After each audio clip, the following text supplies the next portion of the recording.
Chapter 1364. The Price of Playing with Fire. Chapter 1364. The Price of Playing with Fire. Guild leader, you intend to compete against them? Melancholic Smile was startled when she heard Shifeng's words. Before this, Red Iron Town had become quite popular among the kingdom's players due to its strategic location and its connection to Evernight City. Once Heaven's Burial opened the Red Iron Mine to the public, it had attracted even more players and adventurer teams. Now the town also had an auction house, allowing players to sell their items there while paying a cheaper processing fee than in the auction houses in NPC cities. Furthermore, the town had received its promotion to intermediate rank, able to accommodate even more players. If they truly wanted to compete with Red Iron Town, they'd have to lower their asking prices for Stone Forest Town's private houses and shops. The other Zero Wing upper echelons might not know the guild's top secrets and current financial state, but Melancholic Smile, who managed a large portion of Zero Wing's affairs and transactions, did. Right now, Zero Wing urgently needed 35,000 gold to cover the additional expenses incurred while constructing the guild's new city. Without the reimbursement fee, the city's construction would halt. Moreover, the longer they delayed paying off this debt, the higher the fee would become. This was the true reason for auctioning off Stone Forest Town's private houses and shops. Now that Stone Forest Town had lost its advantages over Red Iron Town, competing with Heaven's Burial wasn't wise. Since Heaven's Burial wants to play as Starmoon Kingdom's #1 guild, Zero Wing cannot back down, Shifeng declared, laughing. However, since they want to play, let's raise the stakes. Announce to the public that any player or adventurer team that purchases a private house or shop from Heaven's Burial will be banned from all of Zero Wing's towns and cities. Guild leader. Isn't that going a little too far? Shifeng's words shocked Melancholic Smile. Such a declaration was tantamount to declaring war against Heaven's Burial. Now that Stone Forest Town didn't have a clear advantage, such a move was far too risky. Relax. Just announce it. I'll have someone bring you the recipe for the magic soul potion soon. Have the guild's alchemists produce them as quickly as possible. Craft as many as you can, Shifeng instructed calmly. Magic soul potion, All right. Melancholic Smile nodded helplessly. Since Shifeng had given the command, she could only manage Stone Forest Town to the best of her ability. Although she was somewhat opposed to Shifeng's decision, she too was a little miffed at Heaven's Burial. It wouldn't be a bad idea to use this opportunity to put the guild in its place. This way, Zero Wing would secure its position as Starmoon Kingdom's overlord. Following which, Melancholic Smile disconnected the call and organized her subordinates to see to the necessary preparations. She also posted Shifeng's declaration on the kingdom's official forums. The announcement flabbergasted the players that heatedly debated the two towns. This is crazy. Zero Wing has lost its mind. Heaven's Burial is merely provoking the guild. Does Zero Wing need to take things this far? All hail Zero Wing. This is what you get for provoking Starmoon Kingdom's #1 guild for no reason. Heaven's Burial's upper echelons will cry with regret. I agree. When Heaven's Burial's upper echelons see this message, they'll regret their provocation. Of all the things they could do, they had to steal traffic from Stone Forest Town. Not only will they fail, but they might have spelled doom for their town. This is going to be interesting. I wonder which of them will survive in the end? Shortly after Melancholic Smile created her post, it had been upvoted to the top of the forums. Ordinary players were more than happy to watch such an interesting development. After all, neither the guild town's private houses nor the shops had anything to do with them. The various adventurer teams and merchant players, however, had a different reaction to the news. This was especially true for the various adventurer teams that had already garrisoned in Red Iron Town. When they saw the post, they turned deathly pale. Zero Wing is insane. Why are they being so desperate? Although they had already set up in Red Iron Town, they still visited Stone Forest Town's battle arena to train and improve their combat techniques. Moreover, if they obtained the championship in the battle arena's tournament, they'd have the opportunity to learn a secret technique. But Zero Wing's announcement had destroyed their chances. After all, even large guilds' core members had a very low chance of learning a secret technique, much less adventurer teams' independent players. They would also lose the opportunity to purchase the items from the town's wandering merchant NPCs. The various adventurer teams that had garrisoned in Red Iron Town began to resent Heaven's Burial. Of all the things the guild could do, it had to play with fire and provoke Zero Wing. Now their adventurer teams had been caught in the crossfire. 5 short minutes after Melancholic Smile announced Zero Wing's intentions, over a dozen well-known adventurer teams in Red Iron Town declared their intent to withdraw. The merchant players who had considered purchasing shops in the town had begun to hesitate as well. Although Red Iron Town was prosperous, it was no match for Stone Forest Town. Most importantly, Stone Forest Town had the money-making machine, the Battle Arena. With the Battle Arena, the town attracted countless experts. The top adventurer teams in Red Iron Town also began to panic. Zero Wing. Do you really think we need your Battle Arena to improve? Zero Wing thinks too highly of itself. Such tactics are only useful against well-known adventurer teams. Although the post had somewhat shaken the 3 top adventurer teams, they were still confident of their own strength.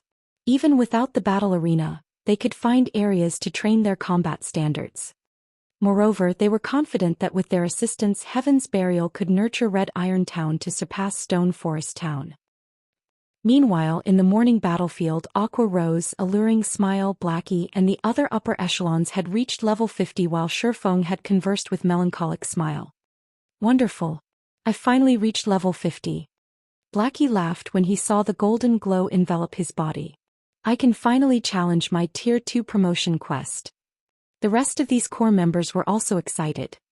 Currently, every expert's goal was to obtain their Tier 2 class.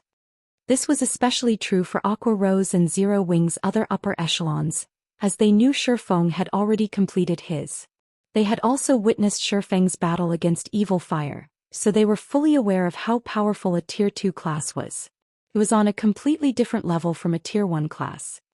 Since you've reached level 50, you can go and challenge your Tier 2 promotion quests now.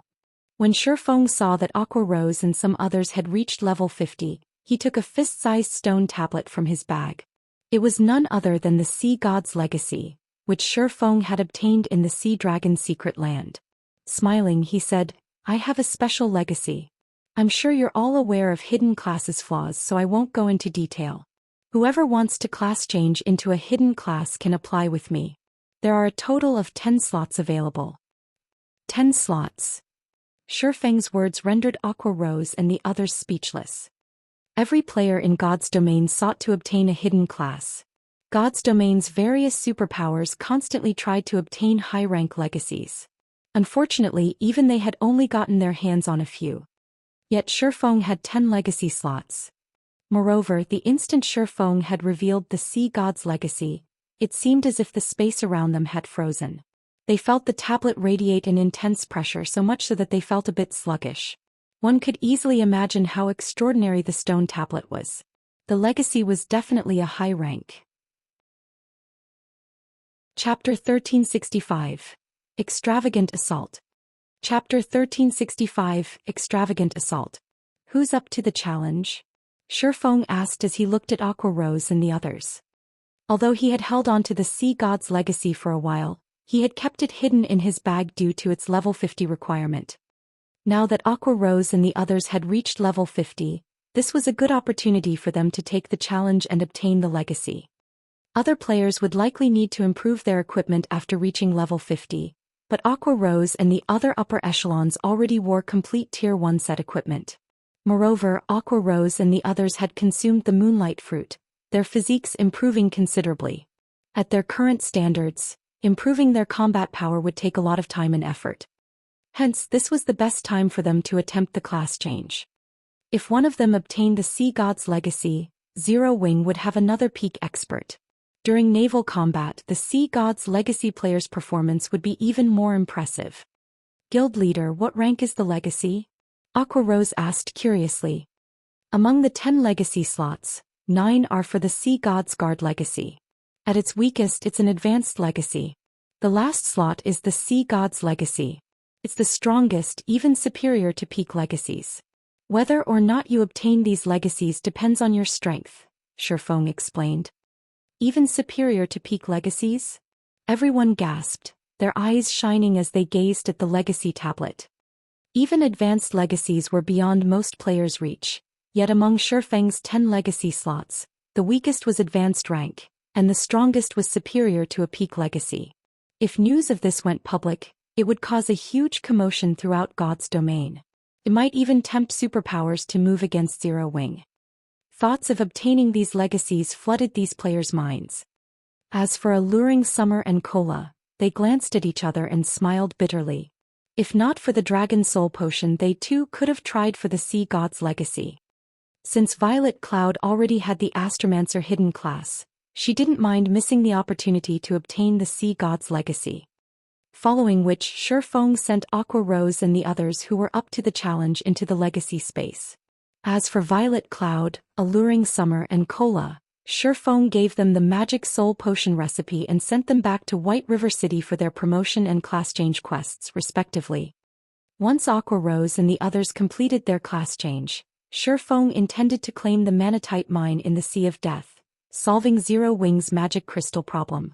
The crystals from the Stoneclaw Mountains, the battle arena and team dungeons simply weren't enough for the guild's expenditures. He also had the Ring of Gospel, which he needed to give a frightening number of magic crystals each week. Shifeng had considered securing the Manatite mine earlier, but the island it was on was too dangerous. Current players simply couldn't contend with the monsters there. Hence he had put the matter on hold. However, if Aqua Rose and the others obtained the Sea God's legacies, they could claim the mine. Only the various superpowers had qualified to hold the Manatite mine in the past. If Zero Wing had their own, it would boost the guild's development by leaps and bounds. Quickly, Shifeng suppressed the excitement in his heart. Completing the Ancient Orc Empire quest was his current priority. It was the reason he had led this legion to the morning battlefield.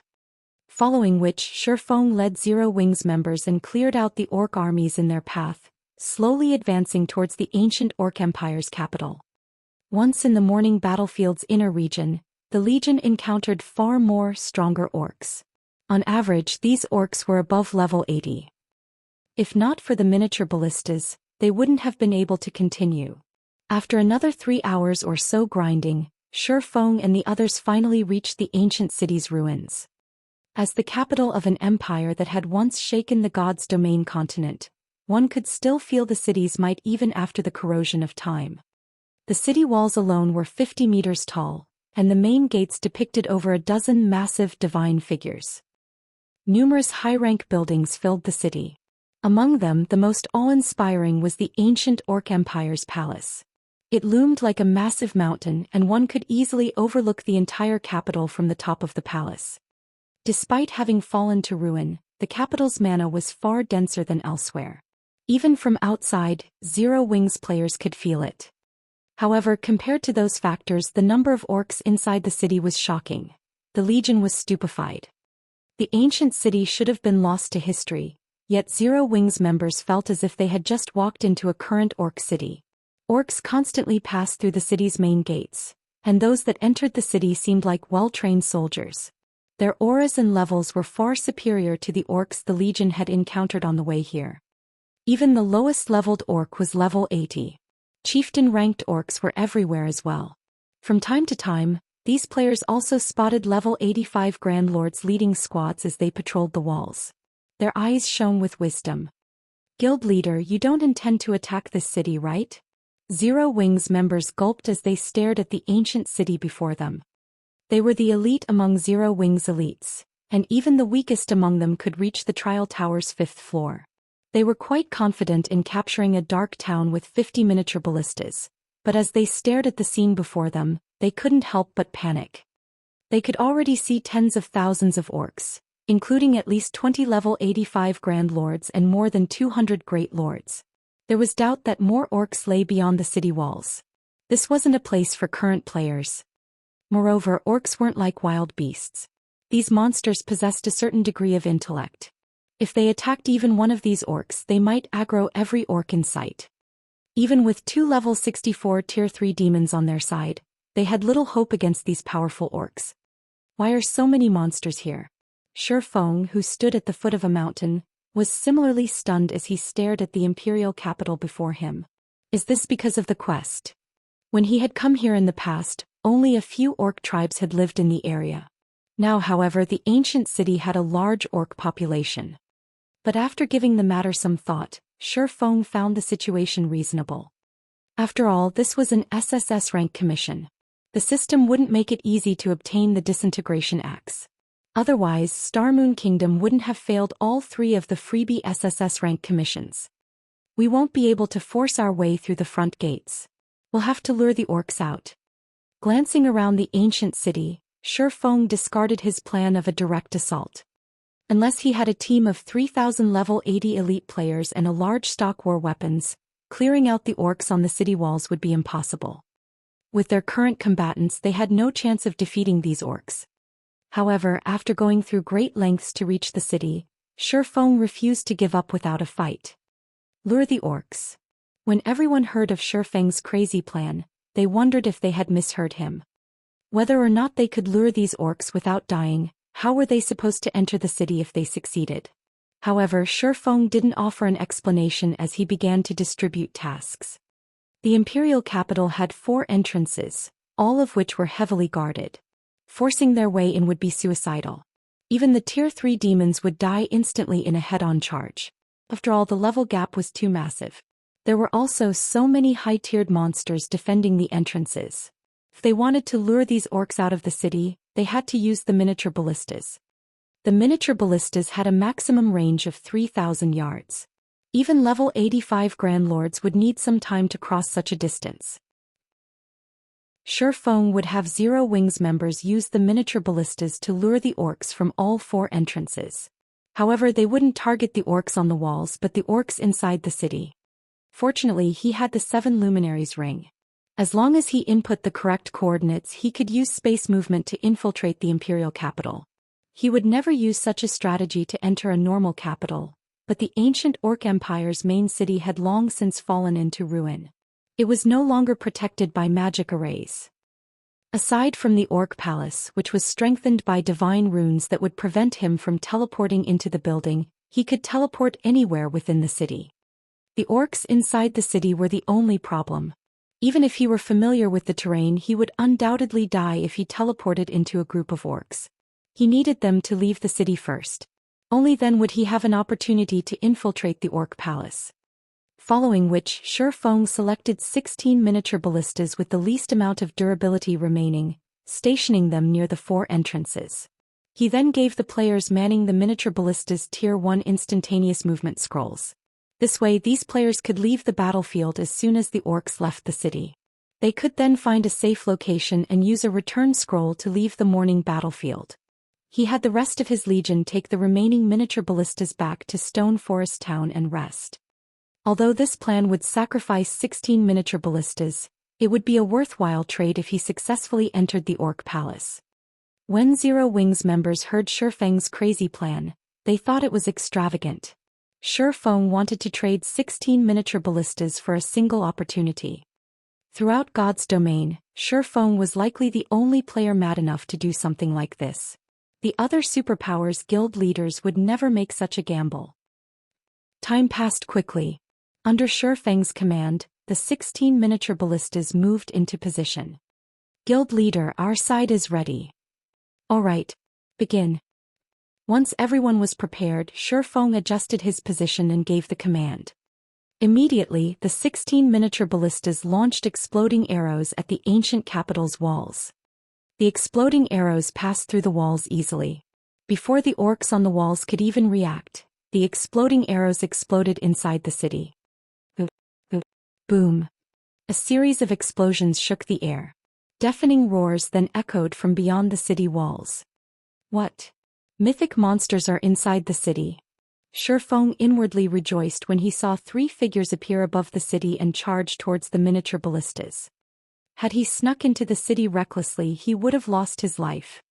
Shortly after these mythic-ranked orcs left the city, the orcs inside the capital went into a frenzy too, surged out of the city. There's my chance. Seeing the orcs pour out of the city and the 3 mythic orcs more than 200 yards away from its walls, Shi Feng activated space movement and leaped into the spatial tear that formed before him. After vanishing from the foot of the mountain, he appeared before the orcs' palace's main entrance. Chapter 1366. Ancient Treasure Chest. Chapter 1366. Ancient Treasure Chest. The instant Shi Feng appeared before the towering palace, he immediately sensed two sources of killing intent locking onto him. If an ordinary player were standing in his place, the pressure definitely would have suffocated them.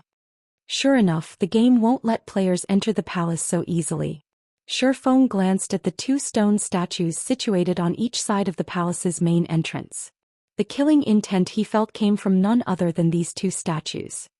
Originally, he thought that once he had lured away the orcs surrounding the palace, he could enter the palace undetected. However, his distraction attempt had failed to draw these two gargoyles from their stations, as they simply stood guard before the palace's entrance. Gargoyle, Demonic Beast, Great Lord. Level 85. HP 90, 000, 000/90, 000,000. The instant these two gargoyles awakened, they let loose an angry roar that echoed throughout the entire ancient city. Their cries immediately notified the orcs, which had left the city to deal with the invaders, that there was an intruder at the palace. The orcs promptly turned around and raced back. Damn it! Shi Feng promptly activated Wind Rider and dashed into the palace. The terrain inside the orc palace was complex. Moreover, the interior was slightly cramped. There he would not have to take the full brunt of the orc army. In the next moment, Shi Feng transformed into a streak of light as he disappeared into the inner section of the palace. As for the awakened gargoyles, they flapped the wings on their backs and chased after him. Guild leader not good. The three mythic-ranked orcs returned to the city right away after destroying the miniature ballistas. A Zero-Wing member who was hiding at the foot of a mountain reported hurriedly in the team chat when he saw the mythic orcs flying back to the city. Already? Shi Feng frowned slightly. He then replied, I got it. You guys should leave this place now. Although the gargoyles were currently chasing after him after he activated Wind Rider, he was much faster than they were. Moreover, now that he had entered the palace with the interior of the palace akin to a maze, even if he couldn't throw the gargoyles off his trail, the gargoyles wouldn't be able to do anything to him within a short period. The only problem was the three mythic orcs. If they spotted him, he definitely wouldn't even have a chance to escape. He needed to locate the disintegration axe before those mythic orcs discovered him. If he failed in his attempt this time, the difficulty of his next attempt at entering the palace would no doubt be much higher. Fortunately, Shi Feng was still relatively familiar with the palace's terrain. Without faltering, he rapidly wound closer and closer to the palace's underground treasury. Roar! As Shi Feng neared the underground treasury, the two gargoyles grew enraged, continuously letting out one roar after another while also spitting out gray breaths. Everything that came in contact with this breath was immediately petrified. Players could not block this move, only dodge.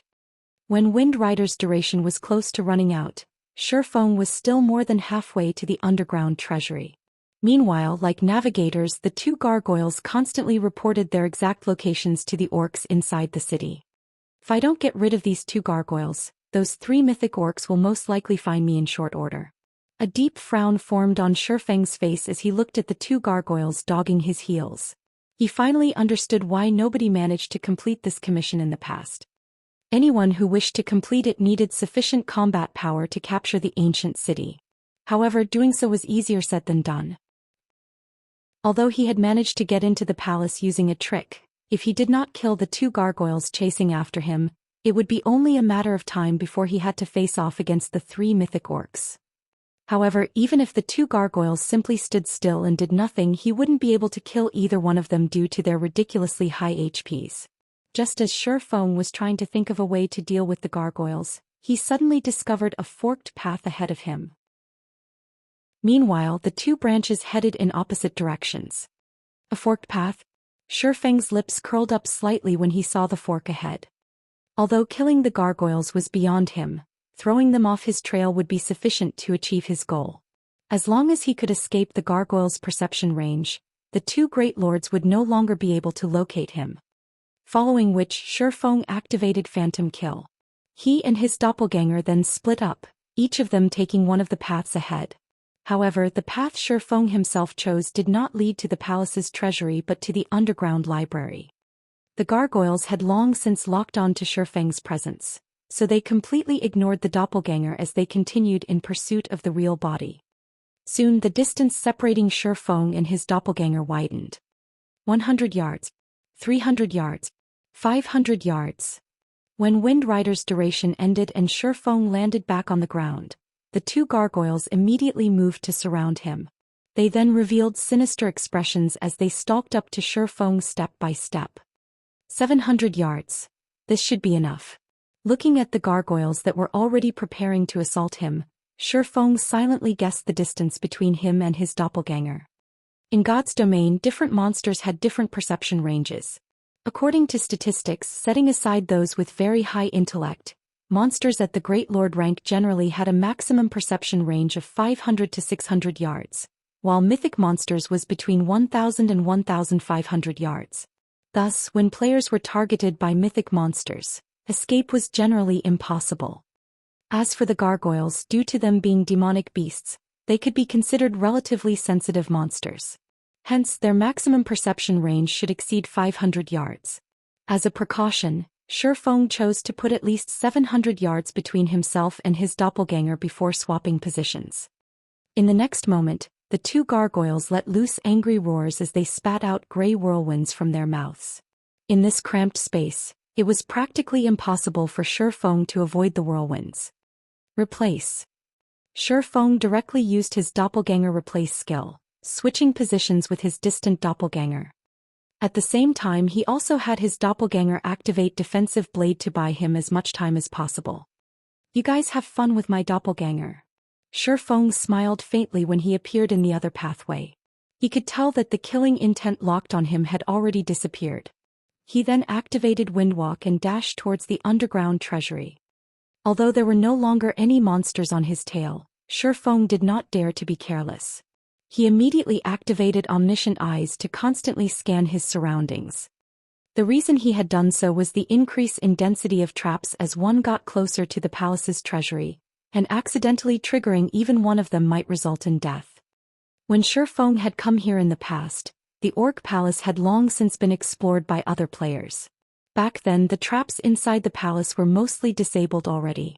He had only visited it to try his luck and see if he could come across any treasure chests. After all, treasure chests spawned randomly. Meanwhile, the chances of stumbling across a treasure chest in a location like a palace was much higher than elsewhere. What? There really is a treasure chest.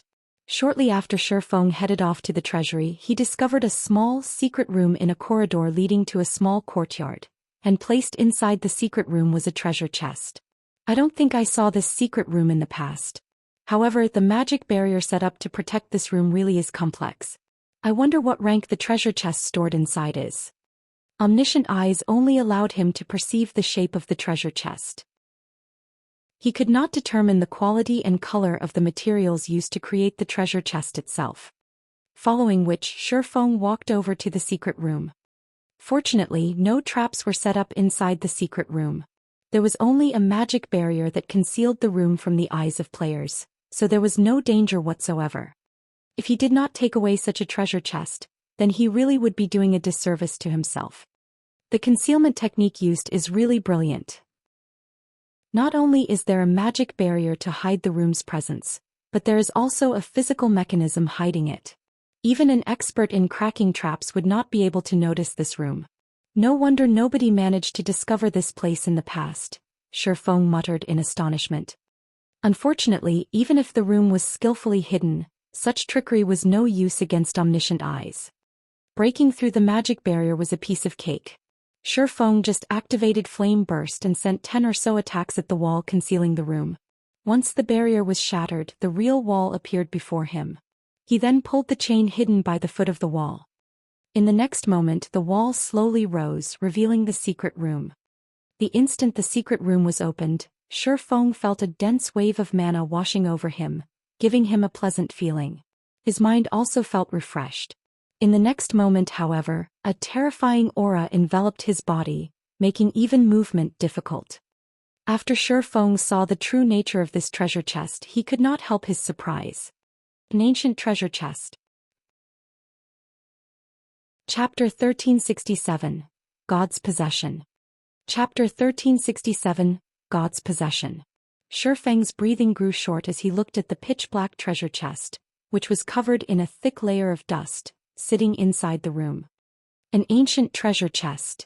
This was something he had only heard about in rumors, but an ancient treasure chest was a treasure chest handed down from the ancient gods.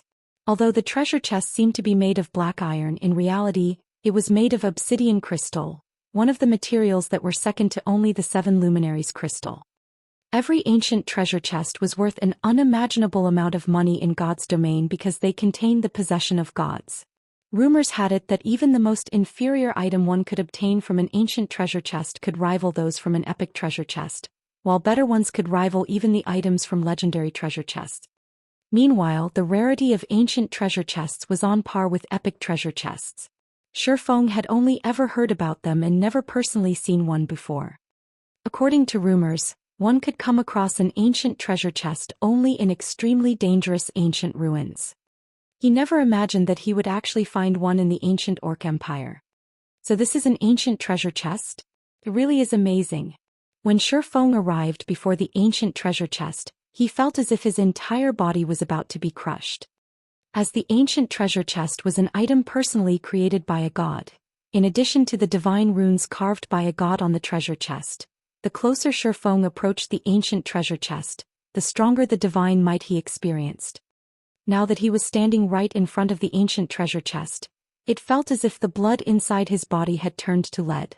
Right now his body was so sluggish that even a Lord-ranked monster of the same level could kill him easily. If a Tier 1 player were standing in his place right now, they would have already collapsed to the ground and become paralyzed.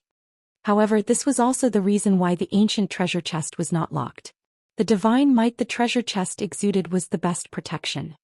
The instant Shi Feng activated the ancient treasure chest, the divine runes carved on it started glowing.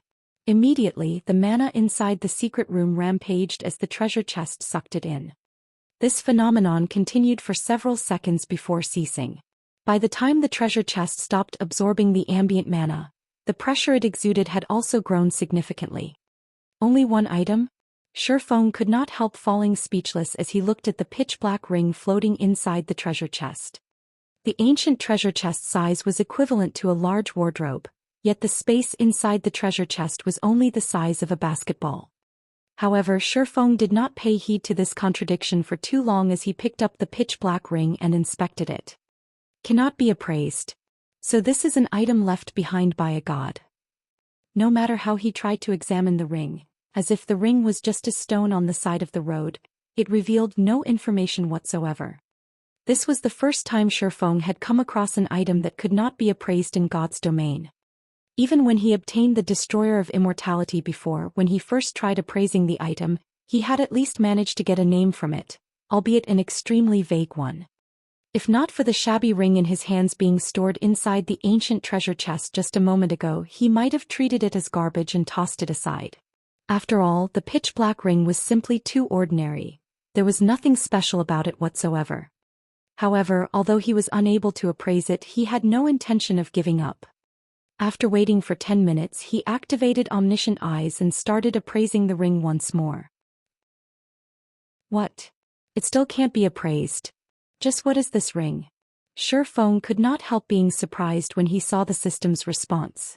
Until now, Omniscient Eyes had never failed to appraise an item. Even someone as powerful as Charlene had praised the Omniscient Eyes before. Yet now, Omniscient Eyes was actually ineffective on the pitch-black ring. Meanwhile, there was only one possibility for Omniscient Eyes to give a response of cannot be appraised, and that was because Omniscient Eyes' appraisal rank was still insufficient. He required a stronger appraisal skill. Shi Feng could only think of one appraisal skill that surpassed Omniscient Eyes, Eyes of Truth. This was something he had learned from Charlene. However, as to how he could obtain the Eyes of Truth, that he did not know. He could only try asking Charlene about it later on.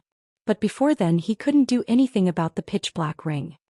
Following which, Shi Feng stored the ring and left the secret room. Compared to identifying the pitch-black ring, completing his quest was more important right now. There were many traps on the way to the underground treasury, and any trap could easily end a player's life. Even a peak assassin would lose their life here if they were not careful. Hence for Shi Feng, who was a swordsman, reaching the treasury was even more difficult. The only choice he had was to rely on omniscient eyes to avoid the traps. If he came across an unavoidable trap, then he would use absolute defense to tank it. In the end, Shi Feng took several times longer to complete the journey, which originally should have taken only 10 minutes or so. As he neared the treasury, he suddenly received a message from Melancholic Smile. The message was very simple. Some time ago, many evil demons started appearing around White River City in Stone Forest Town. Meanwhile, the evil demons that appeared were all Lord rank and above. Moreover, these evil demons moved with great caution.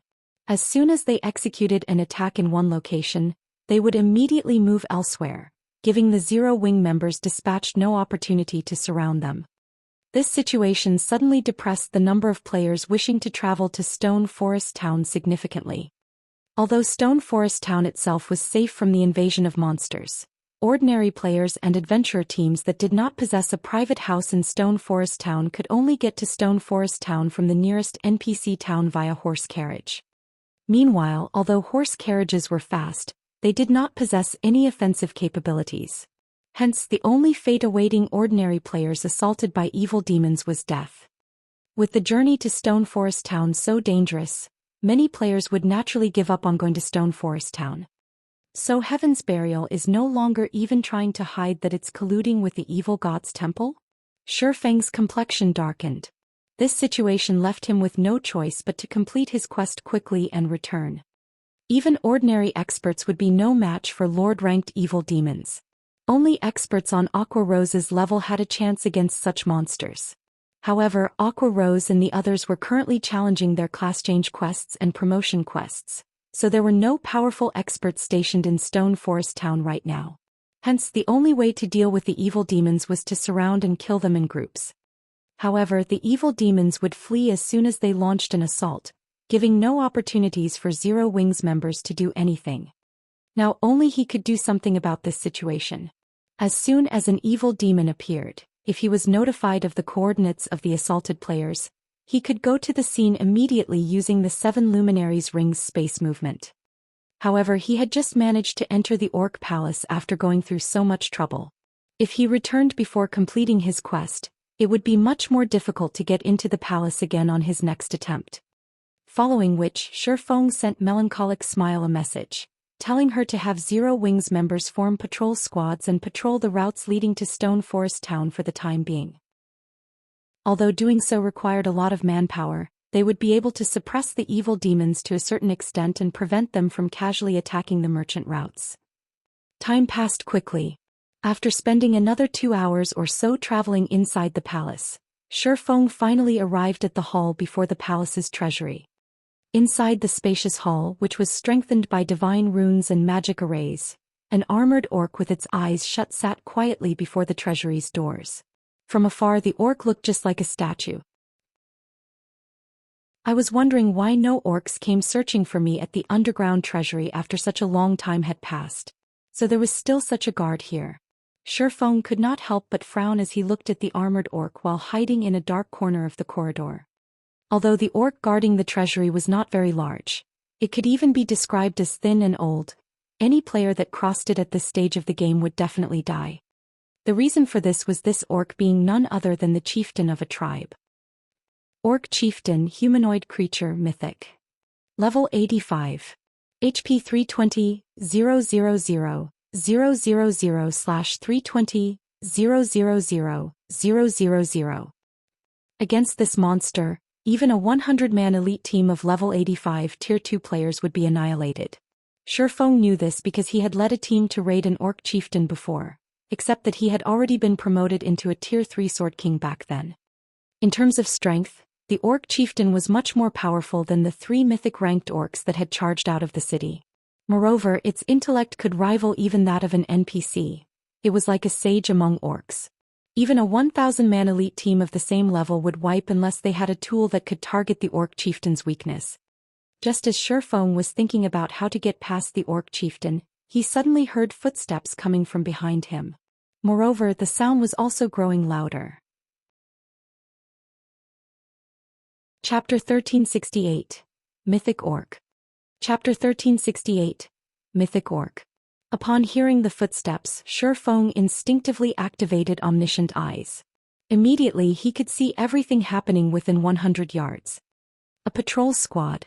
With omniscient eyes perception he sensed a group of 6 level 85 orc warriors moving towards his position, every one of them a great lord.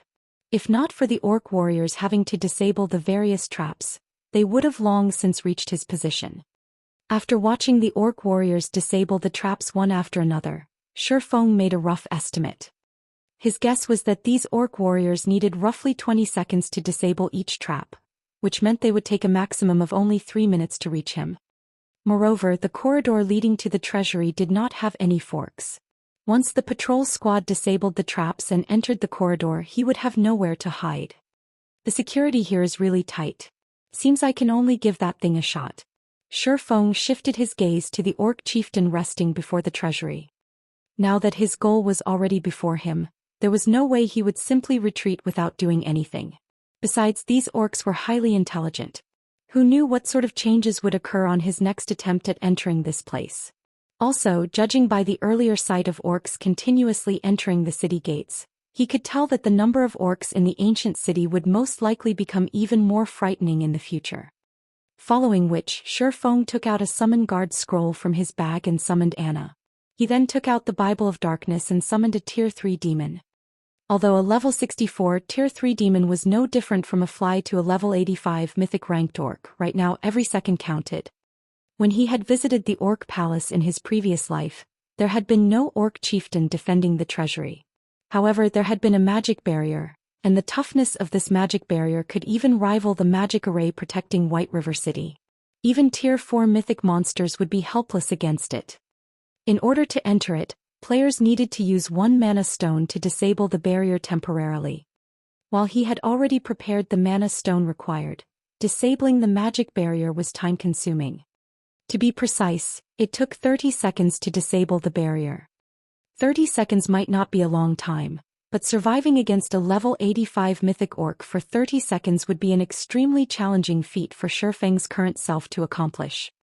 After Anna appeared, she summoned 10 level 75 rock guardians and 1 level 75 great lord ranked golden giant. Although these summoned creatures were nothing in the face of the orc chieftain, they could buy him some time.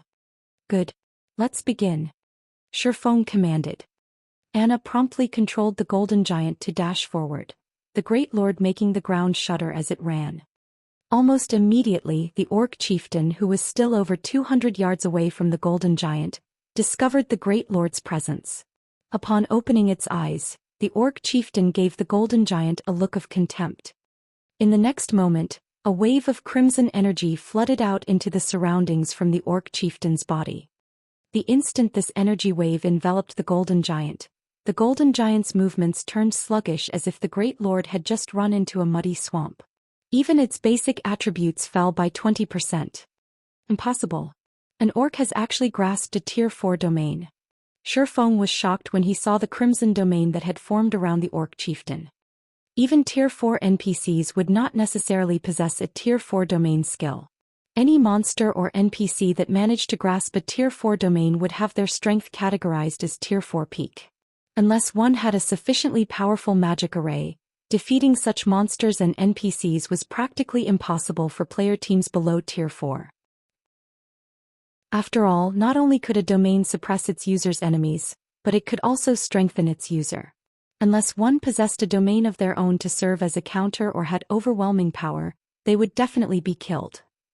Although the orc chieftain's domain was not very powerful and had a range of only 200 yards, even a 1,000-man elite team would not be able to defeat it without the aid of an advanced magic array's suppression. The golden giant had only crossed a distance of 10 yards or so when the orc chieftain already appeared before it. In terms of size, the orc chieftain looked no different from an infant as it stood before the golden giant. However, when the golden giant, a strength-based great lord, sent a punch at the orc chieftain, the latter easily stopped the blow with just one hand. In the next moment, too lazy to even use its weapon, the orc chieftain countered with a punch of its own at the golden giant's body. Along with a loud boom, a strong gust of wind enveloped the entire hall as the golden giant went flying over 30 yards. Its body got embedded deep inside a wall while its HP instantly plummeted over 1 million as well. The orc chieftain's strength surprised even Shifeng. Whether it was in terms of speed or strength, the orc chieftain was simply not an opponent that players at this stage of the game could go up against. Just one attack would be more than enough to kill a tier 2 metric tons of the same level with their life-saving skill activated. The orc chieftain was an existence that was far superior even to the evil earth dragons that appeared during the siege war. When the orc chieftain appeared before the golden giant once more and was about to swing its fist at the great lord again, Anna quickly had the 10 rock guardians rush forward and form a magic barrier, trapping the orc chieftain in it. Unless the orc chieftain killed the rock guardians, it would not be able to escape the barrier. Meanwhile, with the barrier activated, not only did the rock guardians' basic attributes increase, but the damage they received would also be shared equally among themselves. Hence, it would take the orc chieftain some time to whittle down the rock guardians' combined HP of over 200 million. Good.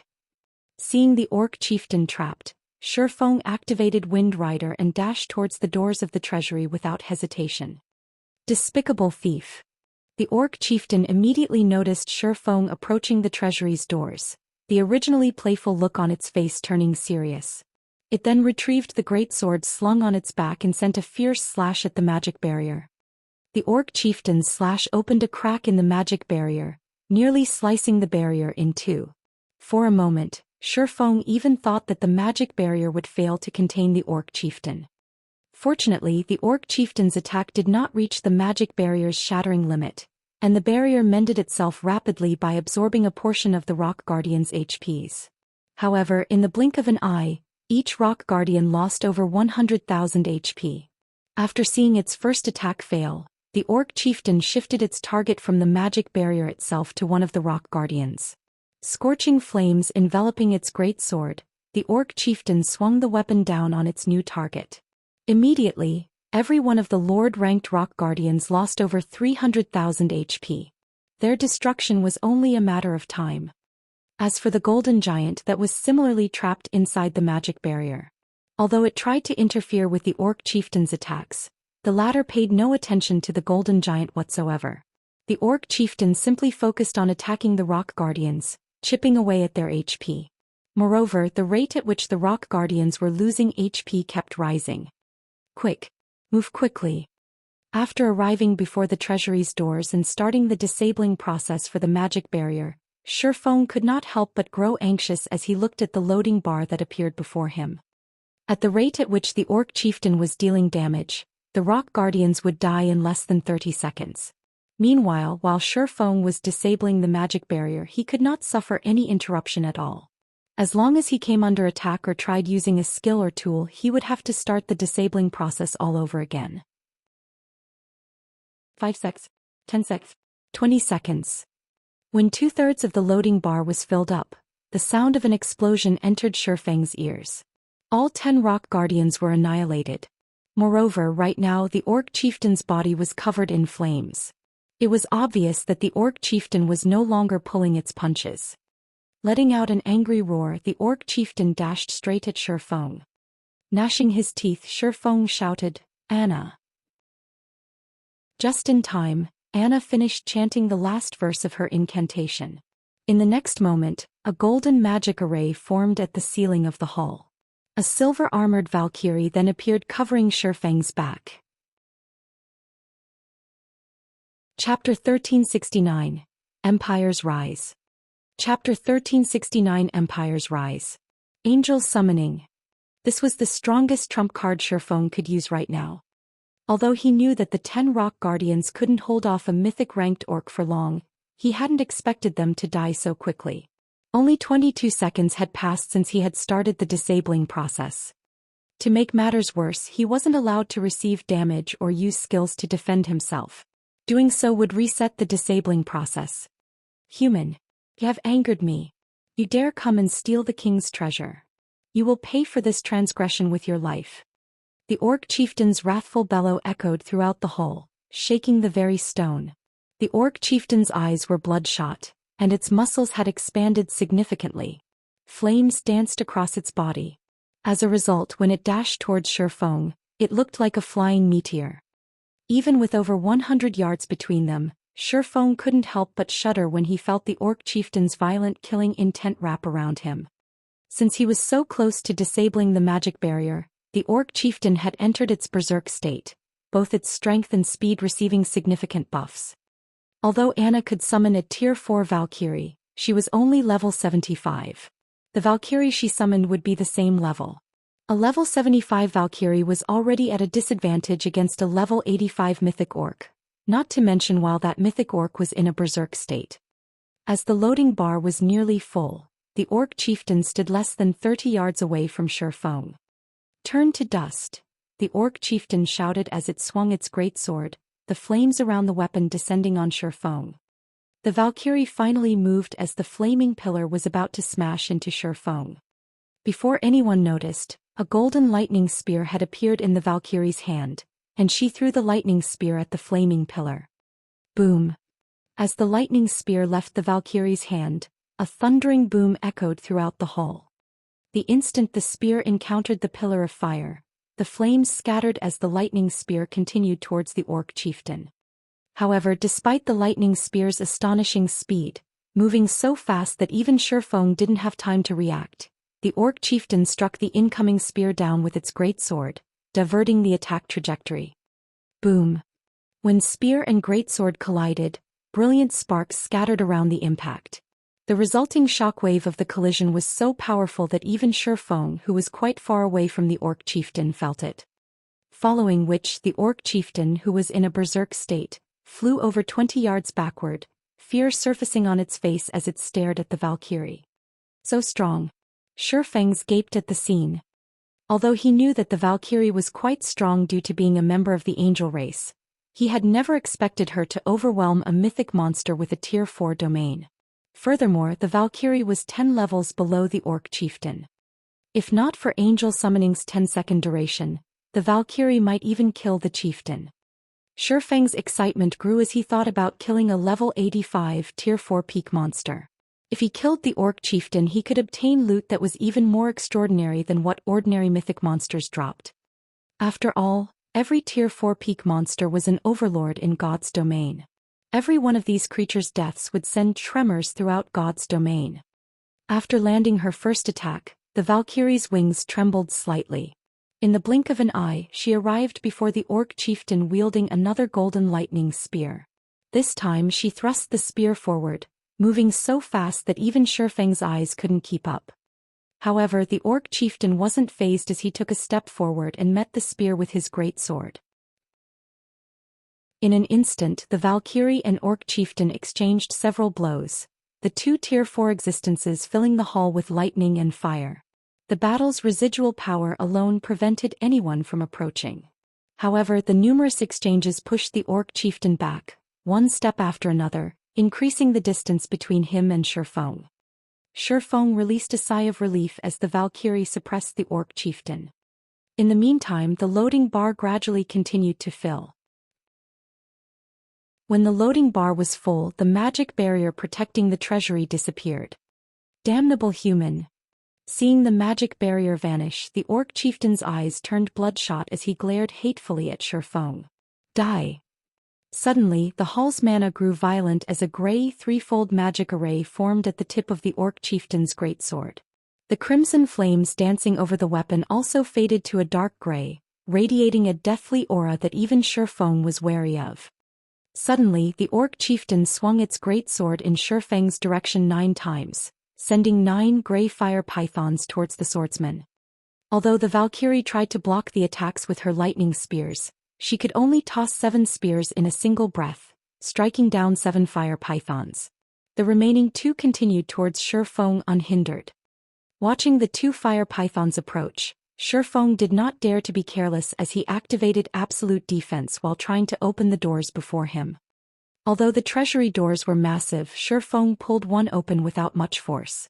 Although the gray fire had wrapped around him, they couldn't do any harm. Success! Shifeng was ecstatic.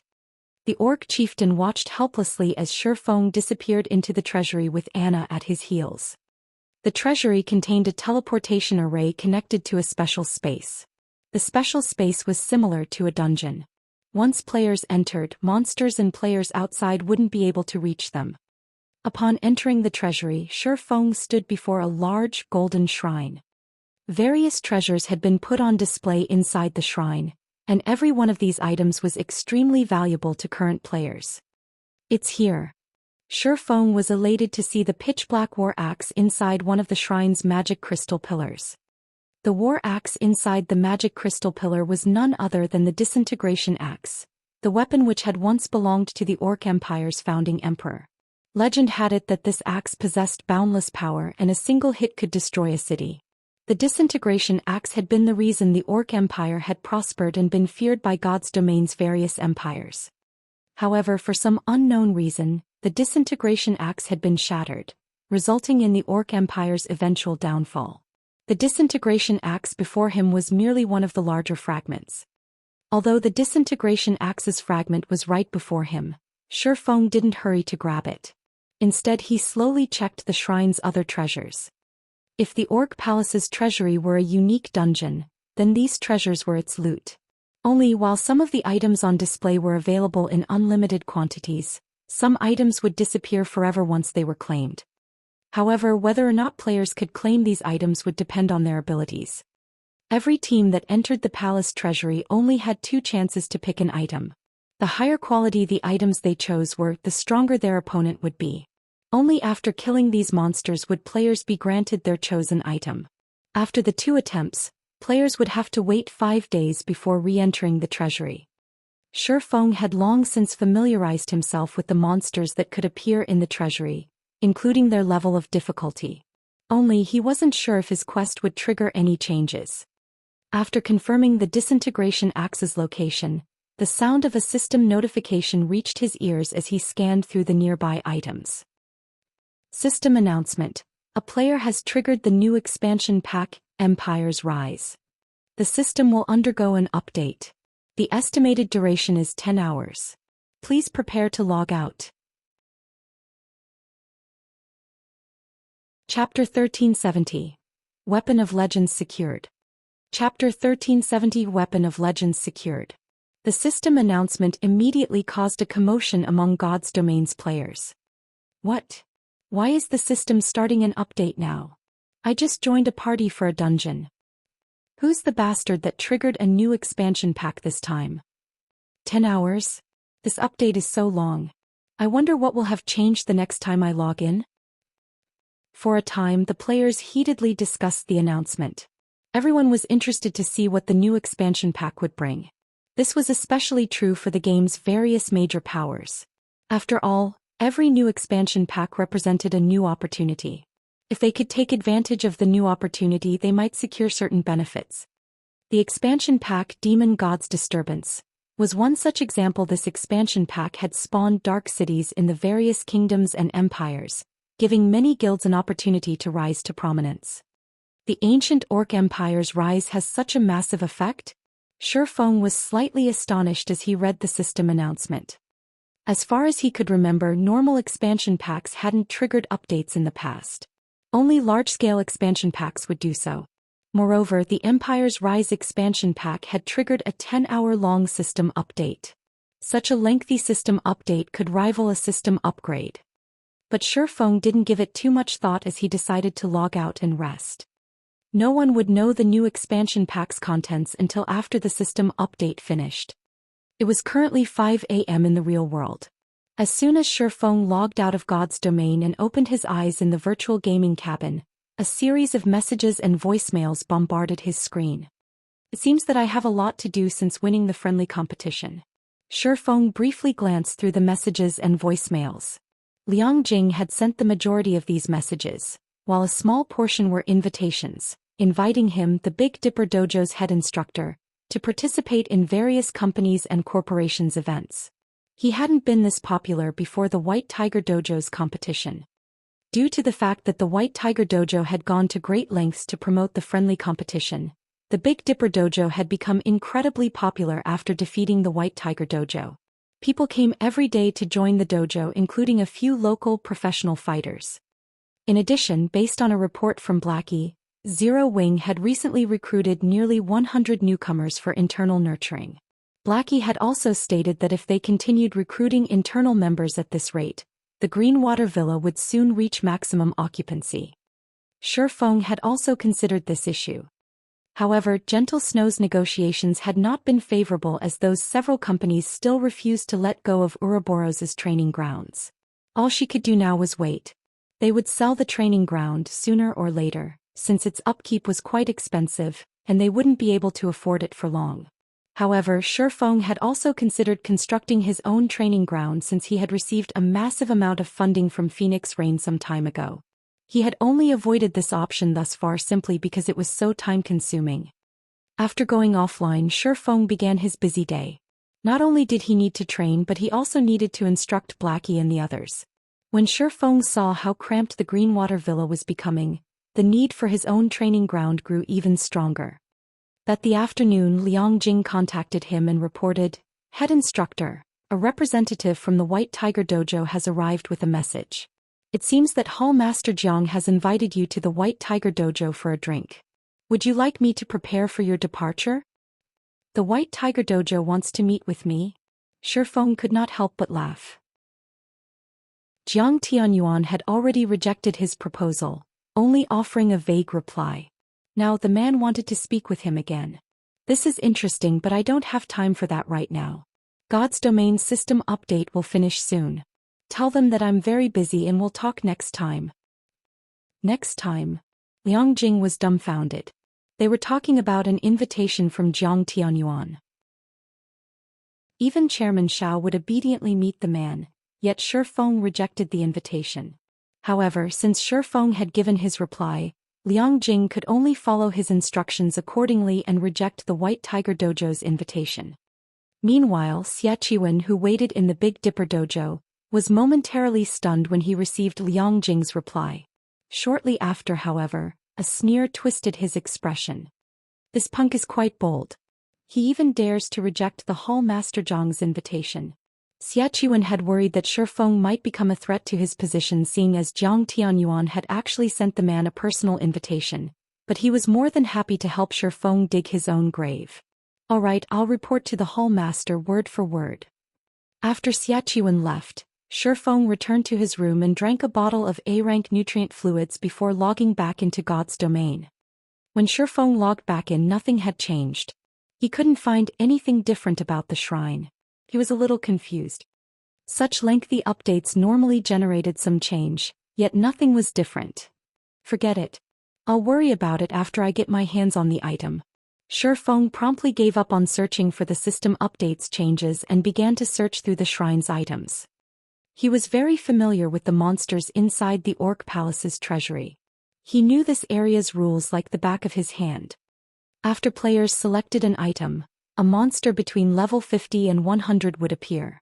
Normally, the monster would only be 5 levels higher than the player. The monster's rank depended on the selected item, ranging between Grand Lord and High Lord. A different number of monsters would also appear. This number depended on how many players had entered the treasury.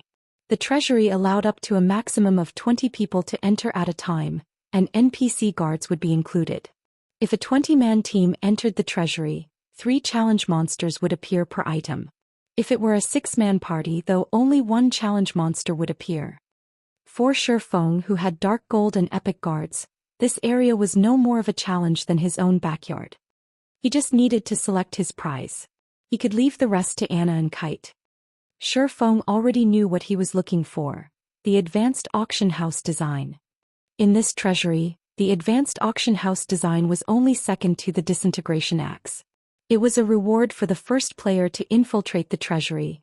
It was only available once. It wasn't long before Shifeng found the advanced auction house design and accepted its challenge.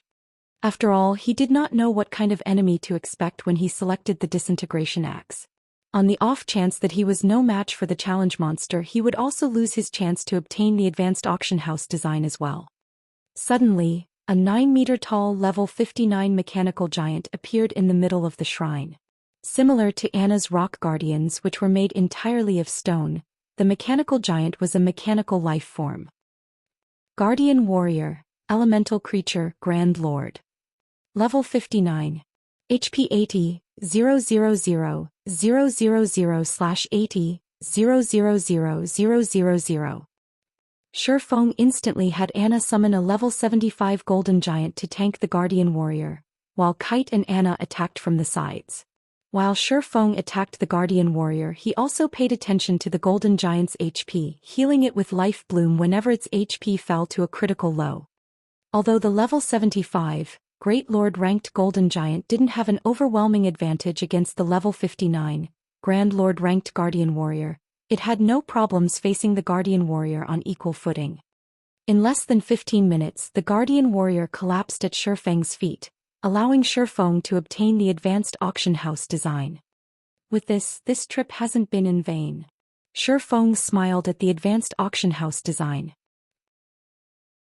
Due to the advanced auction house, Ouroboros had been the envy of many superpowers in the past.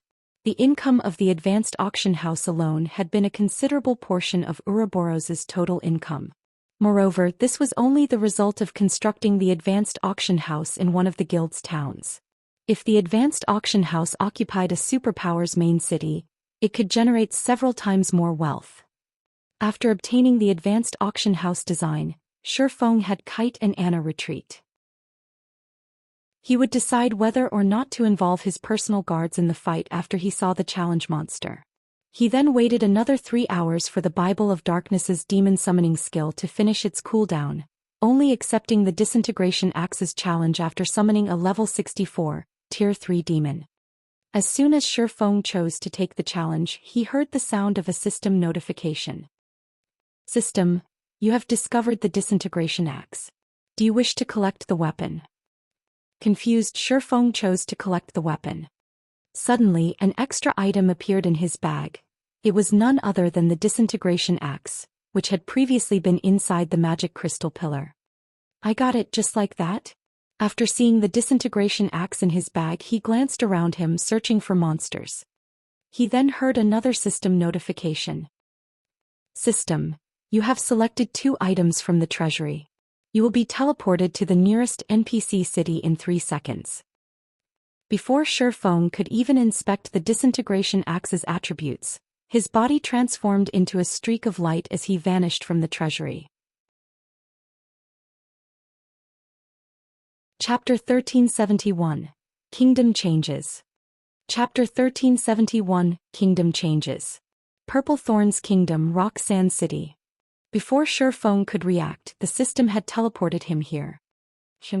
Why did it teleport me to this city? Shifeng was little confused as he looked at his current location the system displayed.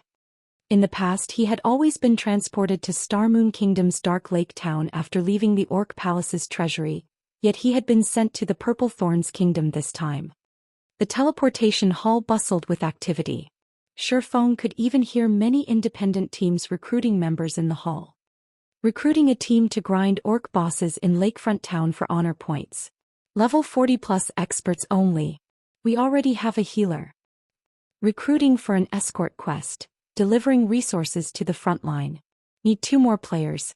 Level 38 and above. Must have in level 35 secret silver equipment or above. We already have MTs and healers. Practically every independent team wanted elite players or better. Shifeng found such a scene hard to imagine in a border city like Rock Sand City. However, how fast these independent teams filled their slots was even more shocking. What is up with this city? After glancing at the players in the teleportation hall, he discovered that practically every player was at the elite standard or above. There were even quite a few level 40+ independent experts. The activity in this city's teleportation hall could even rival White River cities. Although Rock Sand City was a major NPC city in the Purple Thorn's Kingdom, it was close to the kingdom's border. The region didn't have particularly abundant resources either. Hence, finding so many players developing in Rock Sand City was unusual. Expert players should be an even rarer sight. Yet not only was Rock Sand City's player population surprisingly high, but the quality of its players was also stunning. Before Shifeng could get a grasp of the situation, one of the larger-sized teleportation magic arrays lit up. A team of level 40+ players then emerged. Every one of these players wore a guild emblem belonging to none other than the first-rate guild, Star Alliance. Upon arriving, the Star Alliance members quickly left the teleportation hall. They summoned their mounts and made their way towards Roxanne City's main entrance. By the looks of it, they seemed to be in a rush. Shortly after the Star Alliance's team arrived, teams from other large guilds began to teleport in. Like the Star Alliance's teams, these teams also hurried towards the city's entrance. After watching this, Shifeng connected to the official forums to get a better idea of what was happening. The fact that so many large guilds had dispatched their expert and elite teams suggested that something big was going down. So this is the case. Realization quickly dawned on Shifeng after he read through the Purple Thorns Kingdom's official forums. Due to the Empire's Rise expansion pack, orcs had begun to occupy areas near the morning battlefield. Although they had yet to occupy a large area, they were expanding. Meanwhile, the morning battlefield was now beyond recognition. The orcs had already claimed several neutral maps nearby. Thus far, 4 kingdoms had been affected by the morning battlefield's expansion.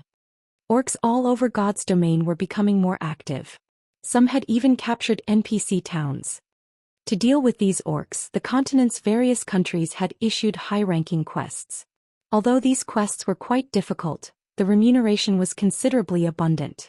Because of this, the areas these orcs had claimed became excellent locations to grind money and items. This was also a good opportunity for the game's various guilds to increase their popularity.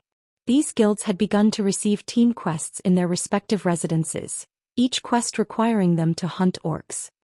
However, this was only the tip of the iceberg. The best part about this expansion pack was that players who reclaimed captured towns would obtain a town building order and town reputation order. These 2 rewards were precisely the reason that the large guilds were going crazy. The town building order allowed a guild to construct a town wherever they desired. Of course, the town could only be built in the country they had obtained the building order from. However, this wasn't a problem for the various large guilds, particularly for the first-rate guilds and above. Large guilds generally developed in multiple kingdoms and empires simultaneously, and they generally had a considerable amount of power in each location. So, supporting the development of one guild town wouldn't be a problem.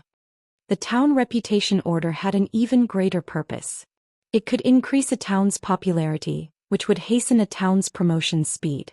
The further a guild town developed, the more popularity it required to reach its next promotion. This was the main limit to guild town promotions. Meanwhile, the town reputation order could help solve this problem. Why wouldn't the various guilds go mad over this? Hence, many guilds had organized crusades against the orcs.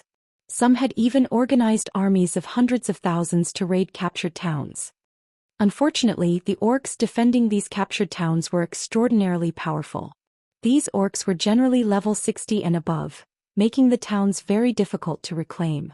Moreover, the more players that were dispatched to reclaim a town, the more monsters a town would contain.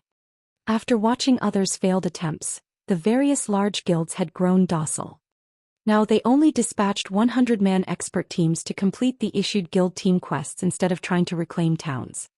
After reading through the discussions of players on the forums, Shifeng was greatly shocked. He had to admit that this expansion had a massive impact on God's domain's various major powers. If dealt with properly, it would not even be surprising to see a guild instantly rise to become a country's overlord. It was no wonder why the system update had taken so long to complete. As Shifeng considered investigating these orc town incidents, he received a call from Melancholic Smile. "Guild leader, how is your quest coming along?" Melancholic Smile asked, slightly anxious. "I've just finished it. I just have to turn it in," Shifeng said, chuckling. "Why? Has something happened?" "Nothing has changed. Only the evil demons around Stone Forest Town and White River City are becoming increasingly active. Moreover, great lord-ranked evil demons have begun to appear. The evil demons are growing so bold that they have even begun to ambush the teams we've dispatched to patrol the trade routes. We've already incurred significant losses. Meanwhile, the player traffic visiting Stone Forest Town has decreased by more than half. At this rate, Red Iron Town's player population will surpass Stone Forest Town's very quickly," Melancholic Smile reported helplessly. "Beast Emperor really is bold." Hearing that great lord-ranked evil demons had begun to show up, Shifeng could not help but chuckle as he said, Isn't he afraid that his great lords won't make it back home? Even Abandoned Wave had only employed a few great lord-ranked evil demons due to the difficulty of nurturing them. Yet Beast Emperor had dispatched a large number of great lords to attack players. Although we thought about killing those great lords as well, sending the guild's main force to lead a 1,000-man team to hunt them down, they've evaded us constantly as if the evil demon knew about our team's locations. As a result, our members have just wasted a lot of their time, Melancholic Smile said, shaking her head. In that case, have everyone return to Stone Forest Town. Split up the guild's assassins to monitor the trade routes. Notify me the moment they spot a great lord-ranked evil demon, Shifeng said, smiling. Order a retreat? Melancholic Smile was stunned. Guild leader, if we do that, those evil demons will become even more daring. If they allowed those evil demons to slaughter the players visiting Stone Forest Town, even fewer players would make the trip. It'll be fine, Shifeng said, chuckling. However, tell our assassins to be careful. They mustn't be discovered. Understood. Melancholic Smile could only nod helplessly. She didn't understand the benefit of such a thing. She then started to recall the teams patrolling the various trade routes. As for Shifeng, he retrieved a return scroll from his bag and teleported to White River City. First, he needed to turn in his commission quest. Chapter 1372, SSS Rank Commissions Rewards. Chapter 1372, SSS Rank Commissions Rewards. Starmoon Kingdom Frozen Scar. Below a snow-laden mountain, the legion of experts under Singular Burial's command cleared out frost giants that surged down the mountain. Although these frost giants were not particularly strong, only level 47 special elites, their environment worked in their favor. Not only did the snowy environment drastically reduce players' movement speed and reaction speed, but it also increased their stamina consumption by at least 6 times. However, frost giants weren't Heaven's Burial's only opponents. The team also had to face High Lord-ranked Violent Frost Bears and Great Lord-ranked Frost Pythons. The Frost Pythons in particular posed a threat to large player groups. Unlike the Violent Frost Bears, which had powerful single-target attacks, the Frost Pythons had powerful AoE attacks. If players were not careful, a single breath attack could annihilate an entire team. However, while the Frost Pythons might be difficult foes for other teams, they weren't much of an issue for Singular Burial's Legion. As long as monsters were within a certain range, even the Frost Python's breath attacks could only do so much damage with the Frozen Heart. It protected players from the frozen state. In turn, it protected them from falling to the Frost Giant's mercy. The Frozen Heart would also slow players' stamina consumption to only 2 or 3 times the normal rate as the freezing temperatures gnawed at players' bodies. Although players would still be affected, at least they could last through a single battle. Good. Lure the pythons to the side and prioritize killing the Frost Giants and Violent Frost Bears. Singular Burial commanded as he fired arrows at the Frost Pythons, luring them away from the other monsters. Commanded by several experts, Heaven's Burial's team quickly lured the Frost Pythons away, allowing the other team members to kill the incoming Frost Giants. Guild leader news just came in from Zero Wing. The guild has withdrawn its various elite teams from patrolling the trade routes. They've only kept their assassins on the roads to monitor the situation, Ghost Shadow reported. They've retreated? Singular Burial was stunned. He then smiled as he said, "It seems that I have overestimated Zero Wing." The war between Zero Wing and Heaven's Burial was limited to a battle of attrition. However, Heaven's Burial had the evil demons to exhaust their opponent's manpower and resources. Moreover, the evil demons could affect Stone Forest Town's operation. Singular Burial had assumed that Zero Wing would hold on for quite some time or dispatch an army of tens of thousands to lock down the Stoneclaw Mountains. He had even prepared for an all-out field battle with the other guild. After all, a field battle was different from a siege battle. In a siege battle, Zero Wing had an advantage with the surrounding terrain and the assistance of NPC guards. But the guild wouldn't have these advantages in the field. With a large number of evil demons on their side, Heaven's Burial could deal a heavy blow, even if Zero Wing had a large fleet of miniature ballistas. Furthermore, Zero Wing had yet to recover from the previous war. He had never expected Zero Wing to give up so quickly. That's right. Zero Wing likely regrets starting a war with us without understanding the evil demon's capabilities. Not only are the chieftain-rank evil demons quite powerful, but they also possess superior intellect and stealth capabilities. Even sending an assassin to track them would be useless. Furthermore, these evil demons are much faster than players. Even if Zero Wing's assassins discover them, the guild's members won't be able to catch up, Ghost Shadow said, nodding. This is a good opportunity. Take some people with you and notify Flame Blood in person. Tell him that Outplan's initial phase has come to fruition. You and Flame Blood will then execute the next phase, crippling Stone Forest Town's trade routes. Singular Burial instructed, smiling. Once Beast Emperor is ready, we'll be ready to raid the Frost King. I can't wait to see how Zero Wing intends to compete with us. I'll notify Flame Blood right away, Ghost Shadow said, excited. Beast Emperor's strength was more frightening than they had imagined. Even someone like Abandoned Wave couldn't compare to such an existence. Moreover, his strength wasn't reliant on evil beasts and evil demons. He had many more tricks up his sleeves. Meanwhile, in a second-floor VIP room in White River City's Adventurers Association, a tall, beautiful woman in white mage robes entered the room before Shifeng had even taken his seat. This female NPC was Renee, one of the Vice Association leaders of White River City's Adventurers Association. She was a level 180 Tier 3 illusionist. Lord Protector, I have heard that you've completed the Ancient Orc Empire Commission? May I confirm the validity of this statement? Renee asked. Certainly. Shifeng then retrieved the disintegration axe from his bag and placed it on the table before him. If not for the wooden table's magic array enhancement, the disintegration axe would have shattered it. This wasn't to say that the weapon was particularly heavy. Rather, the disintegration axe contained frightening, destructive power. Despite remaining idle, one would notice the space around the disintegration axe show signs of collapsing. Moreover, this was only a result of the damaged disintegration axe. If the weapon were whole, there was no telling what it could achieve. If the disintegration axe were used in battle, one could just imagine how horrific of a scene it would create. This really is the disintegration axe the Commission described. Renee could not help her surprise when she saw the weapon. Lord Protector, you really are impressive. It's been dozens of years since the Commission was first issued in Starmoon Kingdom, but until now no one has ever completed it. The association leader will be pleased to hear of your success.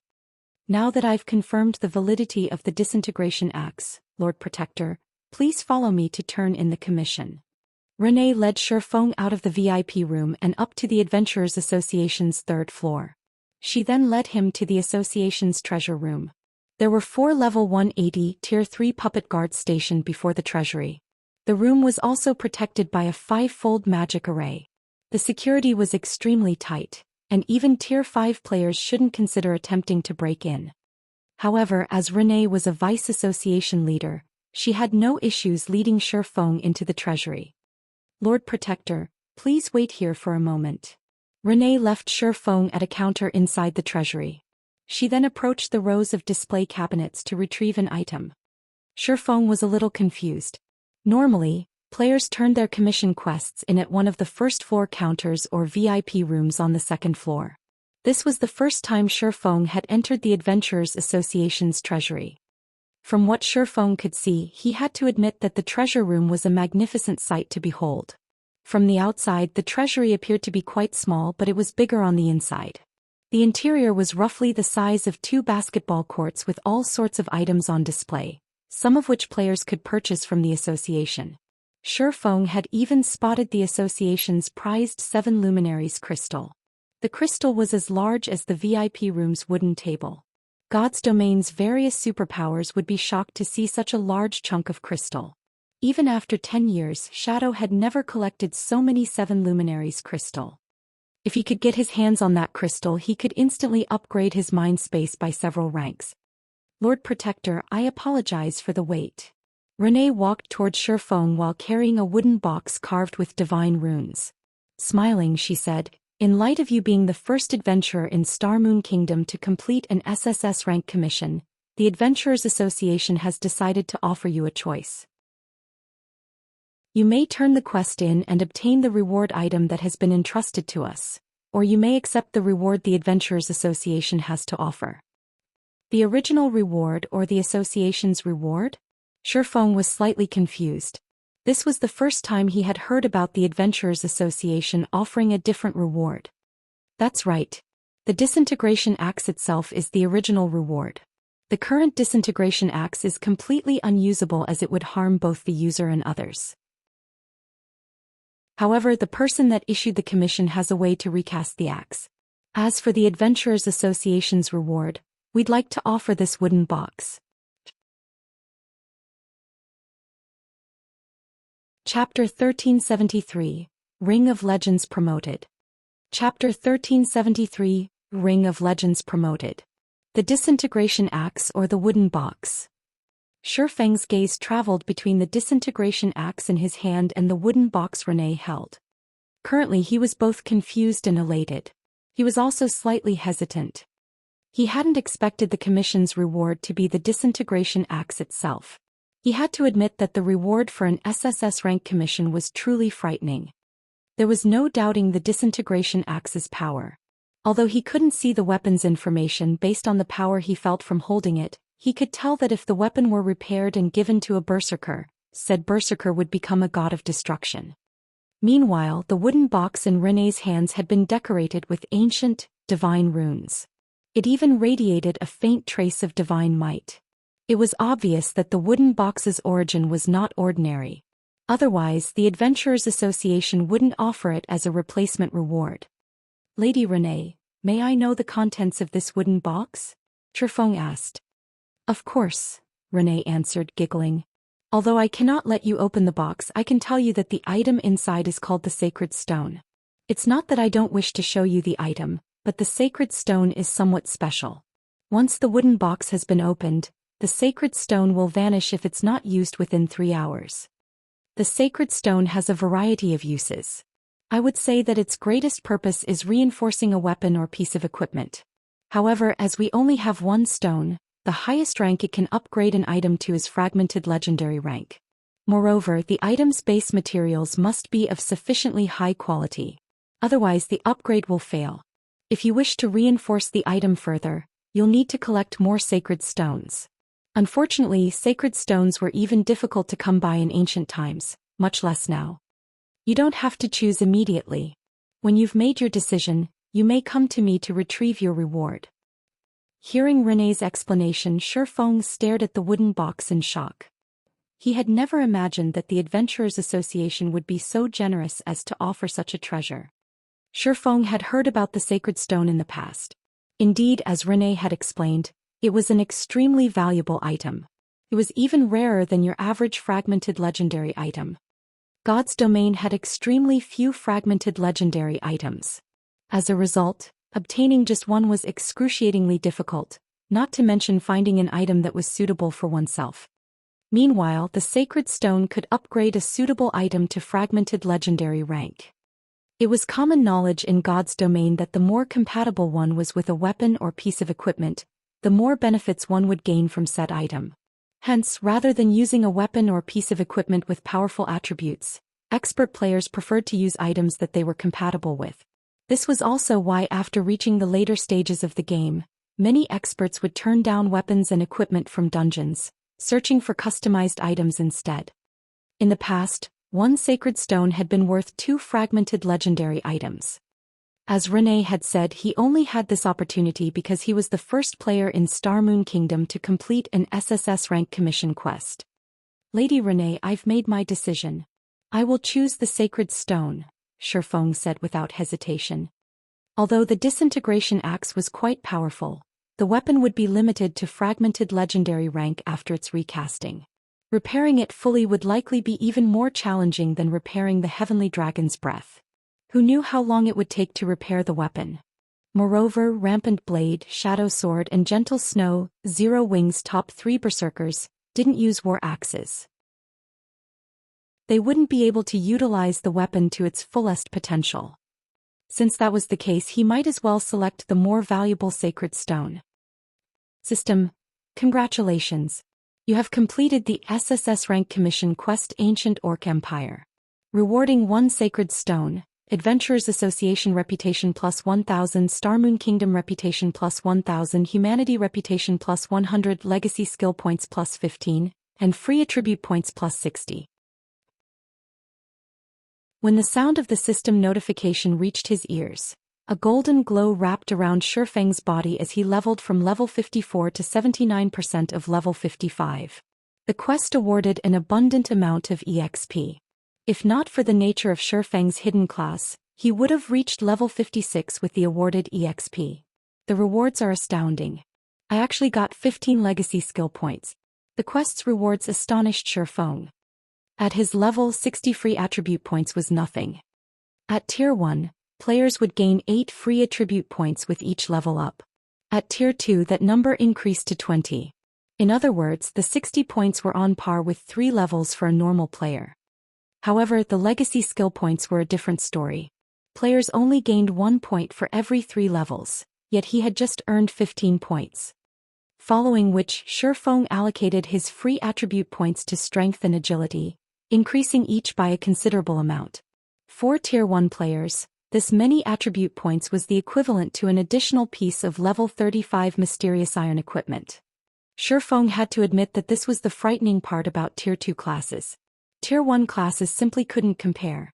The sooner players completed their tier 2 promotion, the more benefits they could gain. If they only completed their promotion quest after level 60, they would have 120 free attribute points less than players who completed their promotion at level 50. Unless they intentionally died and returned to level 50, recovering those points was impossible. Shifeng didn't take the time to learn a new tier 2 legacy skill after he finished allocating his free attribute points. 15 points simply weren't enough to purchase a useful skill. He intended to save them instead. He then fetched the sacred stone from his bag. Shifeng already knew how he would use the sacred stone. He would upgrade the 7 Luminaries ring. The 7 Luminaries ring was by far the best epic item he had ever seen. Not even the sacred sword killing ray could compare. Unfortunately, the 7 Luminaries ring was a replica. It couldn't be repaired as he had with the heavenly dragon's breath. The sacred stone was his only hope of upgrading the item.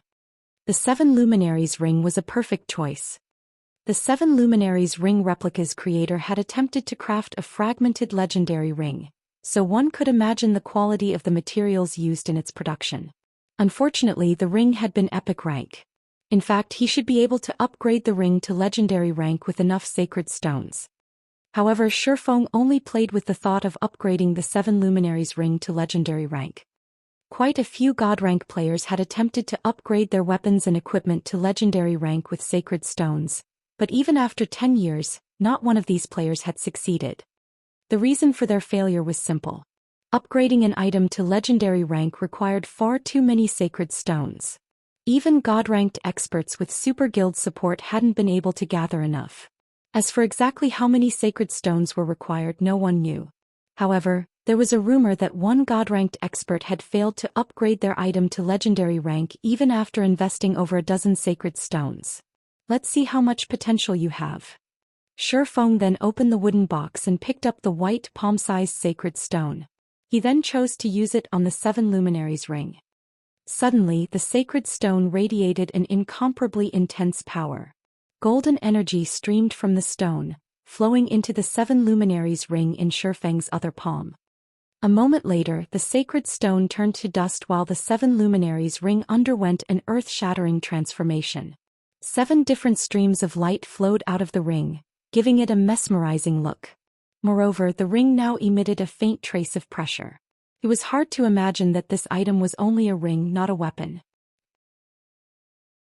So strong. When Shifeng called up and read the 7 Luminaries ring's attribute panel, he could not help but gasp.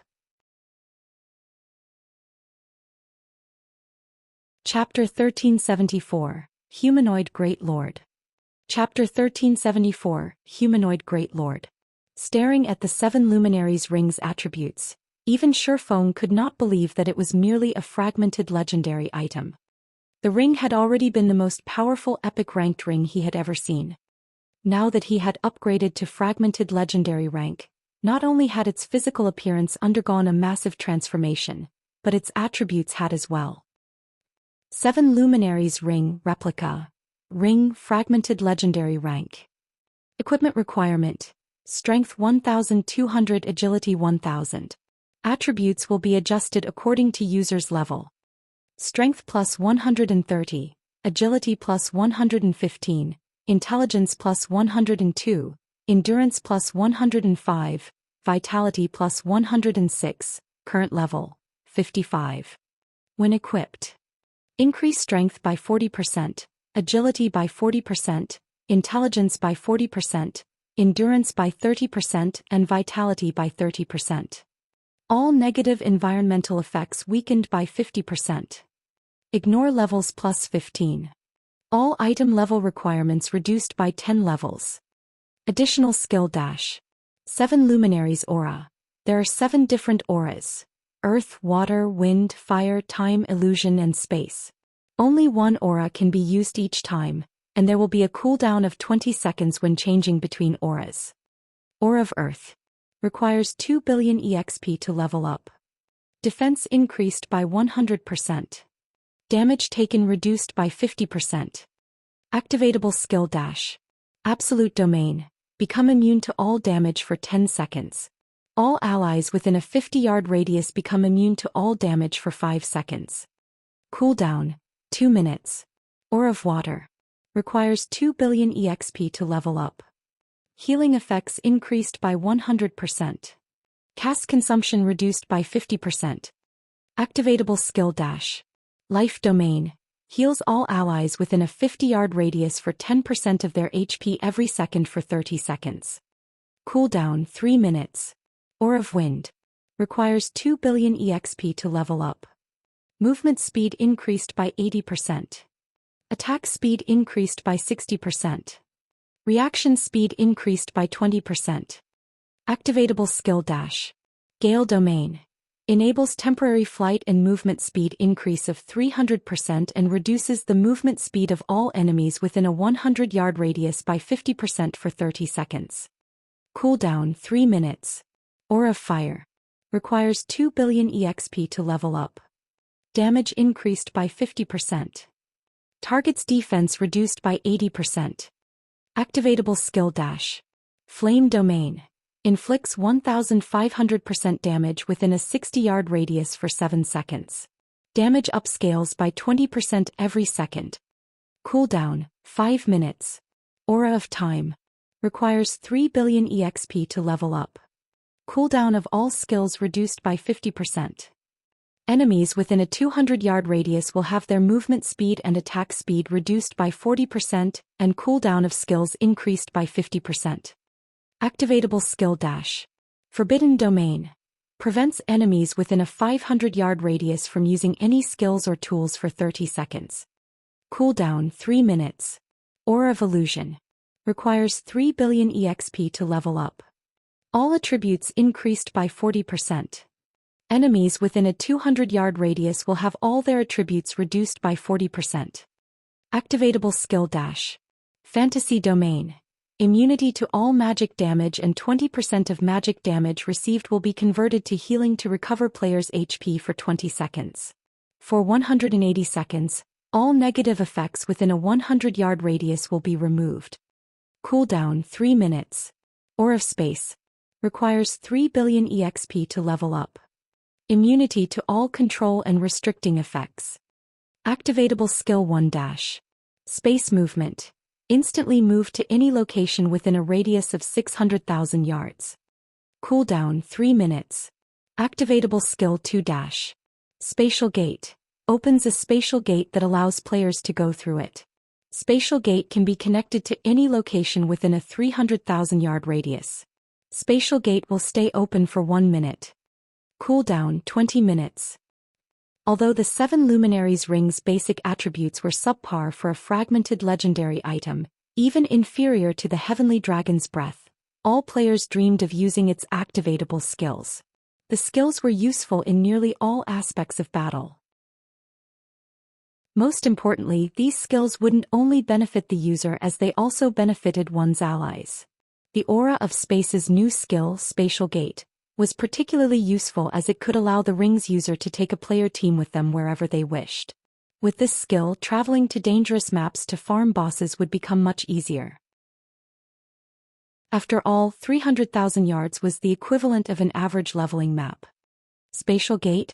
Shifeng's lips curled into a smile as he read this new skill. I had thought that claiming the manatite vein was going to be troublesome. It seems I've just saved myself a lot of time. The Sea of Death's manatite vein was not that easy to obtain.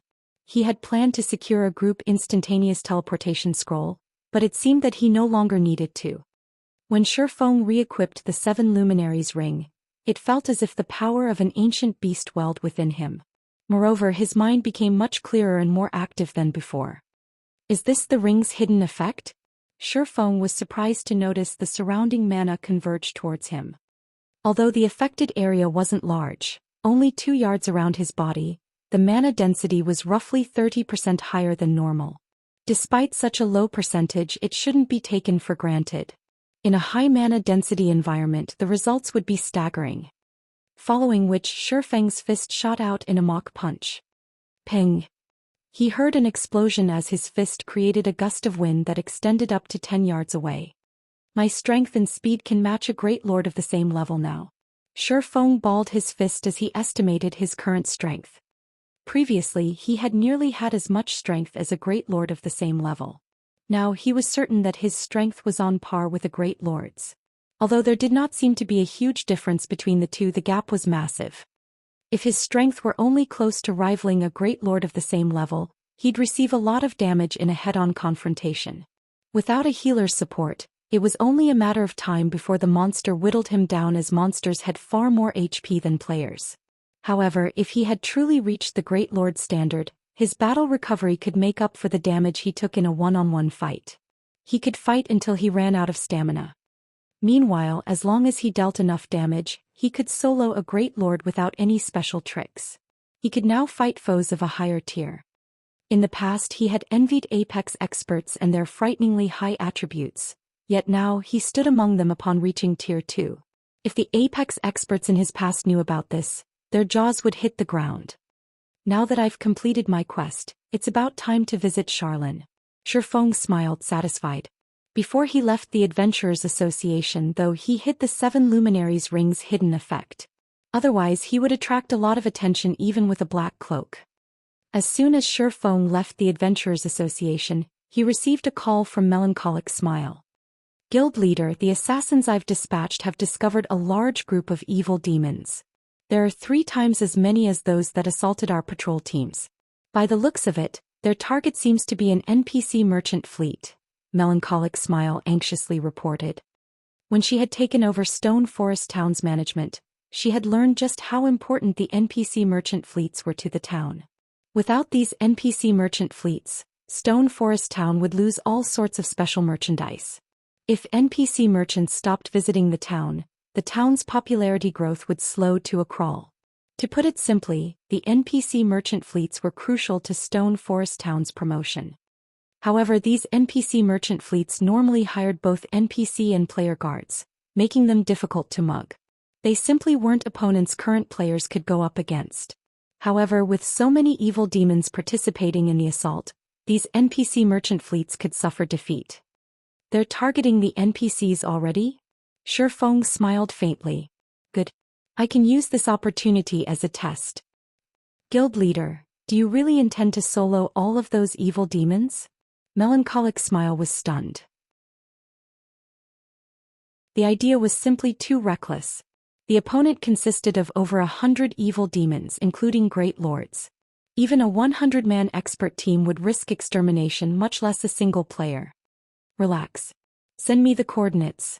Also, tell the assassins to be a little more careful and avoid discovery at all costs. Those evil demons have very sharp senses, Shifeng said as he tried to soothe Melancholic Smile's panic. He then disconnected the call and retrieved a guild transfer scroll from his bag. He then transformed into a streak of light before vanishing. Chapter 1375. Display of Strength. Chapter 1375. Display of Strength. Star Moon City region in one of the forested valleys in the Stoneclaw Mountains. A fleet of carriages rolled along the gravel road as it passed through the valley. From the top of a mountain one could easily spot over 50 carriages. Among them, the most inferior carriage was an advanced transport carriage pulled by 2 horses. Meanwhile, the carriages carried all sorts of large crates containing rare merchandise to be sold in Stone Forest Town. Due to Stone Forest Town's Adventurers Association, the town had attracted far more wandering merchants. Moreover, Sima Town was no longer the only town connected to Stone Forest Town. A total of 3 towns now had roads leading to the guild town. However, the 2 new trade routes weren't as lively as the road linked to Sima Town since the other 2 towns were further away. Regardless, due to the increase of wandering merchants traveling to Stone Forest Town, the 3 NPC towns began to receive more high-rank escort quests. Although escort quests did not award a lot of EXP, they did offer plenty of coins. To independent players, these quests offered a considerable income. Moreover, players who just so happened to plan on heading to Stone Forest Town could rake in some additional income while they were at it, killing 2 birds with 1 stone. However, such a profitable opportunity was not available to everyone as escort quests had a minimum strength requirement. Moreover, the larger a merchant fleet was, the higher the requirements were. As for how these NPC merchants determined if a player were strong enough, said player would be required to spar with the fleet's NPC guards. The main god system would automatically lower the guard's strength to the standard of elite players at this stage of the game. If the player defeated the NPC guards, they could accept the escort quest. If a player wanted to become the merchant fleet's vice leader, receiving greater pay, they needed to defeat an NPC guard adjusted to the standard of current expert players. In the Stoneclaw Mountains Valley, over 100 players accompanied this merchant fleet. Even without the NPC guard's aid, the escort players easily defeated any monsters the fleet came across. Even monster groups led by a level 45 Great Lord were no match for these players. "Commander, are we really going to buy a private house in Stone Forest Town this time?" A gray-robed woman with long crimson hair asked the man with disheveled hair seated next to her in one of the transport carriages. This charming woman's question quickly attracted the attention of the other players in the carriage. These players weren't only focused on the woman because of her beauty. Rather, it was because this woman was a level 43 summoner. She was also the vice commander of Firecloud Fox, a well-known adventurer team from the Black Dragon Empire, and one of the Empire's top 100 summoners. Graceful Moon. Many of the Black Dragon Empire's large guilds wanted to recruit Graceful Moon. Unfortunately, none of them had ever succeeded. As for the disheveled, cool-looking man, his identity was even more astounding. His name was Remnant Cloud, the Firecloud Fox's commander. Similarly, he was one of the top 100 shield warriors within the Empire. It was due to such a powerful MT that Firecloud Fox had grown into a large-scale adventurer team with over 500 members and a reputation known throughout the Black Dragon Empire. "I plan to look around first. If Stone Forest Town is as impressive as the rumors make it out to be, buying a house wouldn't be a bad idea," Remnant Cloud said, chuckling. Stone Forest Town was considerably famous in the Black Dragon Empire. One of the main reasons for its popularity was the battle arena. Recently, quite a few experts had earned themselves a spot among the top 100 on the Black Dragon Empire's various class ranking lists. After some research, many other players discovered that these newcomers shared one similarity. They all trained in Stone Forest Town's battle arena. Moreover, these players' ranks in the Empire continued to rise.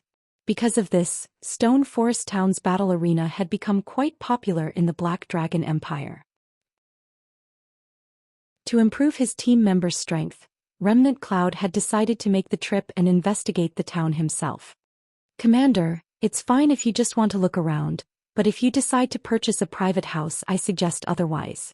I've heard that a war has recently broken out between Zero Wing and Heaven's Burial, and the latter seems to have the advantage. Furthermore, Heaven's Burial's Red Iron Town has more potential.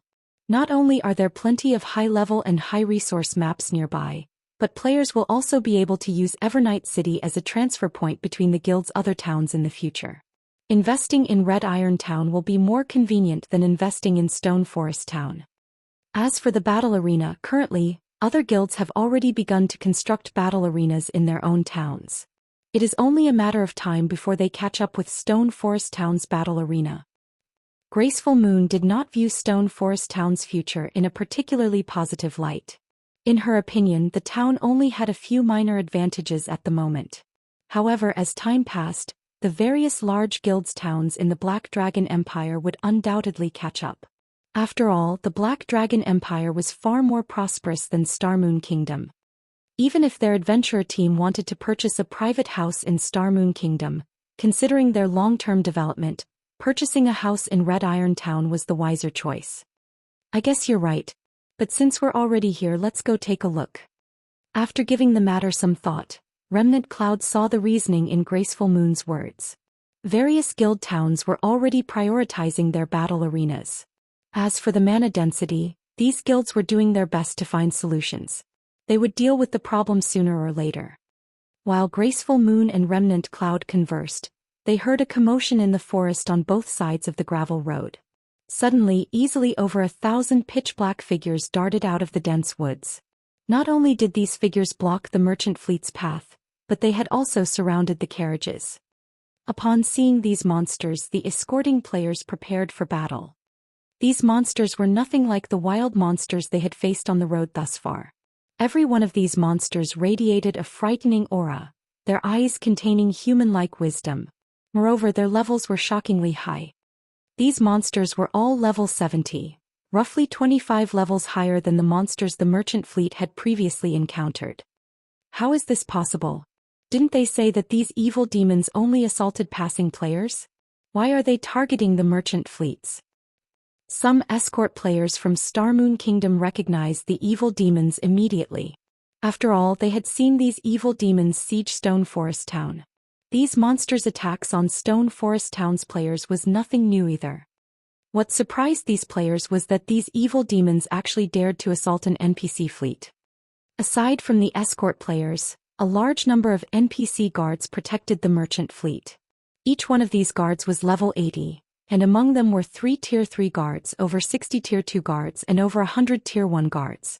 They were not existences current players could easily defeat. Before these players could recover from their shock, the evil demons surged forward. Haha. Go. Destroy the merchandise. Ghost Shadow, hiding amongst the trees, laughed as he watched his legion surround the merchant fleet. To ensure the fleet's destruction, Heaven's Burial had dispatched the Ghost Shadow Legion's elites, and Beast Emperor had sent them an evil demon army to assist. 2 level 70, Grand Lord ranked evil demons led the army. Given enough time, they could certainly eliminate the NPC merchant fleet. Although the evil demons' levels were lower than the NPCs, they had the numerical advantage.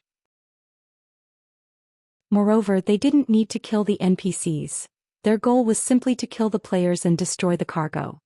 Damn it! Why are there so many powerful monsters? Graceful Moon's eyebrows rose in surprise. Not only did the level 70 chieftain-ranked evil demons easily defeat her summoned creatures, but they also dodged her spirit bullets. If not for Remnant Cloud activating a berserk skill and life-saving skill to hold the evil demons back, the monsters would have long since closed in on her. The other players weren't as lucky. Despite the battle beginning only a brief moment ago, over a dozen players had already died. On this kind of battlefield, these players were utterly useless. They were slaughtered like ants. Moon, get out of here. I'll hold them back. Remnant Cloud barked. He could tell that only death awaited them should they stay. They couldn't win a battle of this level. But, although Graceful Moon wanted to argue when she saw a High Lord overwhelm her commander, she took out an instantaneous movement scroll and activated it. A futile struggle. Ghost Shadow growled disdainfully when he noticed several players removing instantaneous movement scrolls from their bags. Before they had taken action, he had used a tool Beast Emperor had given him to seal the area, making it impossible for players to escape via return scrolls or instantaneous movement scrolls. Why did it fail? Graceful Moon's expression darkened when she realized that she was still on the battlefield even after the instantaneous movement scroll had disintegrated. As for Remnant Cloud, despite barely holding on thanks to a healer's help, it would only be a matter of minutes before he died as more evil demons descended on their prey. When Remnant Cloud had less than 20% HP remaining, A great lord-ranked evil demon circled the man, swinging its claws at the shield warrior. Remnant Cloud was already doing everything he could to block the evil demon's attacks from the front. He did not have any spare power to protect his back. "Commander!" Graceful Moon gasped. "Am I going to die just like this?" Remnant Cloud understood that there was no escaping death when he noticed the Great Lord behind him.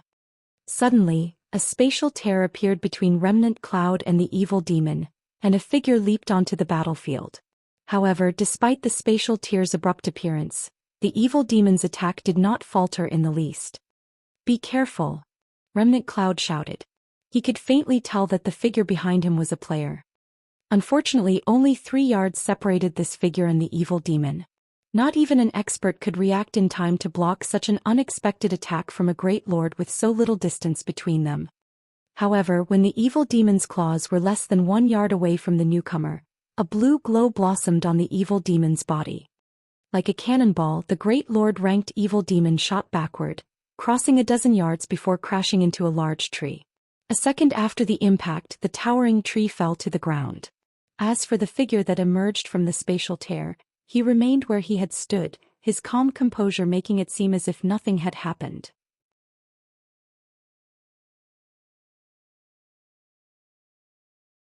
Chapter 1376. The 7 Luminaries' Rings' Power. Chapter 1376. The 7 Luminaries' Rings' Power. When the great lord-ranked evil demon's body hit the ground, the battlefield fell silent. How is that possible?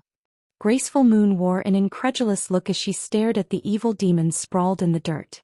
Turning her gaze toward Shifeng, she muttered, "Just what did he do?"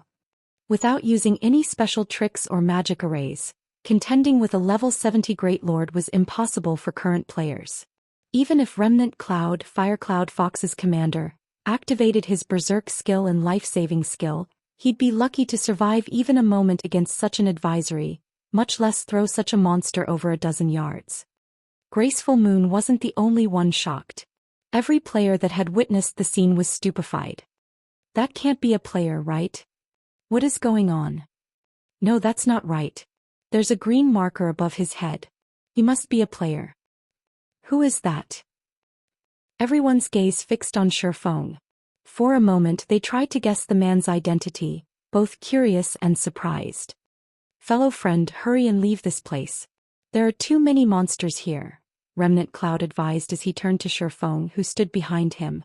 Although he hadn't seen how the even demon had been thrown, not one of the experts he was familiar with were capable of sending a level 70 Great Lord flying. With such strength, Shifeng could definitely shatter the evil demon's encirclement. "You want to leave?" Ghost Shadow, still hiding in the forest, sneered as he asked, "Do you think you can?" Although Shifeng's counterattack had surprised him, that was all.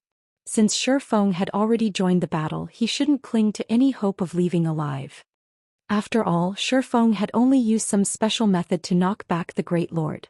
The swordsman was not truly capable of defeating one. Moreover, more than 10 Great Lords participated in this operation. If one was not enough, he simply needed to send 2 more at the newcomer. As Remnant Cloud was about to warn Shifeng of this, one of the nearby Great Lords and 5 Lord-ranked evil demons dashed towards the swordsman, dark fog wrapping around their claws as they swiped at Shifeng. To make matters worse, the evil demon's coordination was only slightly inferior to expert players. Seeing this, Remnant Cloud frowned. Even as a shield warrior, he could only stand against 3 evil demons at once. No swordsman could block 6 evil demons simultaneously without activating a life-saving skill. However, just as the 6 evil demons were about to land their attacks, a galaxy of stars appeared around Shifeng, radiating a brilliant blue glow. Compared to Shifeng's previous executions, his current sword's orbit was more complete and beautiful. Ping. When the blue glow illuminated the area, the 6 evil demons were instantly sent flying by over 20 yards. They hadn't even managed to reach the edge of Shifeng's cloak, much less deal any damage.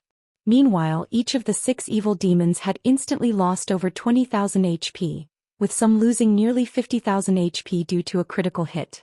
As evil demons had much less HP than ordinary monsters, their HP bars had decreased significantly. Remnant Cloud was dumbfounded.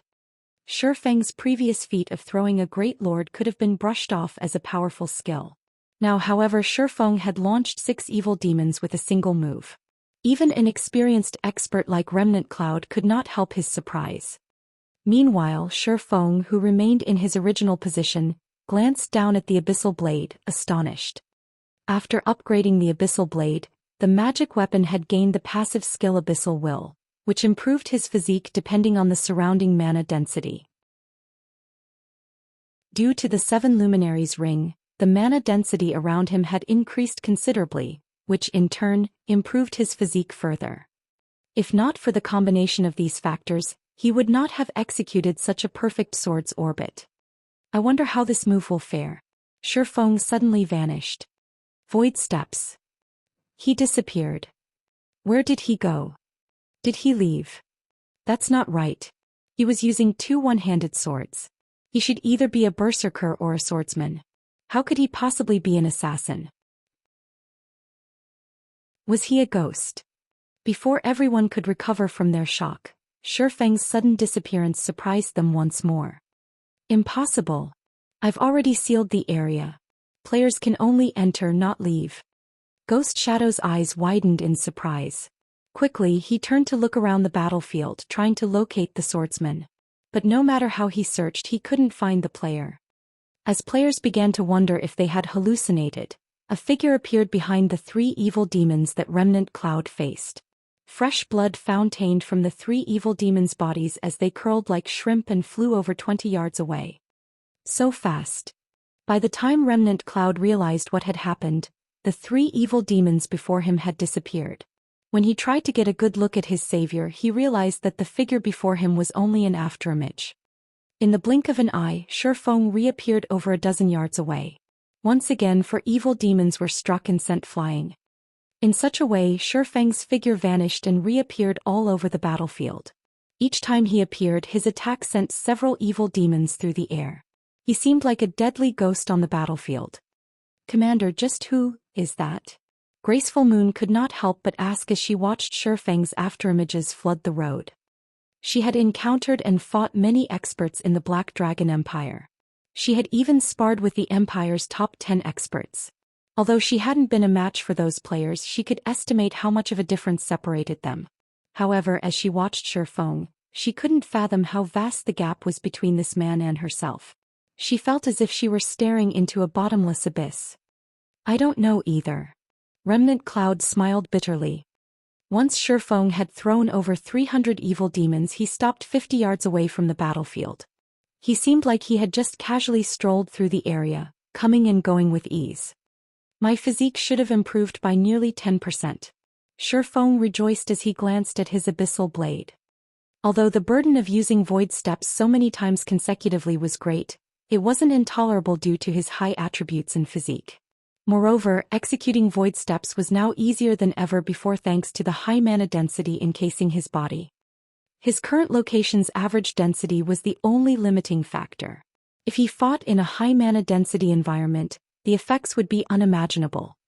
After a short pause, the 300+ evil demons that he sent flying charged at him like maniacs. The weakest among these evil demons was a chieftain, and the charge included 8 great lords. He's insane. He aggroed so many evil demons. Remnant Cloud's eyes twitched as he watched the evil demons stampede towards Feng. He could not fathom what Feng intended to accomplish by luring so many monsters. When the evil demons were within 30 yards, Feng smiled faintly as he thrust the abyssal blade into the ground. Abyssal Curse. A pitch-black light pillar emerged from within the evil demon group, extending into the sky. The pillar then expanded to a radius of 30 yards, preventing all evil demons within range from moving. Even the Great Lord-ranked evil demons felt as if they had just stepped in mud. No matter how hard they struggled they couldn't break free. Moreover, their attributes were rapidly reducing. Following which, a frightening amount of mana gathered around one of Feng's hands, a crimson magic array forming above his palm. He then directed the magic array at the army before him. Flame Domain. A twofold crimson magic array formed in the center of the evil demon army, crimson shockwaves radiating from the center. Before everyone could figure out what was happening, a towering pillar of fire rose up from the ground, forming a mountain of flame as it enveloped every evil demon that had charged at the swordsman. The scorching fire ripped pained screams from the evil demons' throats as their HP plummeted. Initially, the evil demons had lost around 350,000 HP. In the next second, they lost over 400,000 HP. Then they lost another 500,000 HP. By the time the flames scattered, the Lord-ranked evil demons had less than half their HPs remaining. The chieftains had been utterly annihilated. The fire's horrific damage had stupefied the witnesses. However, before these players could recover their senses, Shifeng followed up Flame Domain with Lightning Blade, dealing another a heavy blow. Following which he took out 2 Tier 3 large-scale destruction magic scrolls and used them consecutively against the remaining evil demons. In the end, all 300+ evil demons turned to dust. Suddenly, a golden glow flashed on Shifeng's body as he rose from level 55 to level 56.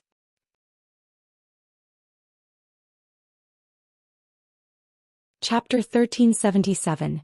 He is Black Flame. Chapter 1377. He is Black Flame. Amazing. Just who is this guy? The players still fighting the evil demon army gaped when they saw Shifeng turn over 300 evil demons to dust in just a few moments. A single chieftain-ranked evil demon could easily kill any one of them. If not for the level 80 NPC guards, they would have long since been annihilated. Yet, the mysterious cloaked swordsman before them had slaughtered these evil demons as if he were grinding common monsters. It was an extravagant grinding method. Evil demons weren't like ordinary monsters. They did not drop any loot, only offering slightly higher EXP. Setting aside the fire spell Shifeng had used, the 2 Tier 3 large-scale destruction magic scrolls could easily sell for over 1,000 gold. With that kind of money, a player could purchase a valuable plot of land in an NPC city. Moreover, even with enough money, Tier 3 magic scrolls weren't easy to purchase, much less large-scale destruction magic scrolls. In reality, however, Shifeng hadn't wasted the 2 scrolls. Chieftain-rank evil demons had a considerably high chance of dropping evil energy crystals. In Shifeng's previous life, a single crystal had sold for 10 gold on the market. Among the evil demons that he had killed, over 100 had dropped evil energy crystals. Not only had he earned back the money for the scrolls, but he had also made a profit. Damn it! Where did this person come from? Ghost Shadow frowned, his expression grim as he stared at the distant Shifeng. Evil demons feared large-scale destruction spells almost more than anything. Unlike ordinary monsters, although evil demons had very high combat power, they didn't have a lot of HP.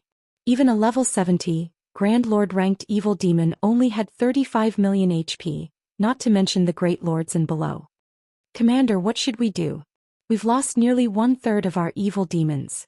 At this rate, it will be difficult to destroy the merchant fleet, a level 42 assassin clad in blue asked worriedly. Powerful magic barriers protected the NPC's carriages. Breaking a single barrier would take some time. In addition, the magic barriers buffed the nearby NPC guards. With these buffs, the 3 level 80 Tier 3 NPC guards were ridiculously powerful. They needed only a short time to kill Great Lord-ranked evil demons. Only the Grand Lord-ranked evil demons were a threat. Yet Shifeng had eliminated nearly 1/3 of their forces. This wasn't in the plans. He must be sick of living. He dares to treat Heaven's Burial's evil demons as EXP. Use our trump cards. Have the 2 Grand Lords prioritize that player. Lead 3 parties and assist the monsters from the side. Do not let him get away. Ghost Shadow growled, sneering. Understood. The blue-clad assassin immediately went into action. The Ghost Shadow Legion members who had been hiding in the forest snuck towards the Tier 3 NPC guards with bluish-purple scrolls. When they were less than 30 yards away from the Tier 3 NPCs, they revealed themselves and unfurled the scrolls. Suddenly, 3 purplish-gold magic barriers, each manned by 36 players, appeared and trapped the 3 Tier 3 NPCs and a large number of Tier 2 NPCs, freeing the evil demons from their opponents. No matter how these NPC guards struggled against the barriers, the purplish-gold walls didn't waver in the slightest.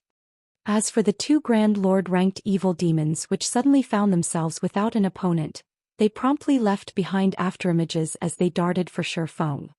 The sudden development inspired despair in the defending players. The evil demons alone were more than they could handle. Now hundreds of assassin players had joined the battle. Even Remnant Cloud, someone who had experienced many fierce battles, could not help his bitter smile. The fact that several hundred players had emerged to attack them proved that someone was in command of these evil demons. There was a huge difference between monsters under a player's command and those that were not. After factoring in the several hundred assassin players, his people had no chance of surviving this fight. As for their savior Shifeng, he needed to face off against 2 level 70 Grand Lords. Unfortunately, the swordsman would be lucky to keep his own life, let alone help them. The Grand Lord ranked evil demons were incredibly fast. Upon reaching Shifeng, they swiped their fog-clad claws at the player. These Grand Lords were far superior to their Great Lord cousins in terms of both strength and speed. In addition, they executed rapid switch while coordinating with each other. Not daring to be careless, Shifeng activated Heavenly Dragon's power, increasing his strength by 150%, agility by 60%, defense by 300%, and HP by 500%. Instantly, his maximum HP shot past the 400,000 threshold. He then executed Sword's Orbit, creating a perfect defense around himself. Boom. As blades and claws clashed, explosions rang out across the battlefield. With each collision, the ground beneath Shifeng and the Grand Lord's feet trembled. Even players 30 yards away from the fight could feel intense shockwaves. Both sides exchanged attacks so rapidly that it was impossible for the naked eye to keep up with them. All anyone could see was the ground sink as the impacts formed a crater. The residual power of Shifeng and the Grand Lord's attacks also left numerous furrows in the dirt around them. Seeing this, the nearby assassins who had intended to ambush Shifeng hesitated, afraid of getting caught in the crossfire. For a moment, the scene stupefied every player on the battlefield. How was this even a battle between a player and monsters? This was practically a monster-on-monster fight. How is that possible? Ghost Shadow, who had lain in wait to ambush the swordsman, could not believe his eyes when he saw Shifeng holding his ground against the 2 Grand Lord-ranked evil demons. Despite being just a player, Shifeng could fight 2 level 70 Grand Lords to a standstill. No one would ever believe this.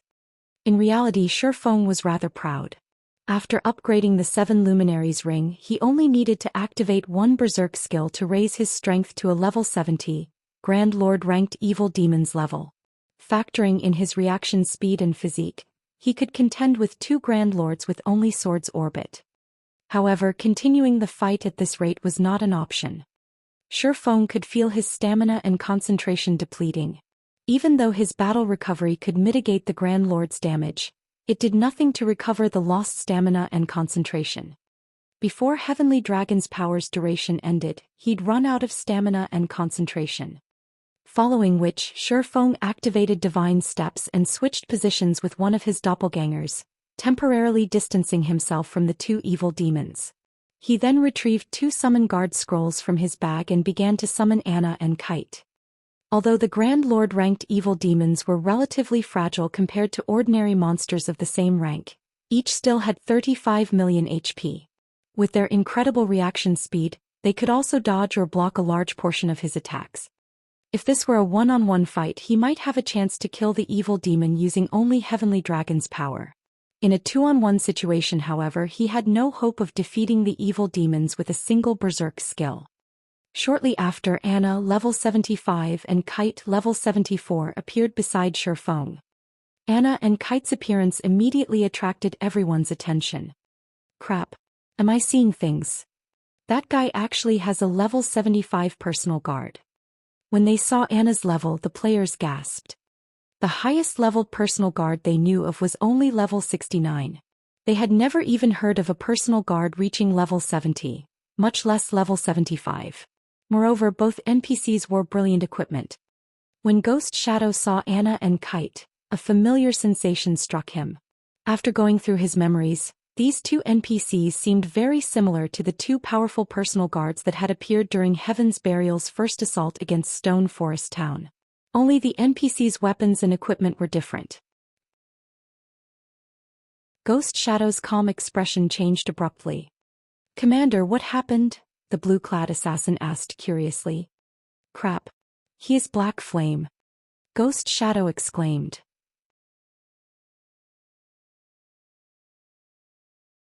Chapter 1378.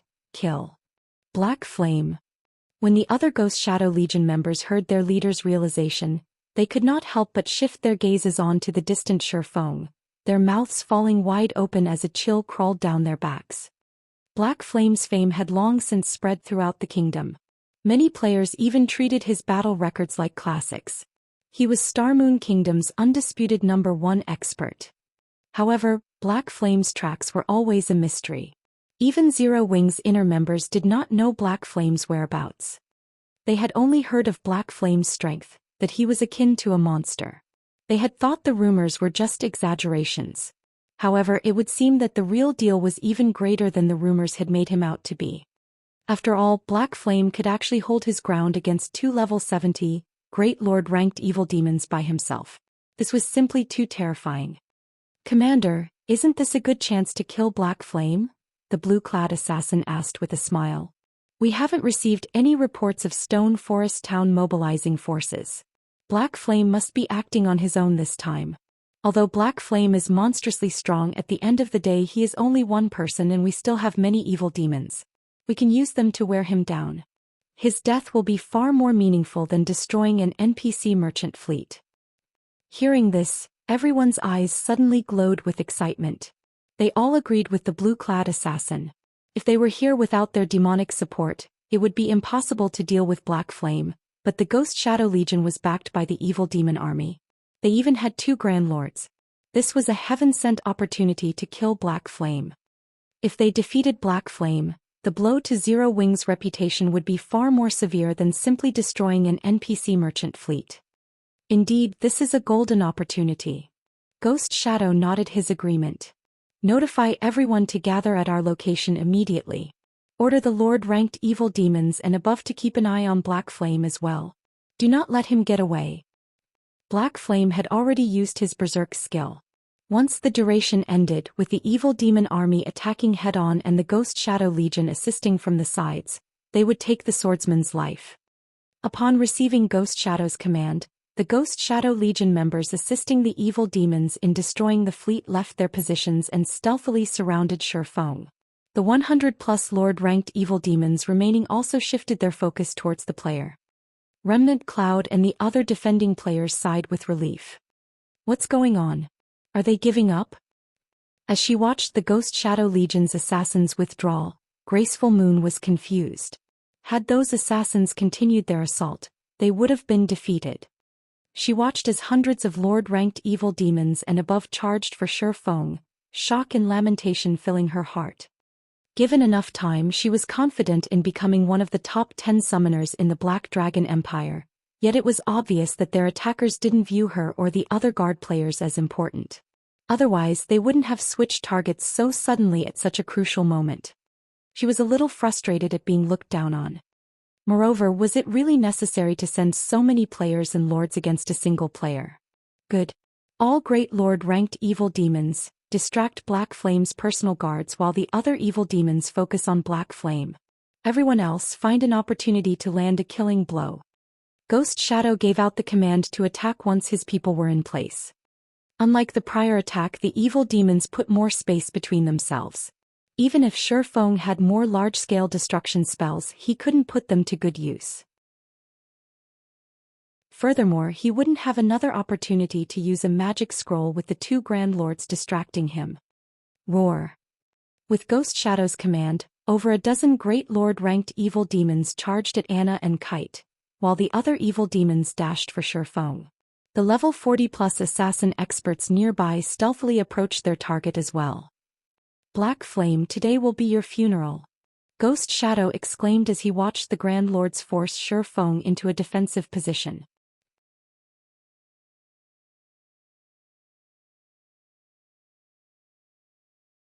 Chapter 1379. Unstoppable. Chapter 1379. Unstoppable. As the golden lightning dissipated, it revealed a large clearing on the road. Despite the Ghost Shadow Legion members having spread out, over 100 members had died instantly under the Valkyrie's merciless assault. As for Ghost Shadow, who hid a short distance away, he turned deathly pale upon seeing the devastation. Over 40 Lord-ranked evil demons had died. Even level 80 Tier 3 NPCs would require quite some time to kill one level 70 Lord, yet the Valkyrie had done so in one hit. Although the High Lords caught in the attack hadn't died, they weren't far from death's door. 4 Great Lords had also sustained severe injuries, each one with a little over a third of their HP remaining. This frightening damage and destructive power were simply unparalleled. Ghost Shadow had never witnessed such an attack.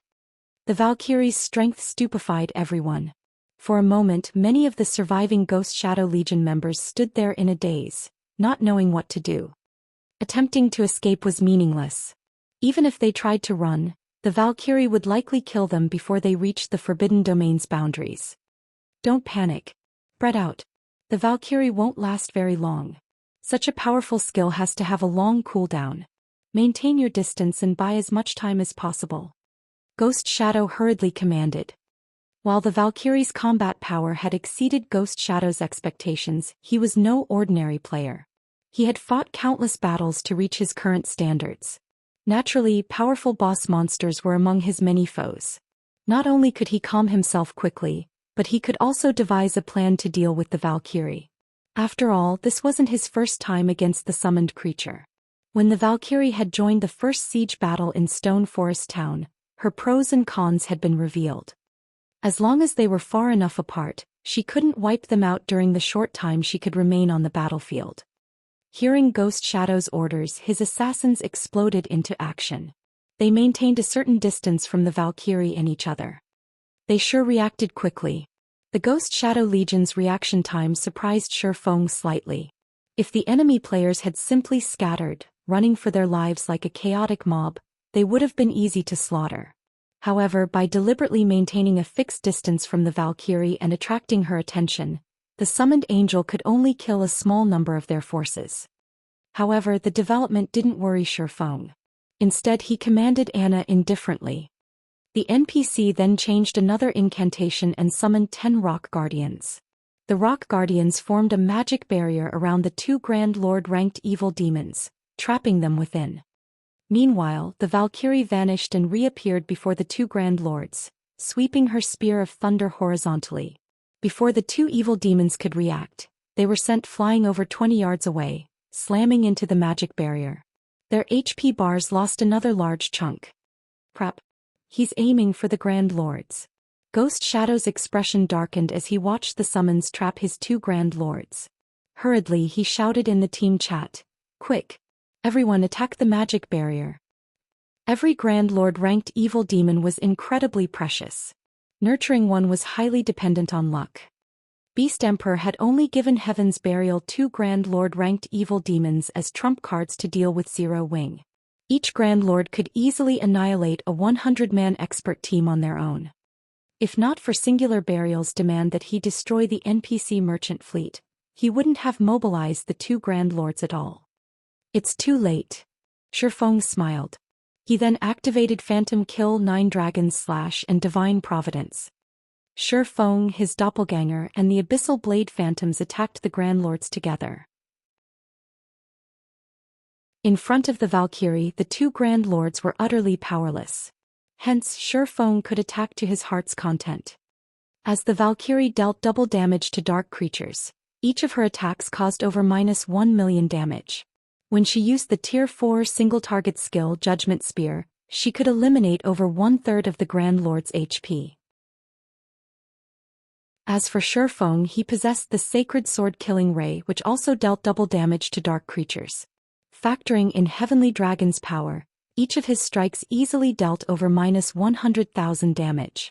After exhausting all 9 Shadow Blade attacks, he instantly devoured over 1 million HP from one of the evil demons. Although Shifeng's doppelganger only had 80% of his basic attributes, its damage shouldn't be underestimated either. Anna and Kite also bombarded the Grand Lords. In less than 6 seconds, one of the two Grand Lord-ranked evil demons collapsed as its 35 million HP fell to zero. As it fell, it dropped several items and contributed an astronomical amount of EXP, pushing Shifeng very close to level 57. Quick! Destroy the barrier. Ghost Shadow's stomach churned with anxiety as he watched one of his Grand Lords die. However, despite both players and evil demons assaulting the magic barrier unhindered, the barrier remained intact. The Rock Guardians maintaining the barrier only lost a small amount of HP. It was clear that it would take some time to bring this barrier down. As a result, Ghost Shadow and the others watched helplessly as the other Grand Lord rapidly lost its HP. Of course, as time passed, the Valkyrie's summoned duration dwindled. When the duration had only 1 second left, the Valkyrie began to fade. Meanwhile, the Grand Lord-ranked evil demon still had over 17 million HP remaining.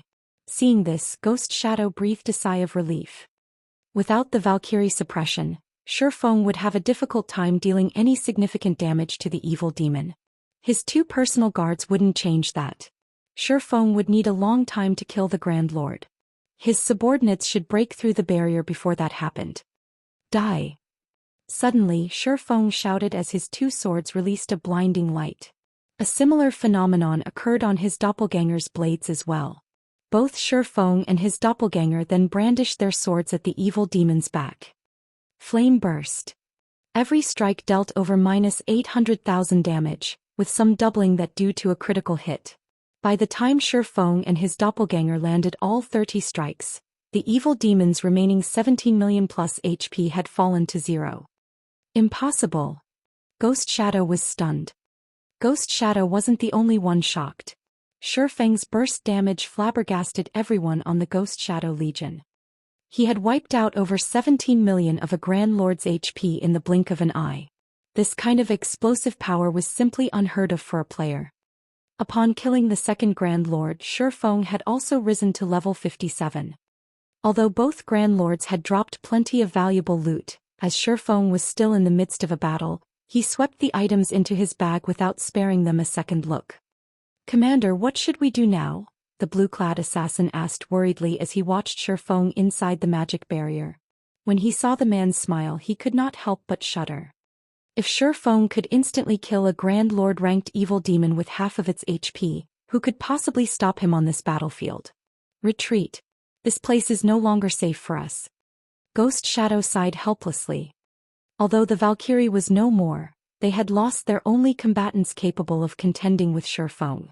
If they stayed and fought, they'd be nothing more than EXP and loot. Based on the strength the swordsman had displayed here, it was clear that attempting to kill him was futile.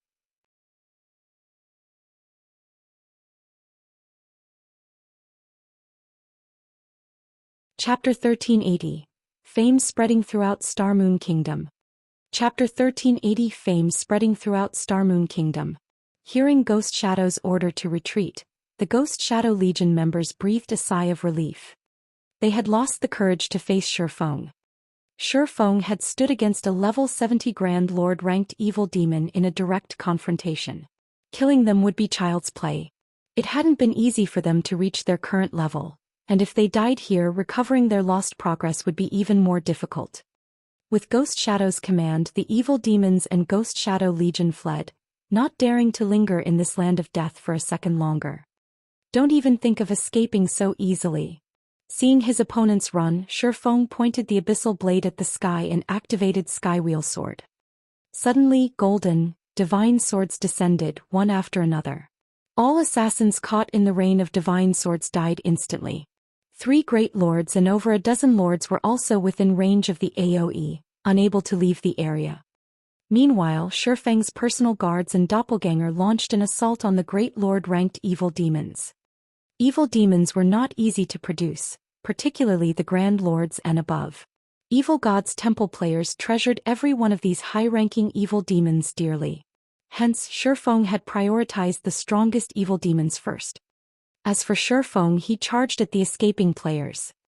While inside the Forbidden Domain, all enemies would receive a movement speed penalty. With his superior attributes, Shifeng could effortlessly catch the felling players.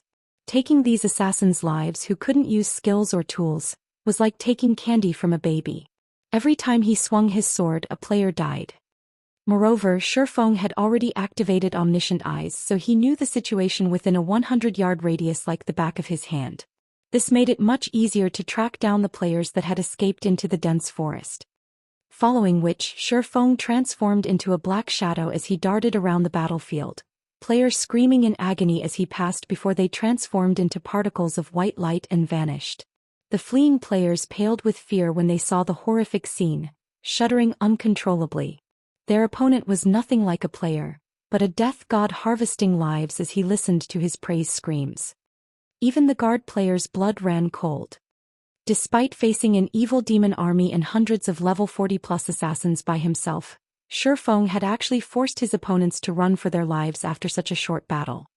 So strong. Who is that? So this is a true expert player. Everyone stared in shock as they watched Shifeng chase down the last Ghost Shadow Legion members. They felt as if they were looking at a whole new world. The Ghost Shadow Legion members were all level 40+ assassins and equipped with top-tier weapons and equipment.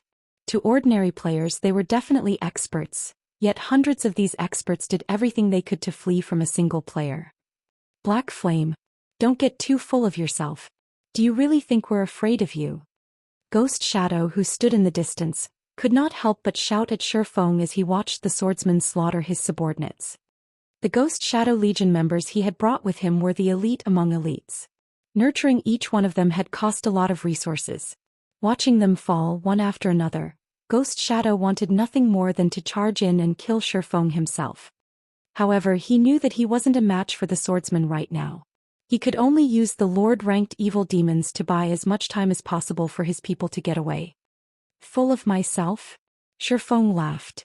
You're the ones who came to Stone Forest Town to rob our merchants. Do you really think that I'll let you leave alive?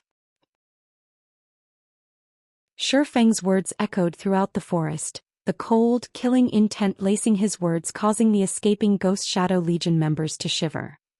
Shifeng stopped holding back as he switched to the aura of wind and activated Gale Domain, increasing his movement speed as he decreased enemy movement speed within 100-yard radius by 50%.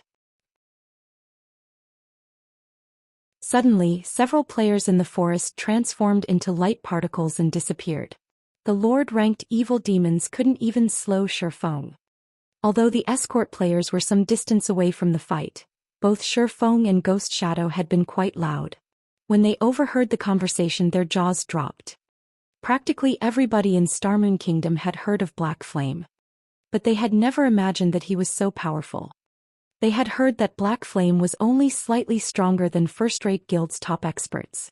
However, he was clearly more than slightly stronger. What? That is Zero Wing's guild leader. I don't think it's a mistake. After all, he even admitted it. No wonder why he's so powerful. As expected of the Sword King, Black Flame. He sent hundreds of experts running for their lives by himself. He's too awesome. I have to join Zero Wing after this. Right, has anyone recorded the battle? I'll pay 10 silver for a copy. I recorded parts of it but forget about the money. I'm going to upload it to the forums so you can watch it later. What a pity. I should have snuck over and watched the fight between Black Flame and the two Grand Lords. For a moment, the players escorting the merchant fleet brimmed with excitement. They had never expected to witness Starmoon Kingdom's mythical character in action personally. Moreover, they got to watch this mythical character create another legend. Graceful Moon turned to Remnant Cloud and asked, Commander, why don't we garrison our adventurer team in Stone Forest Town? What? You've changed your mind already? Remnant Cloud teased when he saw the glimmer in Graceful Moon's eyes. In truth, he had the same thought. After all, Shifeng's battle had allowed him to witness a whole new world, and as an expert he desperately wanted to learn more. He finally understood why the experts that had recently entered the top 100 class rankings in the Black Dragon Empire fixated on Stone Forest Town's battle arena. Of course, Graceful Moon responded without a shred of shame. On the contrary, she righteously declared, if Black Flame is this powerful, Zero Wing's other experts shouldn't be weaklings even if they're not as strong as he is.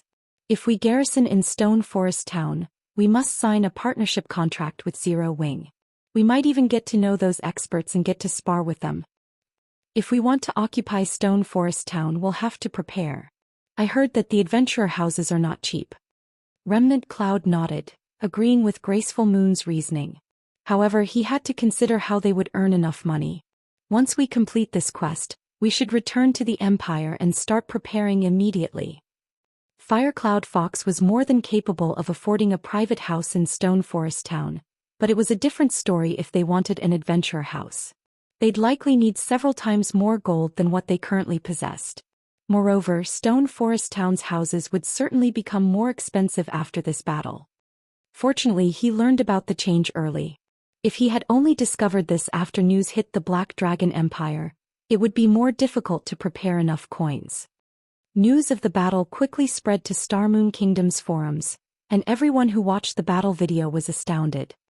Without any backup, Black Flame had killed 2 level 70, Grand Lord-ranked evil demons. Hundreds of evil demons and expert players had even fled from this terrifying player.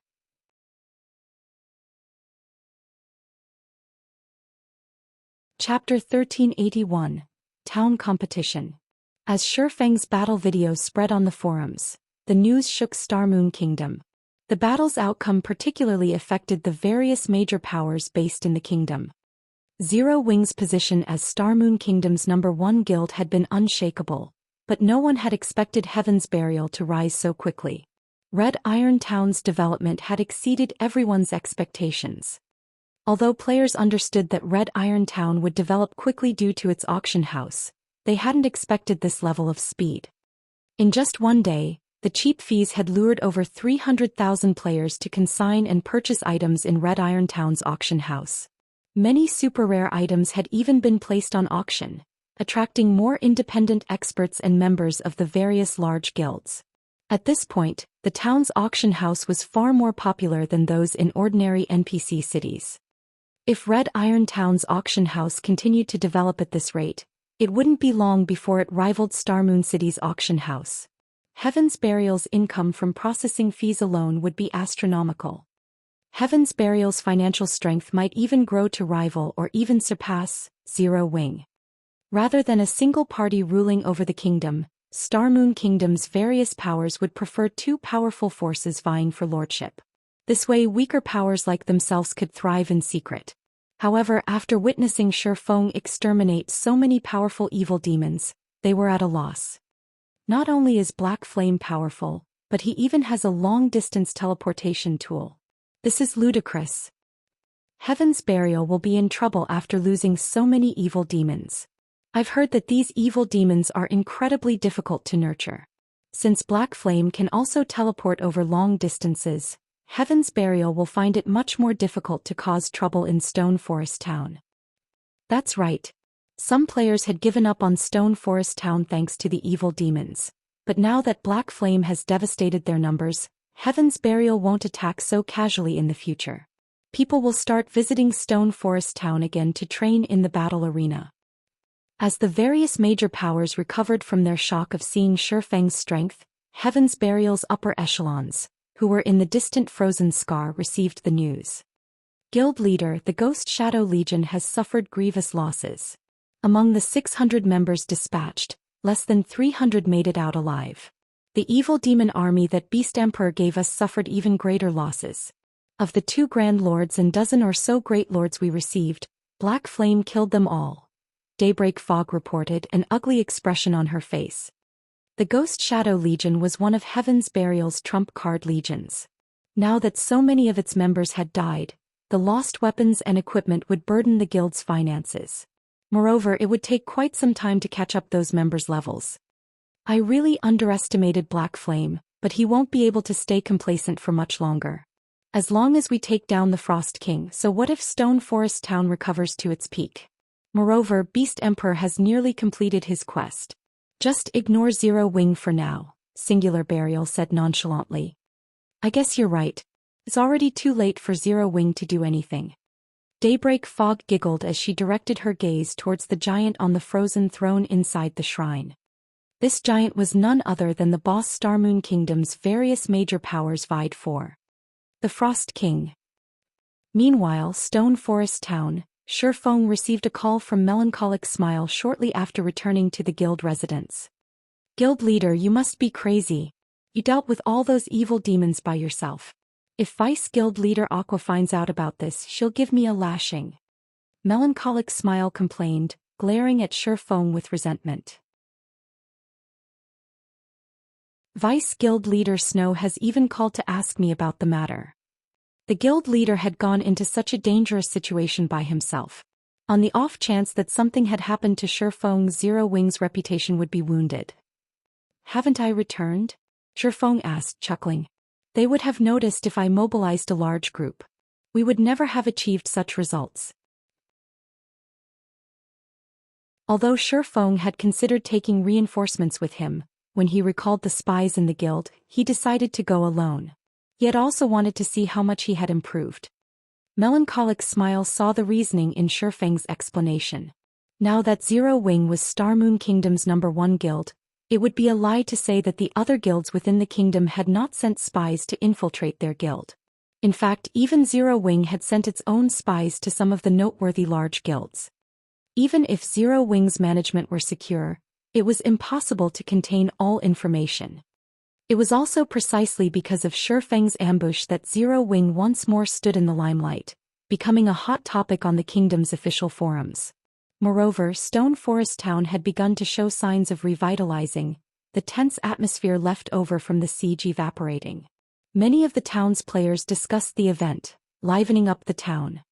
The candlelight trading firm also saw a significant increase in the number of players inquiring about Stone Forest Town's private housing. Right, how are the private houses and shops I asked you to build coming along? Shi Feng asked. Before he had left for the morning battlefield, he had tasked Melancholic Smile with managing Stone Forest Town's affairs. This way Blackie and Aqua Rose could take care of their promotion quests without worry. They're complete. However, we've constructed them so far away from the central area. Will players really want to purchase them? Melancholic Smile asked, confused. Logically, one would construct private houses and shops near a town's business district. Yet Shi Feng had told her to build them very far away from the candlelight trading firm and the Adventurers Association. To adventurer teams and merchant players, this would be inconvenient. It'll be fine. Shi Feng nodded. Guild leader, regarding the surveillance you requested on Heaven's Burial, based on the information we've received, it seems that the guild is making progress in the Frozen Scar. We're not sure how far they've reached, but based on our estimates, they'll read the Frost King in the next few days. And due to their auction house, Red Iron Town has attracted many players. I've heard that quite a few top adventurer teams from neighboring kingdoms have agreed to garrison in Red Iron Town. I'm afraid that it won't be long before Red Iron Town's popularity surpasses Stone Forest Town. Melancholic Smile felt powerless as she watched Red Iron Town's development speed. Due to the town's potential, many merchant players had allied with the town. Auction house. Shi Feng revealed a faint smile. He then told Melancholic Smile, "This is a good opportunity. Send me 100 architects. It's about time Heaven's Burial had a wake-up call."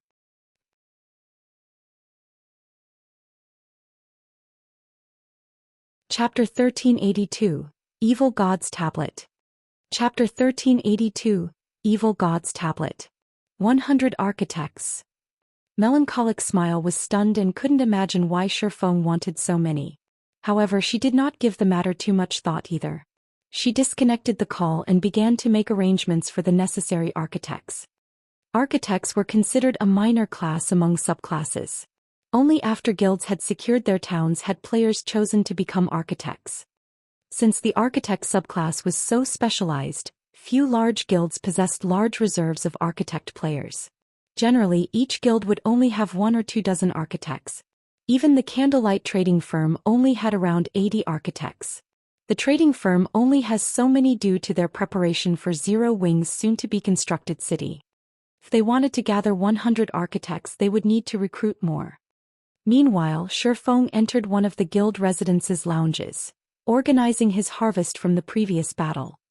Aside from the weapons and equipment from killing the Ghost Shadow Legion members, he had obtained over 200 evil energy crystals from the evil demons. He also had the loot from the 2 level 70 Grand Lords.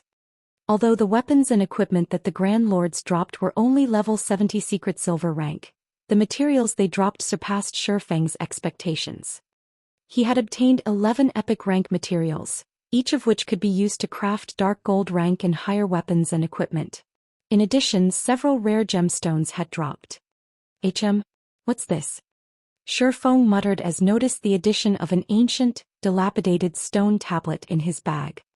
The tablet had an ordinary appearance, no different than the stone slates that were normally used as street signs. There was nothing amiss or special about it. However, upon picking it up, Shifeng noticed something extraordinary. Despite the stone tablet only being the size of a wash basin, it weighed as much as the stone table in forging rooms. Following which, Shifeng activated omniscient eyes and inspected the item. Third fragment of Evil God's Tablet, epic rank item. Created by the Evil God, this tablet can be used to form an illusory space within a 50-yard radius. The illusory space will create a bronze rank copy of any player that enters. Players can then fight their own copies. The bronze illusory creature has all skills of the copied player and can achieve a 100% skill completion rate. Duration 15 minutes. Cooldown 1 hour. Requires 500 evil energy crystals to upgrade. An illusory space? Excitement brightened Shifeng's expression as he read the text. This Evil God's Tablet fragment was undoubtedly his greatest harvest from the battle. Not even an epic weapon would be worth as much. This tablet was the equivalent of having a unique land to train in.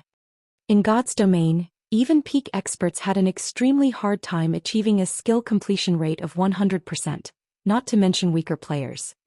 Meanwhile, the tablet fragment could create an exact copy of a player to serve as an opponent. The copy could even achieve a 100% skill completion rate. If players could spar with such an opponent long-term, their improvements would be astounding. By fighting the illusory creatures, players could learn how to better execute their skills and raise their skill completion rates. Shifeng had never imagined that the evil demons would drop such a precious item. The tablet fragment's only downside was its short duration. 15 minutes would pass in the blink of an eye. It can be upgraded using evil energy crystals? Shifeng's mood rose even higher. Shifeng knew that evil energy crystals could be useful when crafting weapons and equipment, but he hadn't expected the crystals to have this purpose. Although evil energy crystals only dropped from chieftain rank and above evil demons, he had accumulated quite a few from the 2 siege battles in Stone Forest Town. He hadn't used a single crystal thus far as he hadn't wanted to waste them just to produce weapons and equipment. As a result, over 5,000 evil energy crystals sat in Zero Wings Guild warehouse. Although the Evil God's Tablet's upgrade cost was a bit steep, upgrading the illusory space would be a worthwhile trade. Following which, Shifeng retrieved all of the evil energy crystals from the guild warehouse. Upon returning, he let the Evil God's Tablet devour 500 evil energy crystals. Immediately, the tablet started transformed, the originally blurry images on the tablet becoming clearer. At the same time, the tablet's weight tripled. If not for his frighteningly high strength, carrying this tablet would have been a taxing endeavor. The tablet's introduction had also changed slightly. Initially, it would only create a bronze illusory creature. Now it would manifest a mysterious iron illusory creature. Most importantly, the duration and cooldown had changed considerably. The illusory space's duration had risen from 15 minutes to 20 minutes, and the cooldown had decreased to 55 minutes. If he wanted to upgrade the tablet fragment further, he would need to feed it another 1,000 evil energy crystals. That's quite an improvement. After giving the matter some thought, he decided to upgrade the Evil God's Tablet again. There wasn't much use for evil energy crystals at the moment. Upgrading the illusory space was much wiser than letting the crystals collect dust in the guild warehouse. After spending another 1,000 crystals to upgrade the tablet a second time, Shifeng proceeded to spend 3,000 more crystals to upgrade yet again. Unfortunately, the fourth upgrade cost 10,000 crystals. Even if Shifeng wanted to, he didn't have enough of the resource. After upgrading the tablet 2 more times, the illusory space could generate fine gold illusory creatures. The illusory space's duration had also increased to 30 minutes, while its cooldown had decreased to 45 minutes. 30 minutes was neither too long nor too short of a time for players.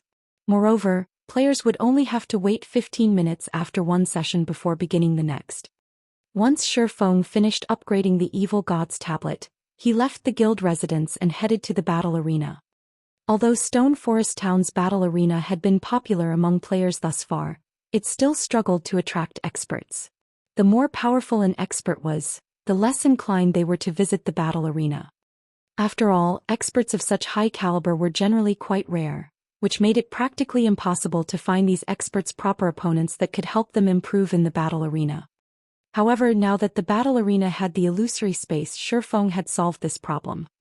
Noobs and experts alike all desired a method to raise their skill completion rates. This was especially true for expert players. After achieving an 80% skill completion rate, every 1% increase required a lot of time and effort, let alone after reaching 100%.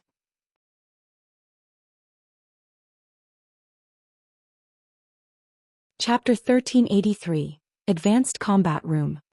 Chapter 1383, Advanced Combat Room. Stone Forest Town Battle Arena.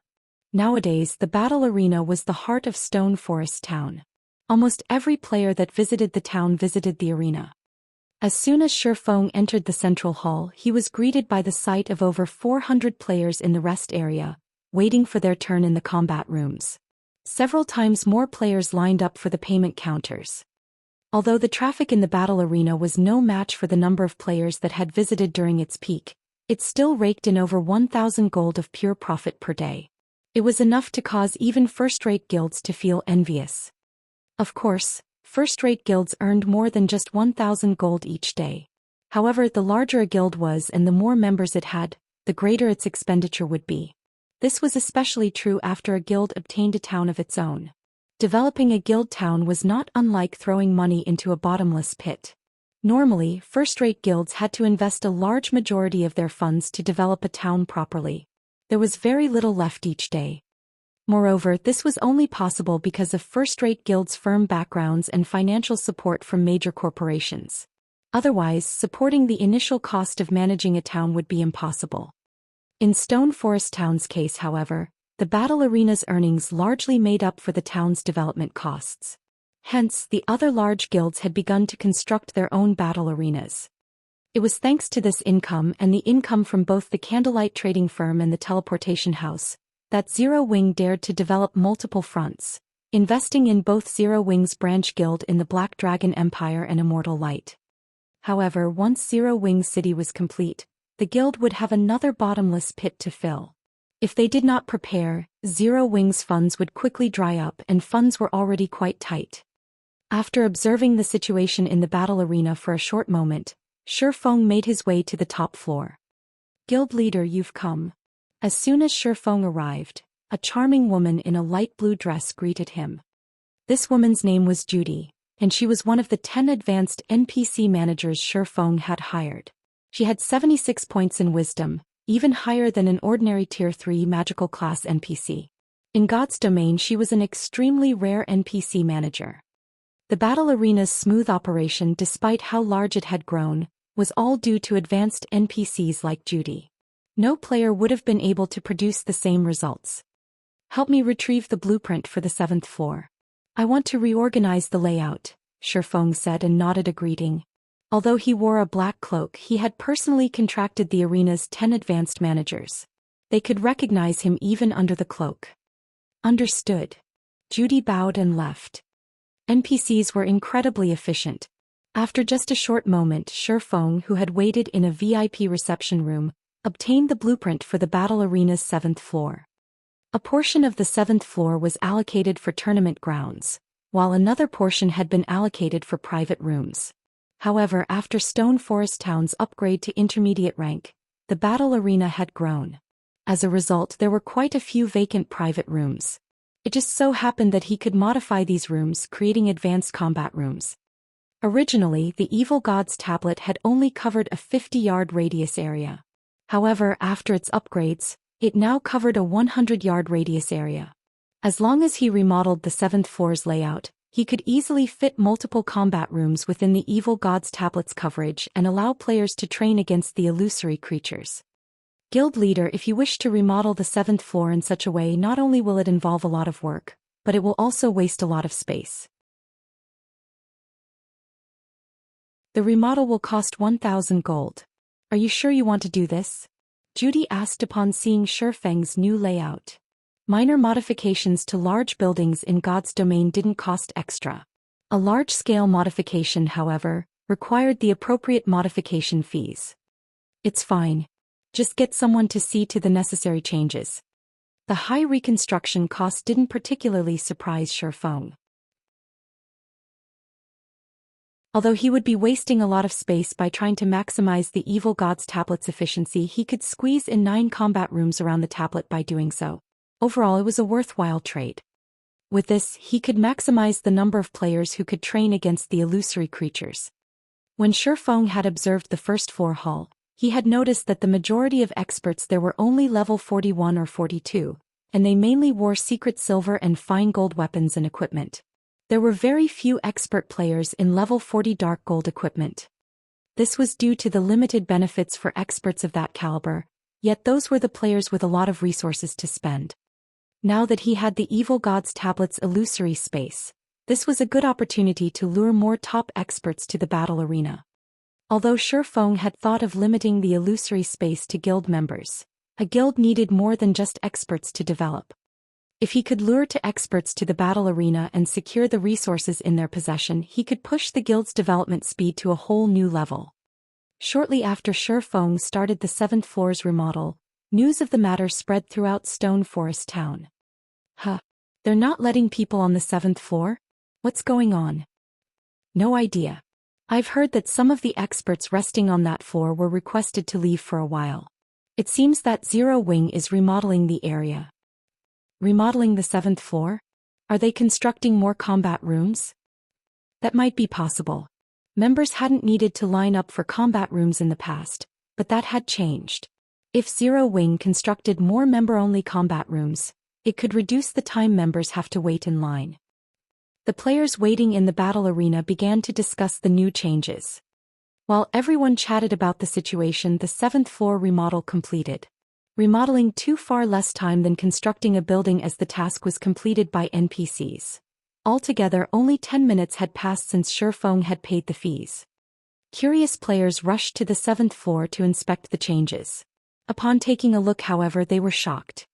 While it was true that Zero Wing had constructed more combat rooms, the number had surprised everyone. The guild had only constructed 9 combat rooms. Moreover, these 9 rooms occupied as much space as 20+ combat rooms on the 6th floor. In addition, players could choose a new type of combat room at the first floor counters, the advanced combat room. Moreover, only battle arena members had access, and the rental price was ridiculously high. Renting one advanced combat room for 30 minutes cost 2 magic crystals.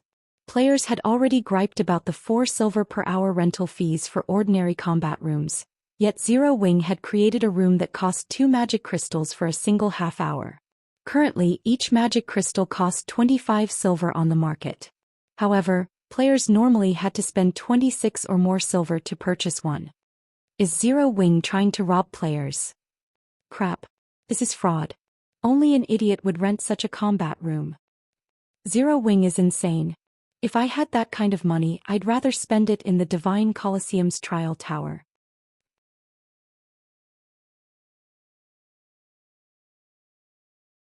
Chapter 1384. Empire Ranking. Chapter 1384. Empire Ranking.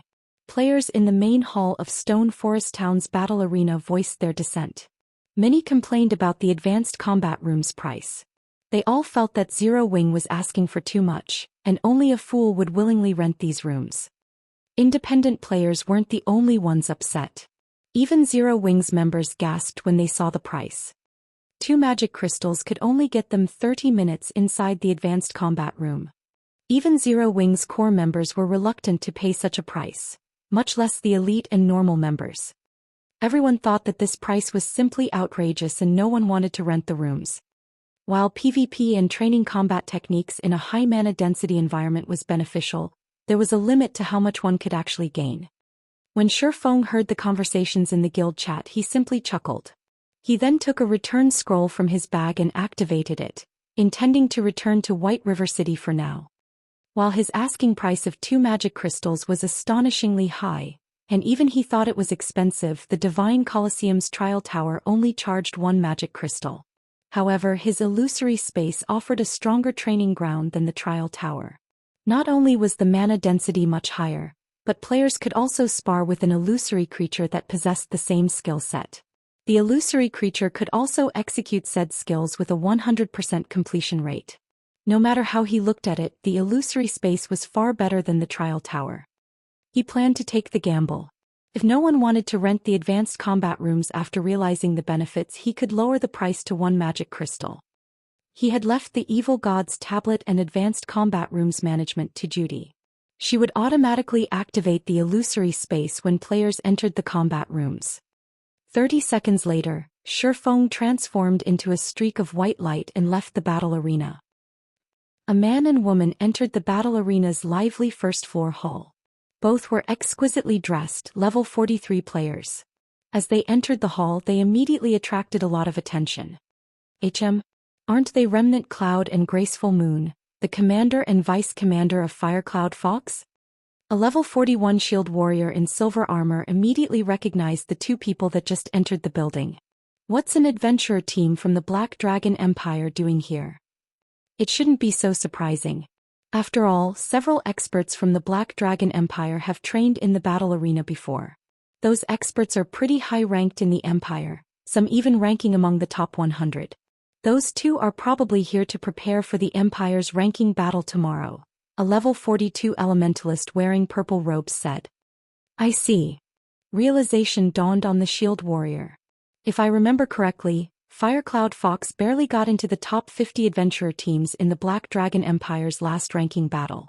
It's a pity that the team wasn't quite strong enough. If Remnant Cloud could rank among the top 50 of his own class, he might be able to push Firecloud Fox into the top 50 this time. That's highly unlikely. Various superpowers recently debuted newcomers that they've been nurturing internally to contest for the top 10 newcomers in God's domain. First-rate guilds will also dispatch some of their geniuses for the competition. Since the ranking battles are such a good opportunity to gain combat experience, why would these new talents pass it by? The purple-robed elementalist said, shaking his head. Just keeping their spot among the top 100 will already be impressive, let alone the top 50. Developing in an empire is awesome. The secret pavilion only holds these battles from time to time in the empires. Players residing in these empires get to watch the battles, too. On the other hand, the secret pavilion hasn't once hosted such a competition in Star Moon Kingdom, the silver-armored shield warrior said, sighing. It can't be helped. God's domain is just too big. Keeping up with the various empire statistics is already challenging. Moreover, hosting such competitions costs a lot of resources. Even the secret pavilion can't afford to keep track of experts in the various kingdoms. Though that might not be the case in the future. While the purple-robed elementalist sighed in dejection as well, he also held a hint of hope. Generally, only local players got to watch the secret pavilion's ranking competitions. After all, the competition venue could only hold a limited number of people. The secret pavilion usually only invite active, well-known players, adventurer teams and large guilds within the hosting empire. Adventurer teams and players from other countries weren't invited. The advanced combat room's rent is so expensive, and only one person can use it at a time. Commander, let's just settle for the ordinary combat rooms, Graceful Moon exclaimed when she saw the prices. Although she could afford the room, 2 magic crystals for 30 minutes of training was ridiculous no matter how she looked at it. Let's give the advanced combat rooms a try. In any case, we're just here to test out the effects of the town's mana density. If we go for the ordinary combat rooms, I'm afraid we'll have to wait a long time before our turn. We don't have that much time to waste right now, Remnant Cloud said, shaking his head. He turned to the NPC behind the counter and said, I'll rent 2 advanced combat rooms. All right. The total cost is 4 magic crystals, the NPC beauty responded with a smile. Following which, Remnant Cloud paid 4 magic crystals and received 2 purple crystals in return. The purple crystals were keys to the corresponding combat rooms. After receiving the keys, Remnant Cloud and Graceful Moon approached the staircase. Unlike other players, they didn't need to wait in the rest area for their turn, and many players looked on with envy. Only when these players remembered the 2 magic crystal cost, they shook their heads and gave up on the notion of renting an advanced combat room. Meanwhile, Shifeng had arrived in White River City. After leaving the teleportation hall, he made his way to the library. Due to an unexpected situation, he had been forced to delay his plan of asking Charlene about the pitch-black ring. Now that the evil demon problem plaguing Stone Forest Town had been dealt with, he had to visit the woman. After all, if not even omniscient eyes could appraise the pitch-black ring, the ring's origin must be extraordinary. After riding an advanced horse carriage for 10 minutes or so, Shifeng reached White River City's library. However, the scene before the library had changed drastically. Due to White River City's promotion, the library's appearance had become far more majestic. The guards standing by the main entrance had also been upgraded, now level 180 Tier 2 knights. Upon entering the library, Shifeng felt a distinct change to the building's mana density. It would now be far easier to learn and train spells here than outside. Hence, far more magical class players occupied the building. Shifeng did not waste too much time in the first floor hall, quickly making his way to the library's top floor. Upon reaching the top floor, like his previous visit, Shifeng felt as if he had just sunk into a muddy swamp. He wasn't comfortable. When he entered the Star Moon Hall, Charlene sat at a table, quietly reading an ancient book as she usually did. She gave off an indescribable sense of intimacy and tranquility. "It seems your promotion has gone smoothly. You've made it back so quickly." When Charlene saw Shifeng enter the hall, she scrutinized him. A moment later she smiled and said, "Well? Out with it. Why have you come this time?" "Lady Charlene, I'd like your help in appraising an item," Shifeng answered straightforwardly. "This item is very special and I cannot even inspect it with my omniscient eyes." "Even your omniscient eyes appraise it?" Charlene was slightly astonished. Setting her book on the table, she continued, "That is interesting. Let me have a look." Following which, Shifeng revealed the pitch-black ring he had obtained from the ancient treasure chest.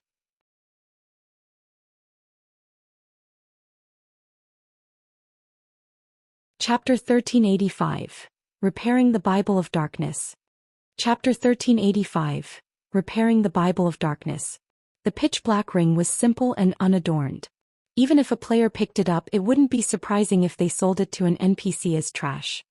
However, when Shifeng took out the ring, Charlene was stunned for a moment while Shifeng felt the previously calm mana in the hall rampage. Very quickly, however, peace returned to Star Moon Hall. This was the first time Shifeng had seen Charlene lose her composure. "Where did you get this?" Charlene asked, her joy and excitement lighting up her eyes as she stared at the pitch-black ring in Shifeng's hand. "A secret room in the Orc Palace," Shifeng answered truthfully. Seeing Charlene's reaction, he could tell that she recognized the item, and he could not help his growing excitement. If even Charlene hadn't known the ring's identity, it would have likely collected dust in his warehouse for a very long time. After all, unless he obtained an identification skill that was even more powerful than omniscient eyes, he wouldn't learn more about the ring. Such a skill wasn't easily obtained. However, if an NPC recognized the item, he could learn about it even if he couldn't analyze it. So that's the case. That old bastard really did have it. Charlene smiled. With a wave of her hand, the pitch-black ring flew out of Shifeng's palm and to Charlene's. Slowly she said, "This is the Ring of Eternity." It had originally belonged to the God Slayer, but looking at it now, it seems to be damaged beyond repair. Damaged beyond repair? Shifeng's heart sank. He had hoped that this ring was something amazing, yet it turned out to be beyond salvation. It was no wonder why omniscient eyes couldn't analyze it. After all, it was only natural that he couldn't appraise a worthless item. "Don't be too disappointed. Although it is useless now, the ring's materials are quite special," Charlene said. She couldn't help but giggle when she saw the dejected expression on Shifeng's face. After all, this ring used to be a godly relic. The heart of the world had been its core material. "I believe many people will be interested in this ring if you can get a craftsman forger to make a new one." When Shifeng heard the words "heart of the world," his breathing quickened slightly. The heart of the world was the foundation of a world. Many of God's domain's other worlds, for example, had evolved from a heart of the world. If you don't have a use for this ring, I'd be willing to buy it. I can offer you 200 units of 7 luminaries crystals or the Eternium mine that's near White River City, Charlene said, smiling as she toyed around with the ring of eternity in her hand. Charlene's offer was sorely tempting. He had never expected the woman to be so generous and wealthy. 200 units of 7 luminaries crystal was no small amount. It would take a first-rate guild months if not years to gather so much. Meanwhile, the Eternium mine close to White River City was also quite famous. Shifeng hadn't thought that the mine actually belonged to Charlene. Eternium ore was a very rare supportive ore. It was also used to forge magisteel ingots, which could increase one's success rate when forging weapons and equipment. Many guilds had thought of claiming the mine for themselves in the past.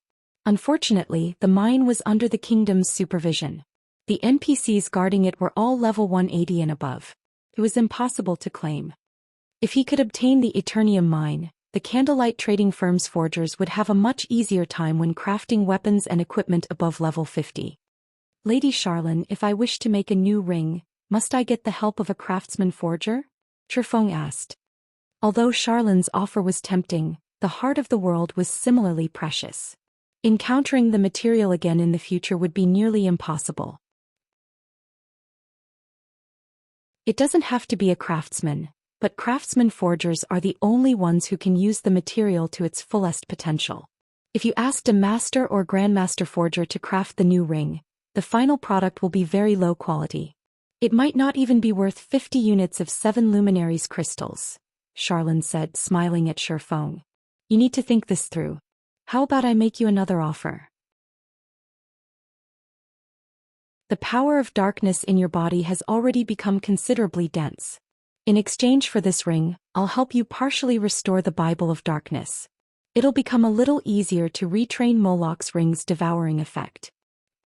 Help me repair the Bible of Darkness? Shifeng was slightly astonished. He had never imagined that Charlene would be so interested in the Ring of Eternity, so much so that she'd offer to help him repair the Bible of Darkness, albeit partially. Immediately he answered, "All right. I'll have to trouble you to help me repair the Bible of Darkness, then."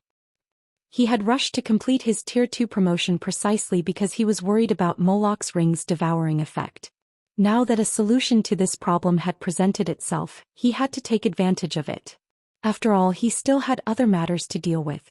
He didn't have the spare time to quest and repair the Bible of Darkness. Meanwhile, he had other methods of obtaining 7 luminaries crystals. As for the mine, manatite veins were far more valuable than Eternium veins. After all, manatite ore could be used to produce the elementium ingot, another item that could increase forging success rates. Moreover, manatite veins produced magic crystals. As for forging a new ring, there were only a few craftsman-ranked forgers throughout God's domain. Finding one and convincing them to help was simply impossible for a player of his level. Even if he got the chance, it wouldn't happen for a long time. Rather than letting the heart of the world collect dust in his warehouse, he might as well benefit from it now. It would also save him the trouble of completing a quest that was at least epic rank. You've made a wise decision. Otherwise, you'd have to travel to the Broken Canyon, Charlene said, chuckling as she stored the Ring of Eternity. She then said, "Follow me." Hearing Charlene mention the Broken Canyon, Shifeng shuddered. He hadn't realized that he'd have to go to such a dangerous map to repair the Bible of Darkness. The Broken Canyon was a rank 2 forbidden land for humans, only second to the Ruined Mountain Range. In the Ruined Mountain Range, players were guaranteed to die, while in the Broken Canyon they might survive 1 out of 10 visits. Moreover, they'd only have such hope after reaching Tier 3. Countless peak experts had visited the Broken Canyon in the past. While some had grown stronger, the majority of these peak experts had returned with their characters crippled. Just being able to walk out of the Broken Canyon alive made them experts among experts. As for obtaining something from inside the Broken Canyon, only peak experts had any hope of achieving such a feat.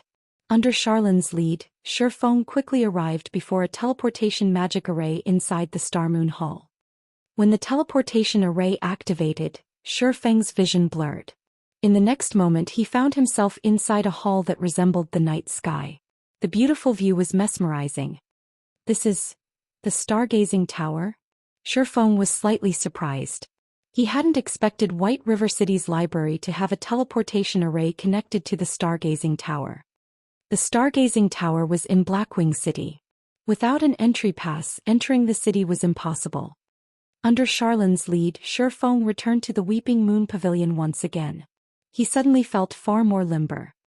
The Weeping Moon Pavilion has a powerful suppression effect on the power of darkness. If we repair the Bible of Darkness here, the Demon Kings won't discover the change, Charlin explained. All right, take out the Bible of Darkness and place it on the magic array below the water mirror. Nodding, Shifeng retrieved the Bible of Darkness from his bag and set it on the carved magic array beneath the water mirror on the ceiling. The magic array in the center of the Weeping Moon Pavilion looked ancient. Despite the being inactive, Shifeng could feel its archaic aura. As Charlin walked up to the magic array, a dazzling staff suddenly appeared in her hand. She pointed the staff at the magic array and commanded, "Space-time source activate." Suddenly, the mana density in the Weeping Moon Pavilion began to grow restless. The magic array then lit up, and horrific amounts of mana surged towards the array, stealing the strength from Shifeng's legs as he fell on his rear. How is this possible? Shifeng was stupefied as he stared up at the sevenfold magic array that formed beneath the water mirror.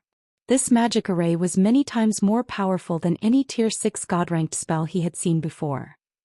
Abruptly, the Bible of Darkness started to flip around as layer upon layer of pitch-black chains appeared around the book, binding it. However, as if time had begun to rewind, the chains began to vanish.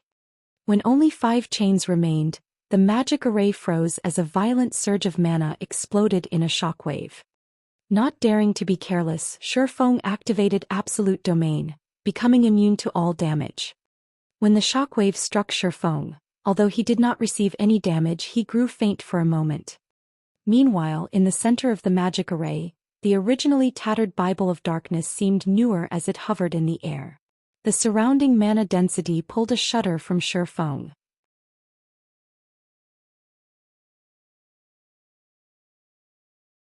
Chapter 1386, Demon Ruler.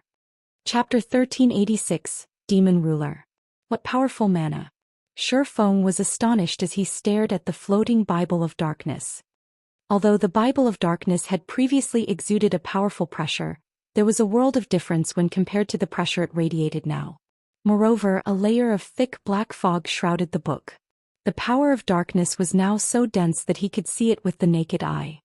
Meanwhile, Charlin, who was very pale, lightly waved her hand. In the blink of an eye, the floating Bible of Darkness appeared in Shifeng's hands. All right, I can only repair it to this extent. Whether or not you can repair the Bible of Darkness to its peak will depend on your luck and tenacity. As for Moloch's ring, try not to use it unless absolutely necessary, as it will only accumulate more power of darkness. After saying so, Charlin waved her staff. Suddenly, Shifeng's world spun. Before he knew it, he had appeared in the plaza outside of the stargazing tower. His abrupt appearance attracted a lot of attention. Isn't she too quick to chase people away? Shifeng smiled bitterly as he surveyed his surroundings and noticed hundreds of people staring at him greedily. Fortunately, he was wearing a black cloak, so his identity remained a secret. Following which, Shifeng stored the Bible of Darkness and took out a guild transfer scroll. In Blackwing City's plaza, the players watching Shifeng easily recognized the Bible of Darkness as an extraordinary item. However, when they saw Shifeng's transfer scroll, they ground their teeth in anger.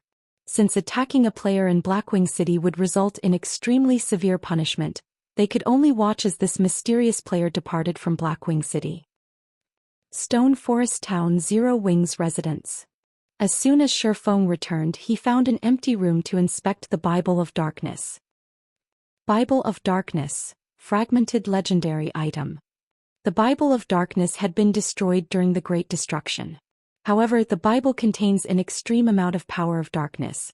If one can gather the other fragments, they can restore the Bible's power, gaining dominance over all demonic creatures and become the Lord of Demons. Skill 1. Demon Summoning. Summons the demon gate with the power of darkness, calling forth a random demon that is no higher than 1 tier and 15 levels than the summoner. Maximum tier cannot exceed tier 5. Holder of the Bible of Darkness can command the summoned demon for up to 6 hours. Cooldown, 2 hours 30 minutes. Skill 2. Gate of Darkness. Allows teleportation to the Dark Denver. Can also be used in the Dark Den to teleport to the outside world. Can teleport a maximum of 20 people at a single time. Cooldown, 1 day. Skill 3. Light of Darkness. Strengthen a player with the power of darkness, allowing said player to wield the power of darkness. Can strengthen up to a maximum of 1,200 people. Every player strengthened provides one source of darkness to the wielder of the Bible of Darkness. Skill 4. Power of Darkness. Fill your body with the power of darkness, increasing all attributes by 100%, decreasing cooldown of all skills by 30%, and increase damage by 50%. Duration will be equal to number of source of darkness *0. 5 seconds. Power of Darkness cannot stack. Can only strengthen players up to a maximum of tier 5 classes. Cooldown, 6 hours. Skill 6. Demon Ruler. Passive effect. Increases the attributes of demonic creatures under user's control by 30%. Forcibly decreases the attributes of all enemy demon creatures within a 1,000-yard radius by 30%. Active effect. When activated, there is a 10% chance to control a demon creature that is no higher than 2 tiers and 30 levels than the user for 2 hours. Can control up to tier 5 creatures. Can control up to a maximum of 3 creatures at a time. Cooldown, 5 minutes. This book can truly give its user the power to rule over demons. Shi Feng was ecstatic as he read the tome's attribute panel. With these attributes, the Bible of Darkness was on par with a legendary item, yet it was only fragmented legendary rank. With the shortened cooldown for demon summoning, it was now possible to summon 3 demons at a time. This would be of great help on his future quests. Meanwhile, with the Demon Ruler skill, he could potentially control up to 6 demons at a time. If he could restore the Bible of Darkness to its peak, he could form a powerful demon army. His army would be no weaker than Beast Emperor's evil demon forces. Moreover, he'd still be an ally of the human race. Now that the maximum number of people I can grant Power of Darkness to has increased from 600 to 1,200, I can use this opportunity to expand the Dark God's Legion. Shi Feng thought as he read the Light of Darkness skill. As Zero Wing continued to expand, its number of experts continued to increase. However, due to the previous limit of Light of Darkness, he couldn't have more than 500 people in the Dark God's Legion. Now, however, he could have a true 1,000-man legion. Moreover, the Bible of Darkness's repair had also upgraded the Berserk skill, Power of Darkness's effects. When he thought about arming a 1,000-man legion with Berserk skills, he could not help but shiver with excitement. Even 10 years after God's Domain's launch, Berserk skills had been incredibly rare. Not every expert would have a chance to learn one.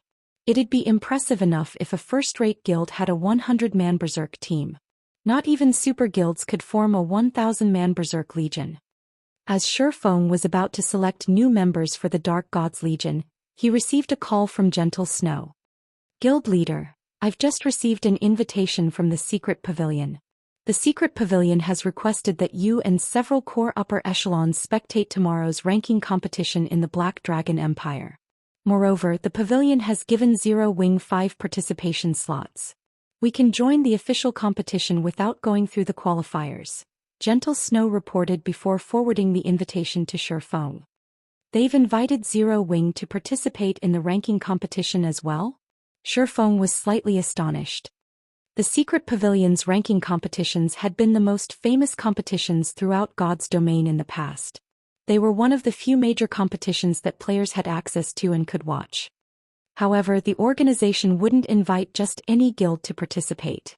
The Secret Pavilion only invited large local guilds. Moreover, due to the venue's capacity, a limited number of guilds were invited to spectate. Usually, the Secret Pavilion only prepared slots for 100 guilds. Among the guilds invited, the weakest were second-rate guilds. Other local guilds would then contest for the leftover slots. As this ranking competition was the best opportunity for a guild to increase their renown in an empire, an intense competition among the local third-rate guilds would break out before every event. Unfortunately, as both God's domain size and player population were too massive, it was unrealistic to hold the ranking competitions in every country.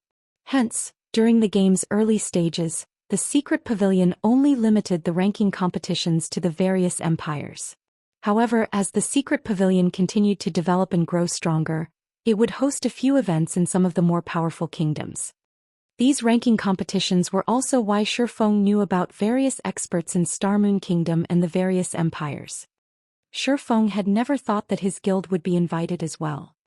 However, after giving the matter some thought, he found it reasonable. Zero Wing already had a branch guild in the Black Dragon Empire. In addition, Zero Wing was Starmoon Kingdom's #1 guild. It wasn't unusual for the guild to receive an invitation. Guild leader, this is a good chance for Zero Wing to increase its fame in the Black Dragon Empire. As this is our first invitation and you're our guild leader, you have to attend, Gentle Snow said seriously. There were too many large guilds in the Black Dragon Empire, and quite a few first-rate guilds would be participating in the competition. The first-rate guild, Dragon Phoenix Pavilion, would also attend. Developing in the Black Dragon Empire wasn't easy for Zero Wing. Now that the various top-ranking guilds in the empire would gather in one location, this was a good opportunity to display Zero Wing's strength. Although the guild leader couldn't participate, he was still the symbol of strength for a guild. It would be a huge waste if Shifeng missed the event.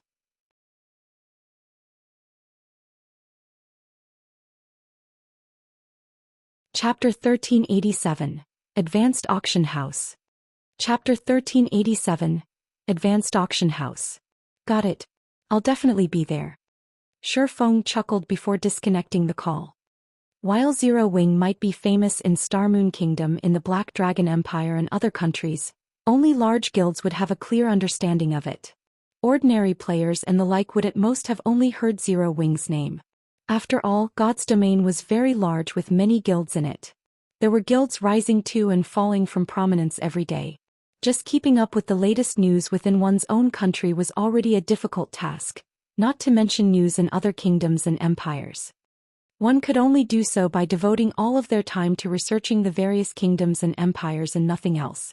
However, the consequence of doing something like this was a halt in their progress in the game, something unacceptable to most players.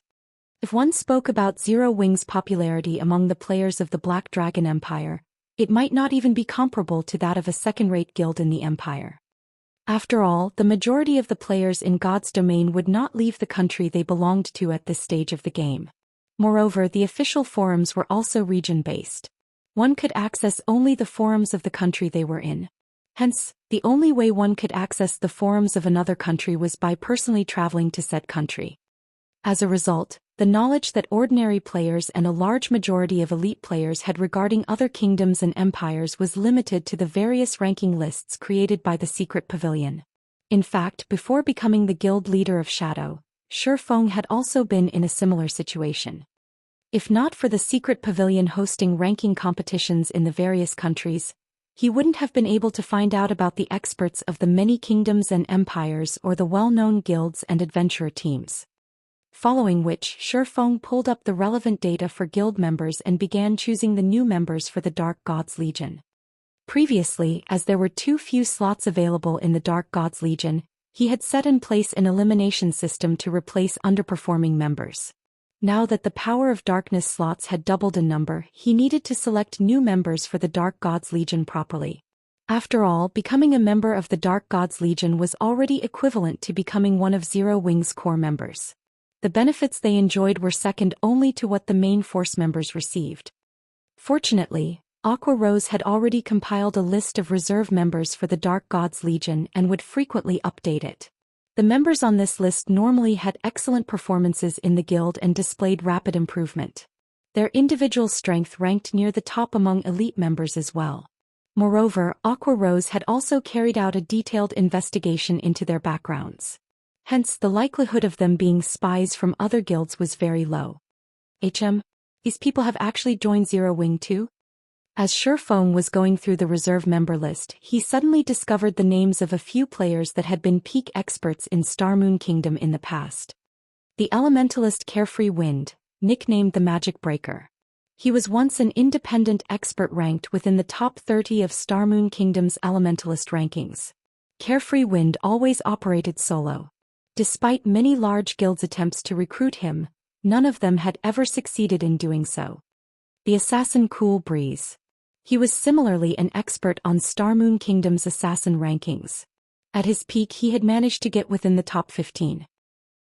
Shifeng could not help but sigh ruefully when he noticed that various peak experts of Star Moon Kingdom in his previous life had actually joined Zero Wing. It was no wonder people often said that Zero Wing was rife with experts. When he looked at this list now, those words really were true. Given enough time and opportunities, these people would definitely become peerless experts in the future. At that time, nobody would dare say that Zero Wing was lacking in peak experts. Just as Shifeng was going through the reserve member list, he suddenly received a call from Melancholic Smile.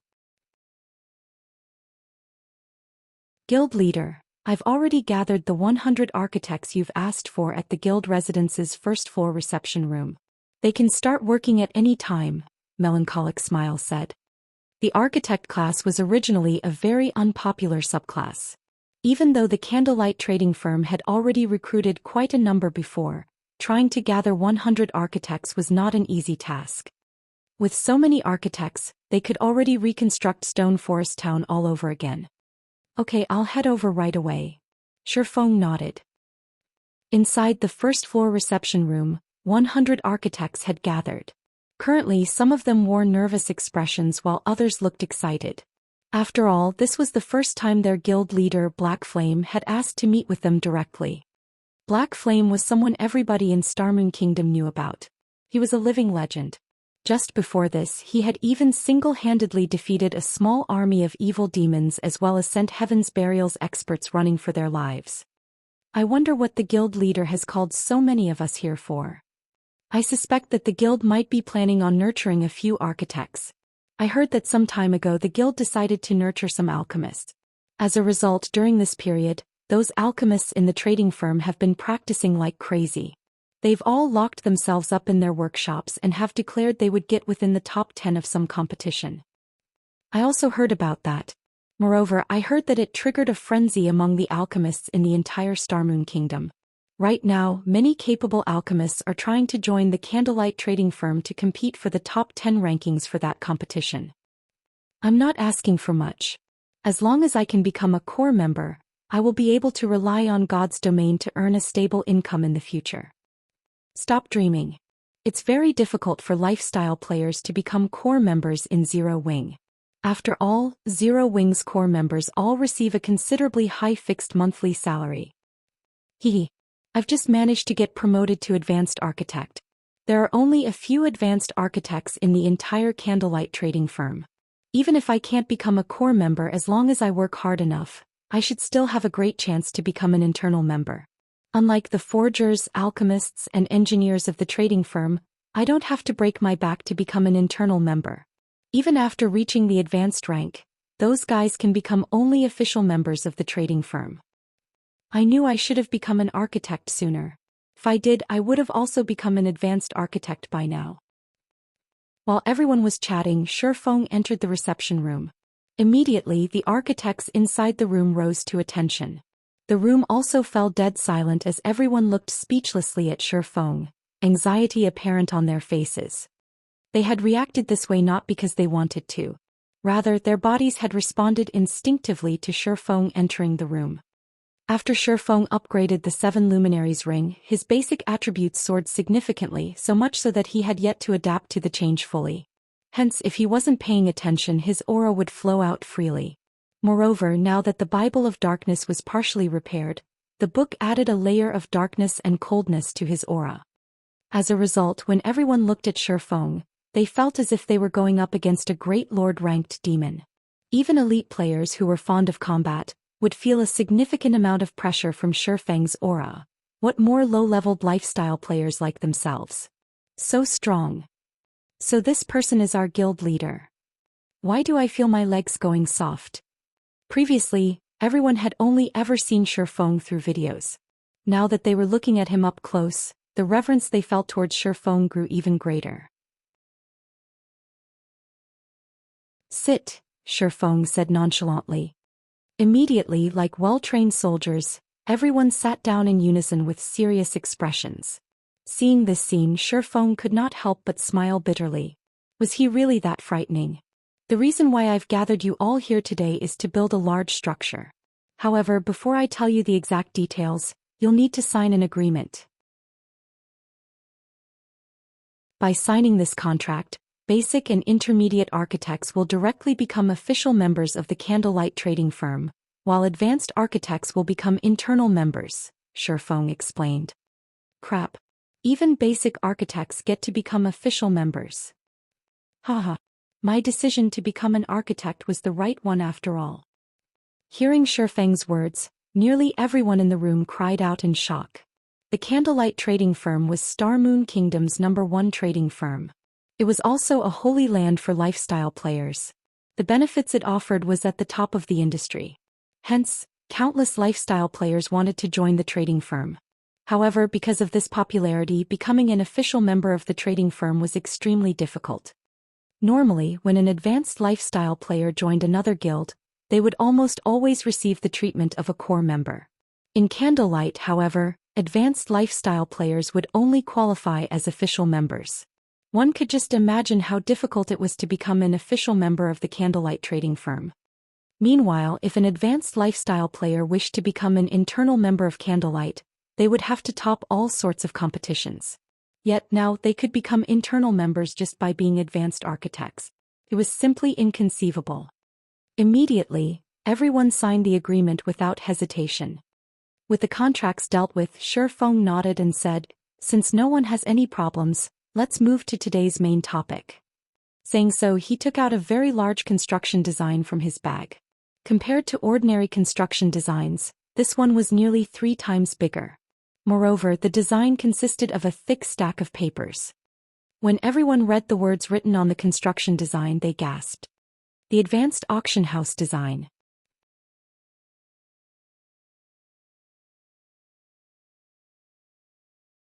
Chapter 1388. Inheriting Secret Runes. Chapter 1388. Inheriting Secret Runes. Melancholic Smile, who was also in the reception room, could not help but rub her eyes as she looked at the design placed on the table in astonishment.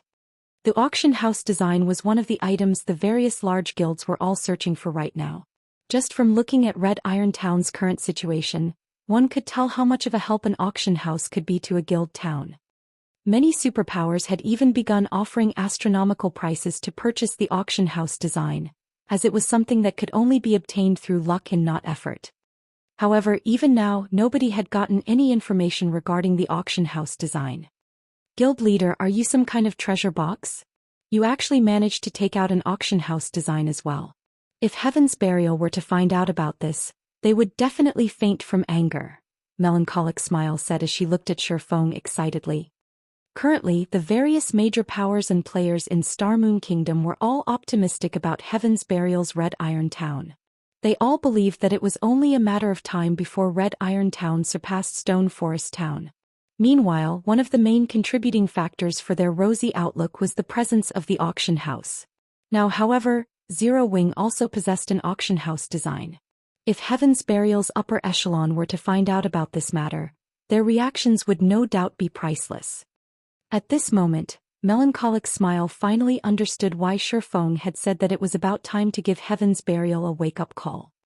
As soon as Stone Forest Town's auction house was constructed, all hopes for Red Iron Town surpassing Stone Forest Town would be dashed. After all, aside from the auction house, Stone Forest Town still possessed many other attractions. It held an absolute advantage over Red Iron Town. Shifeng simply chuckled in response to Melancholic Smile's question. He then started assigning tasks to everyone for the construction of the advanced auction house.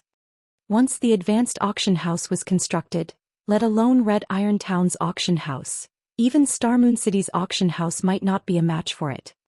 However, the construction of the advanced auction house was very difficult and required a lot of rare materials. Just the construction cost alone was over 5,000 gold. In addition, the construction procedures were extremely complex, needing some special secret runes to complete the building. Hence, the design itself included a complete set of foundational secret runes for players to learn. Each player could inherit this kind of technique only once, and only a maximum of 100 players could inherit this set of foundational secret runes. To architects, this was a massive opportunity to improve themselves. How much they could learn would depend on their individual standards.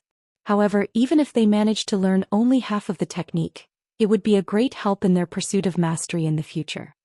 If one could fully grasp the foundational secret runes, they would have no problems becoming master architects. Although Shifeng did not know how much the 100 architects present could grasp, at the very least he would increase their chances at becoming master architects. Even if only 1 out of 100 of these people managed to become a master architect, it would be a matter worth celebrating for Zero Wing. At this stage of the game, not much importance was placed on architects. However, as God's domain continued developing and the number of guild towns and cities in the game increased, the status of architects in the game would also rise rapidly. Particularly at the later stages of the game, the treatment master architects received from guilds would not be the slightest bit inferior when compared to master forgers, master alchemists and master engineers. After all, advanced construction designs were extremely rare. However, master architects had a chance at creating an advanced construction design of their own. Moreover, every advanced construction design was worth much more than the advanced designs of alchemy, forging and engineering, because buildings constructed using advanced construction designs possessed distinctive abilities. Take the advanced auction house design for example. In the case of an ordinary auction house, it was only capable of letting players consign and purchase items through it. There was not much difference between it and NPC auction houses. However, it was a different story for advanced auction houses. An advanced auction house possessed 2 more features than an ordinary auction house. The first feature was the bartering function. This bartering function did not require any intervention from players. The system would automatically complete the transaction of items for players. It was an extremely convenient system for independent players and adventurer teams. After all, a large portion of God's Domain's player base consisted of independent players and adventurer teams. There were bound to be some people that would be lucky enough to obtain items that the various large guilds could not. Just this bartering function alone allowed the advanced auction house to surpass ordinary auction houses by far. The second feature was a weekly NPC auction, which was similar to the auctions held at Blackwing City. At this NPC auction, NPCs would put their own items up for bids. Naturally, players would be allowed to purchase these items so long as the bids they placed were sufficiently high. This feature definitely could not be found in an ordinary auction house. Due to these 2 features, the advanced auction house Ouroboros operated in the past became the #1 auction house in Starmoon Kingdom as well as neighboring kingdoms. Back then even superpowers were envious of Ouroboros.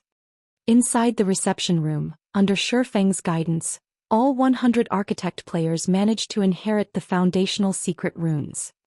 Crap. There's actually such a construction method as well. These foundational secret runes are simply amazing. If my friends were to find out that I've joined Zero Wing and have even learned a set of foundational secret runes, they would definitely die of envy. Amazing. If I manage to learn these secret runes, I feel that I'll have a greater chance of becoming a master architect. Everyone could not help but exclaim when they obtained the foundational secret runes. The loyalty and reverence they felt towards Zero Wing also strengthened even more. Recently, there were all sorts of rumors flying about stating that Heaven's Burial would surpass Zero Wing sooner or later. From the situation now, however, not to mention surpassing Zero Wing, Heaven's Burial would be fortunate if it could touch Zero Wing's shadow. While Shifeng was watching everyone learning the foundational secret runes quietly, Melancholic Smile's expression suddenly sank. "What's wrong?"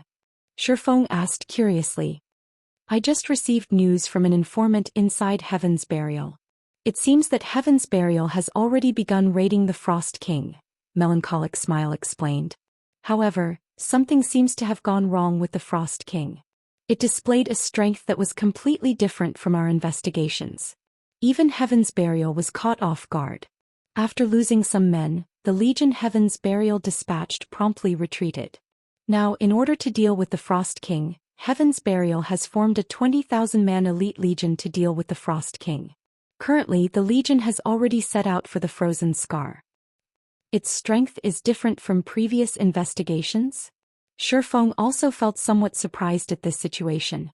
The NPCs of Evernight City had long since mentioned the Frost King's strength. No mistakes should have occurred. Do you know how strong the Frost King currently is? Exactly how strong the Frost King is, that person does not know. However, he heard that the boss's name had an additional mutant label. When fighting, the boss exhibited combat standards that are slightly superior to even ordinary experts. It was as if a player was wearing the skin of a boss, Melancholic Smile reported. Currently, the Frost King has left his original habitat. Many large guilds have also found out about this situation already and are currently dispatching their own elite armies to hunt down the Frost King. A mutant. Shifeng was surprised when he heard about the Frost King turning into a mutant. A moment later, however, a smile appeared on his face. They've all gone to compete for it? This is interesting. Mutants were no different from natural disasters. The last mutant he encountered in Starmoon Kingdom was a level 50 High Lord. If not for the immaturity of that mutant's intellect, to the point where it actually dared to barge into White River City, it definitely would have grown into a disaster for Starmoon Kingdom. Had Weissman not taken action, it would have been utterly impossible to stop the Mechanical Slayer with just the level 150 Tier 1 and Tier 2 NPC guards in the city. Meanwhile, the Mechanical Slayer back then was only a High Lord. On the other hand, the Frost King was a Grand Lord. However, the precondition for mutants becoming a disaster was that they managed to grow up. Currently, the Frost King had just transformed into a mutant. Now was definitely an excellent time to kill it. In God's domain, risks and opportunities came hand in hand. It was very obvious that the various large guilds were also aware of this principle. Moreover, the fact that the Frost King had left its original habitat was good news for players. After all, the greatest hindrance preventing players from raiding the Frost King was not its strength but the boss's environment. Melancholic, notify the main force members and Dark Gods Legion members as well as the people on this list here. Have everyone gather at the guild residence. It's about time we let these guilds know about Zero Wing's strength.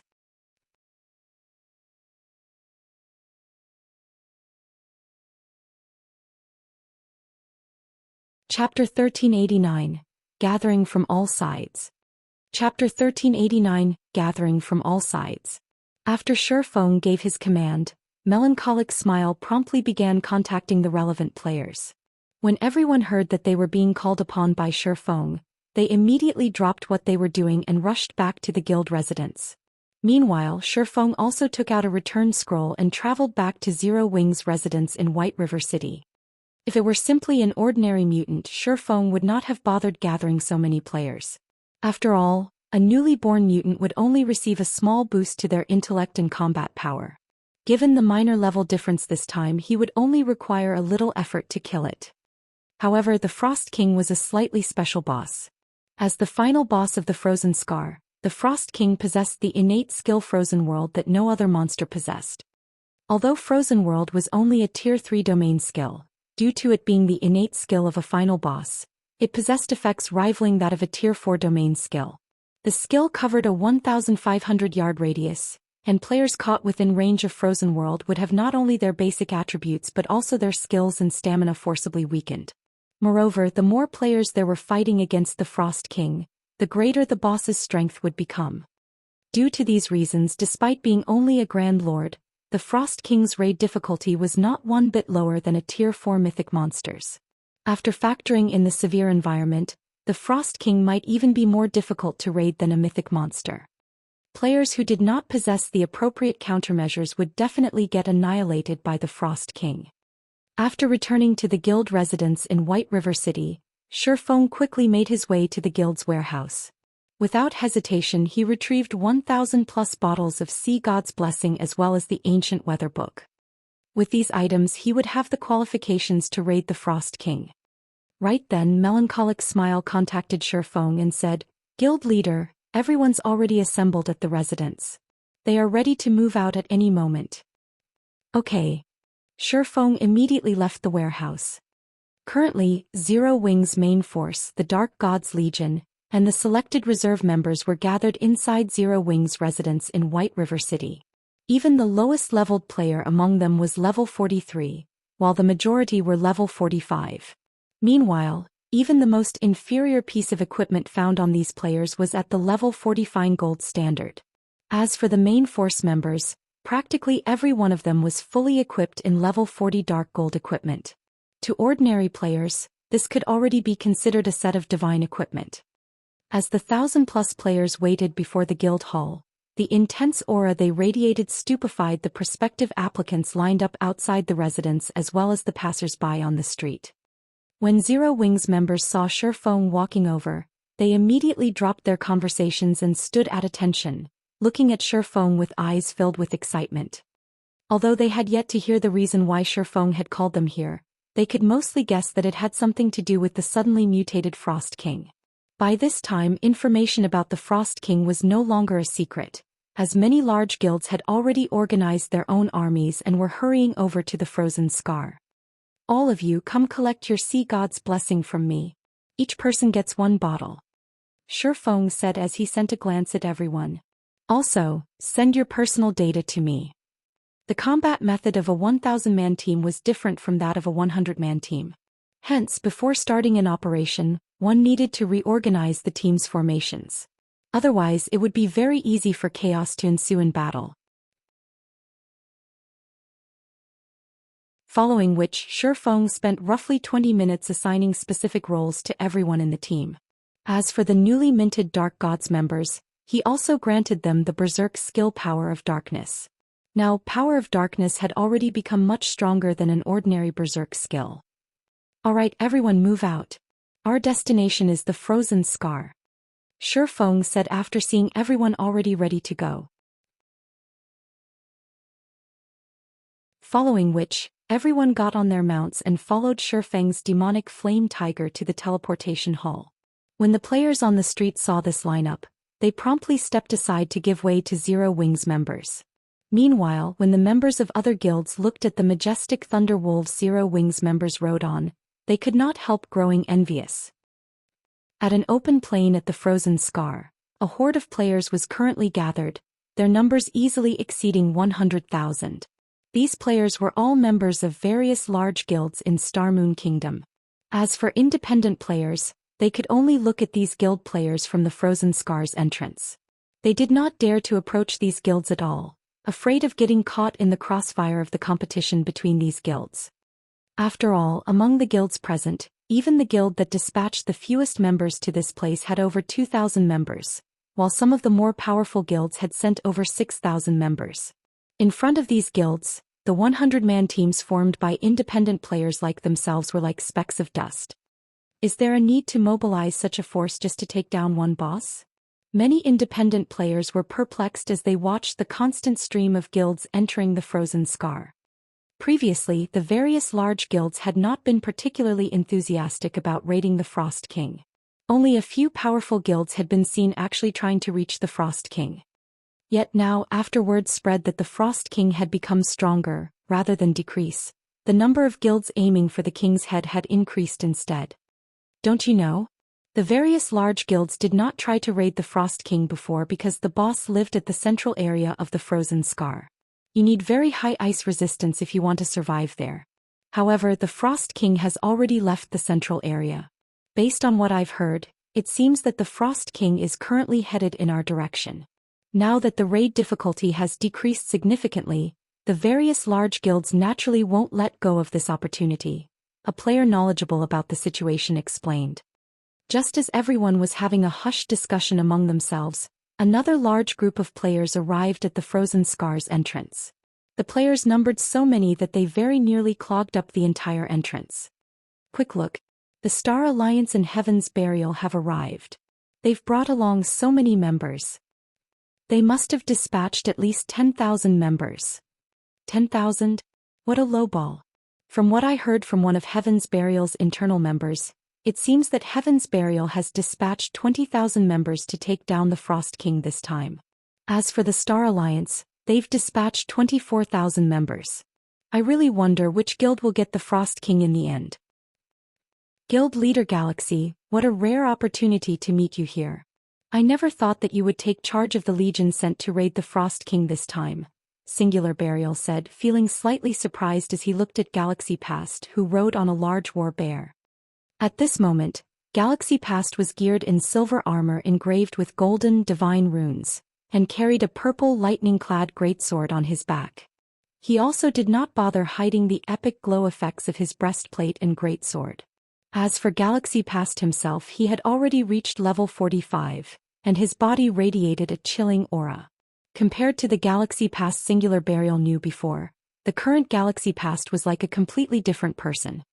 Previously, as Singular Burial had been entirely focused on surpassing Zero Wing, he had neglected to pay attention to the Star Alliance. In addition, the Star Alliance had kept a low profile for quite a long time, only developing itself peacefully and not participating in any guild battles. Singular Burial never expected that after not seeing Galaxy Past for some time, the latter would actually become so powerful that even Singular Burial himself felt threatened by him. Moreover, Galaxy Past wasn't the only person that had changed. The Elementalist Red Feather, the Ranger Flourishing Willow, and the Elementalist Purple Eye had all become a lot stronger. Like Galaxy Past, they were also level 45, and every one of them gave off a very dangerous feeling. Haven't you personally come here as well in order to gain Evernight City's reputation and status, Guild Leader Burial? Galaxy Past countered, chuckling as he glanced askance at Singular Burial. Why don't our two guilds join hands and clear out the other guilds present?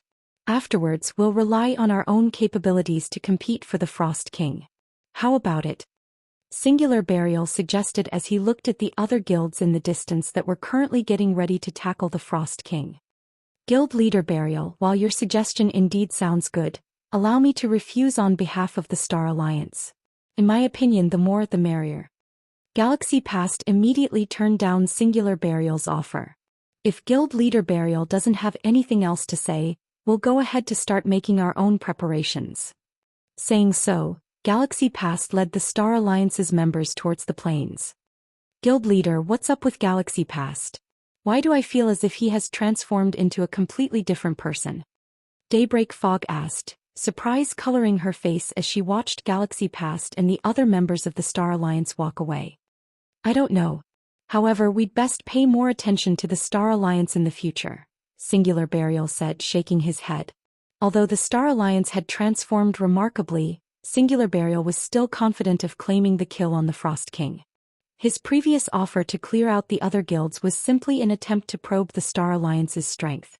In reality, it did not matter to him whether the other guilds took part in the competition or not. Alright, let's go get ready ourselves. Daybreak Fog nodded in response and commanded the army forward. Just as the various large guilds were quietly waiting for the Frost King's arrival, another batch of white lights appeared at the entrance of the regional dungeon, signifying the arrival of yet another group of players. The moment these players appeared, the many independent players crowding the entrance could not help but turn around to take a look at these newcomers. The reason for such a reaction was the powerful aura they felt coming from these players. Every one of these players exuded an aura that made the onlookers shudder. Meanwhile, the exquisiteness of these players' equipment was also off the charts. Moreover, every one of these players sat on mounts and they moved like a well-trained army. Compared to them, the previous guild armies seemed more like a bunch of rabble. It's Zero Wing. Zero Wing has come as well.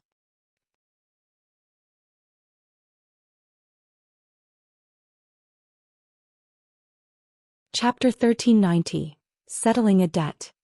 Chapter 1390 Settling a Debt.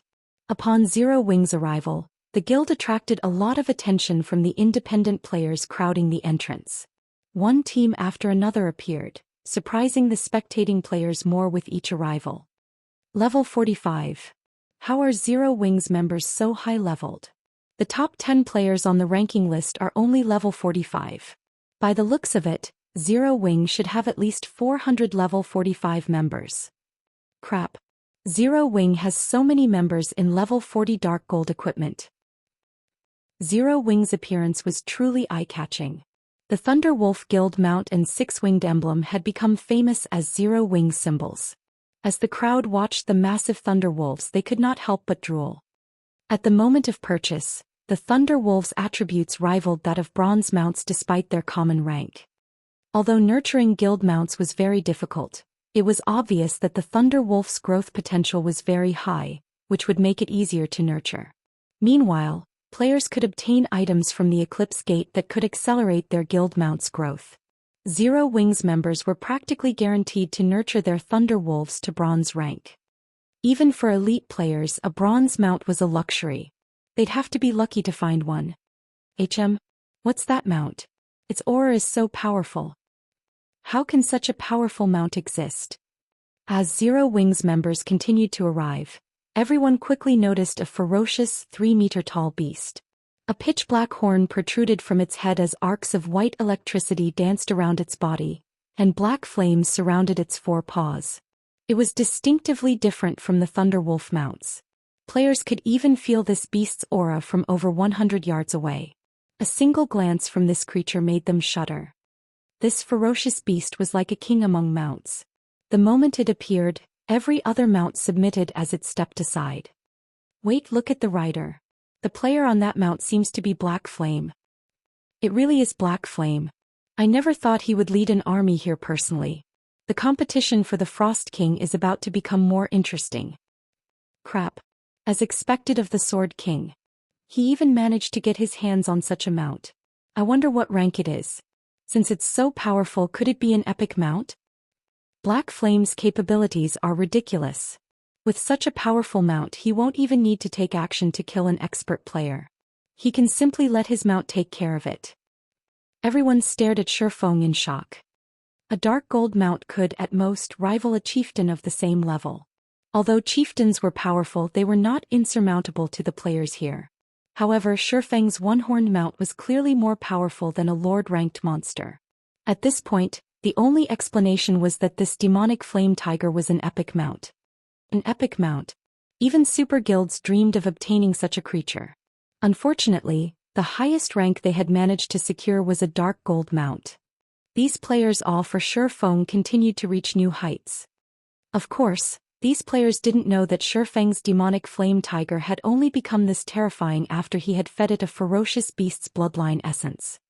Although Shifeng had only brought around 1,000 members to the Frozen Scar, the army's aura was even more imposing than the Star Alliance and Heaven's Burial's forces.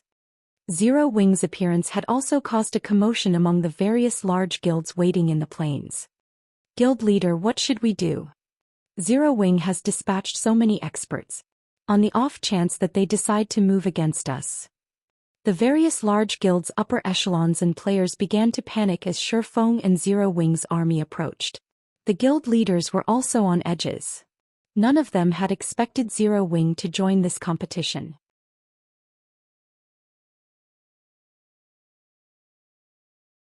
After all, the guild hadn't shown any interest in the Frost King before. Hence, they had come to try their luck and compete for the Frost King's kill. None of them were concerned with encountering Heaven's Burial and the Star Alliance. But it was a different story if Black Flame showed up. He had fought in one major war after another, always emerging alive. He was even strong enough to instill fear in experts and an evil demon army as both had fled for their lives. For this man, taking a particular player's life while surrounded by an army of tens of thousands of players was a piece of cake. Furthermore, 1,000 experts accompanied Black Flame. Against such a force, an army of 10,000 elite players was little more than cannon fodder. Don't panic. We have dozens of large guilds here right now. Zero Wing wouldn't dare attack any of us if we join hands. That's right. After all is said and done, a boss is a public resource. Moreover, we were here first. We should do this on a first-come, first-served basis. Although Zero Wing is Star Moon Kingdom's #1 guild, I don't think it will interfere. As Zero Wing approached, the various guilds began to form temporary alliances. In reality, though, they understood that such an alliance wouldn't pose any threat to Zero Wing. This was especially true after witnessing Black Flame single-handedly defeat the evil demon army. They all knew that attempting to deter Black Flame with numbers was a futile effort. Greetings, Guild Leader Black Flame. I am the Assassins Alliance's Guild Leader, Cruel Sword. I am a friend of Zero Wing's elder Yi Feng, Cruel Sword said as he took the initiative to greet Shi Feng, anxiety and respect filling his voice. Honestly, Cruel Sword did not want to greet the man. Although he was the guild leader of the Assassins Alliance, a second-rate guild, it was nothing compared to Zero Wing. Moreover, the Assassins Alliance mainly operated around White River City. If Zero Wing wished to do so, it could annihilate the Assassins Alliance at a moment's notice. However, as Cruel Sword had formed a connection with Zero Wing's Yi Feng some time ago, the various large guilds had pushed him forward as their representative in any negotiations with the monstrous guild. Cruel Sword didn't know whether he wanted to laugh or cry. Relax. I won't do anything to you guys. If you want to compete for the Frost King, do it. Everyone will rely on their own abilities to secure the kill. Seeing Cruel Sword's tension, Shi Feng understood why the man had approached him. In this situation, he didn't mind what the various large guilds decided to do. After all, getting the Frost King's first kill was much easier said than done. However, Shi Feng couldn't help a rueful sigh when he saw Cruel Sword at level 43 with a set of silvery armor. The Assassins Alliance had been a towering existence to him in the past, but the tables had turned. Shi Feng found the situation reasonable after giving it some thought. After all, Zero Wing was Starmoon Kingdom's #1 guild. Its elite member count alone was over 100,000. The guild also had more than 1,000 expert players. Their members wore the best weapons and equipment throughout Starmoon Kingdom. A second-rate guild simply couldn't compare. Many thanks to Guild Leader Black Flame. Cruel Sword thanked the man. If Zero Wing intended to chase these guilds away, they'd have no choice but to leave obediently. Hearing Shi Feng's reply, the many upper echelons released a sigh of relief. However, I'd like to ask you all to step aside as Zero Wing has a debt to settle with Heaven's Burial, Shi Feng added indifferently as he glanced at the guild's distant army.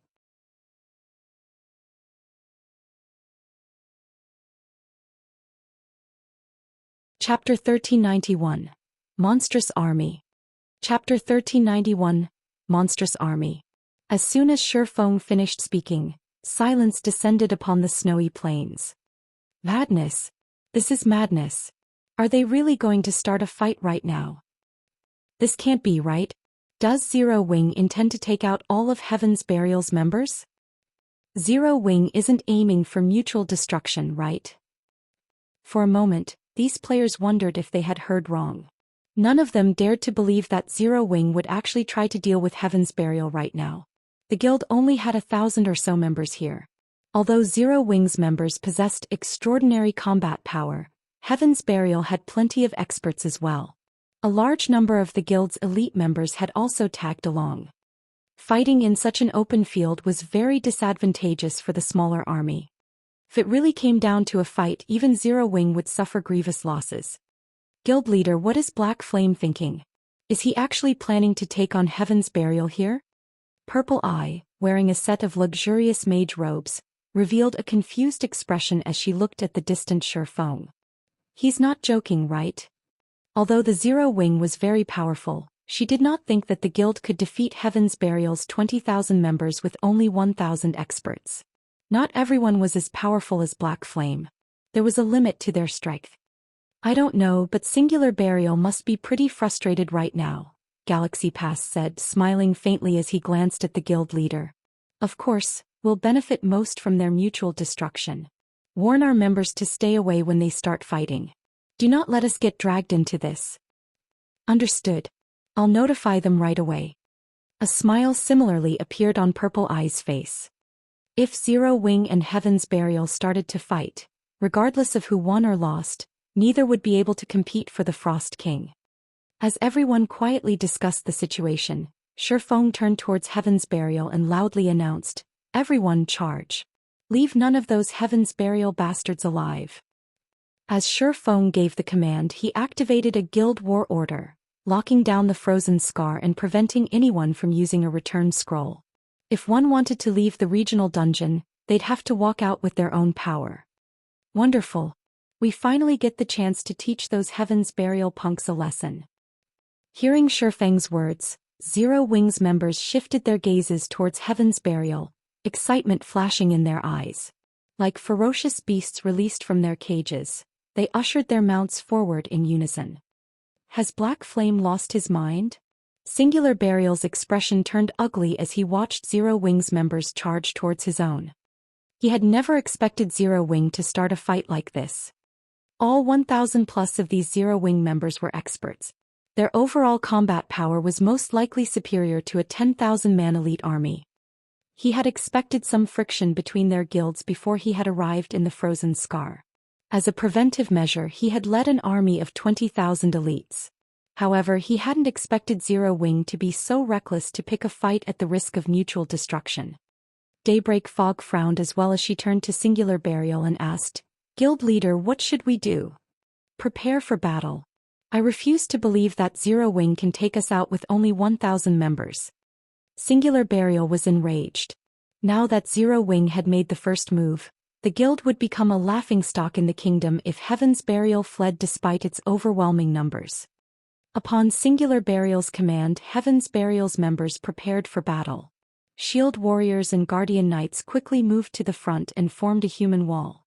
As for the ranged classes in the back, they had also readied themselves to attack at a moment's notice.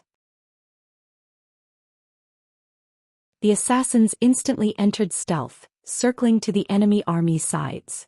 The distance between the armies rapidly vanished. 300 yards, 200 yards, 100 yards.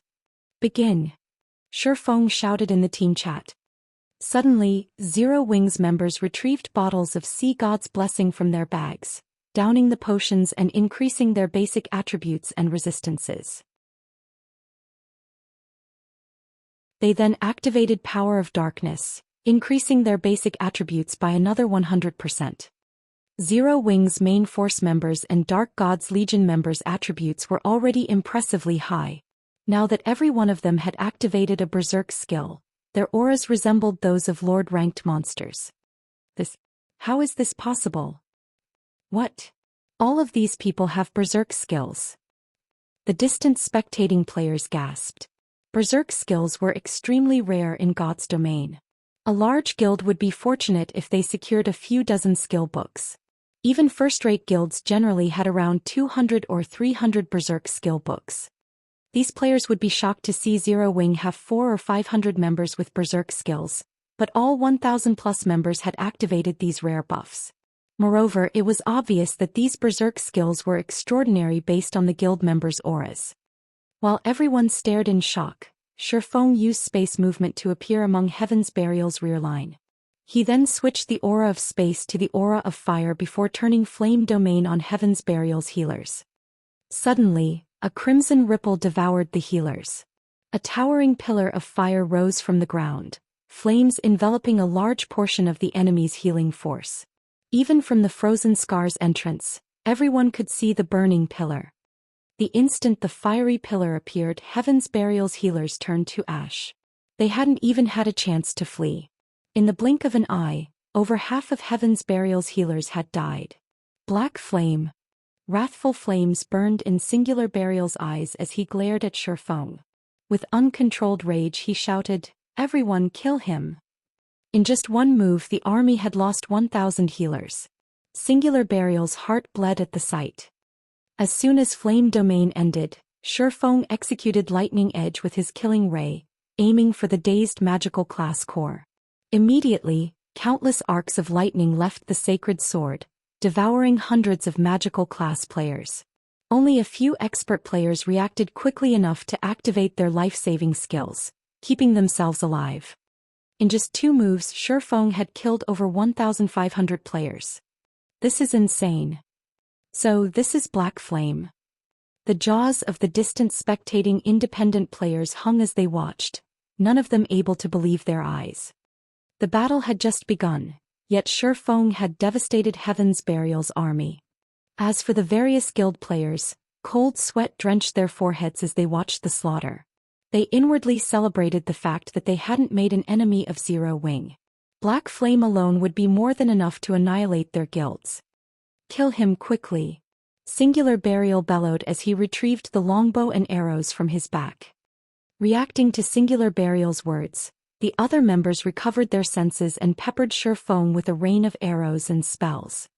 In response, Shifeng executed void steps, vanishing instantly.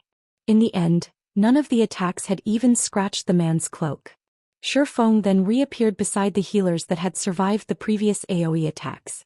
Even without a berserk skill, Shifeng's strength was as high as a great lord of the same level. As a result, every swing of his blade claimed the life of another healer. Due to Shifeng's interference, Zero Wing's 1,000-man army reached Heaven's Burials unhindered.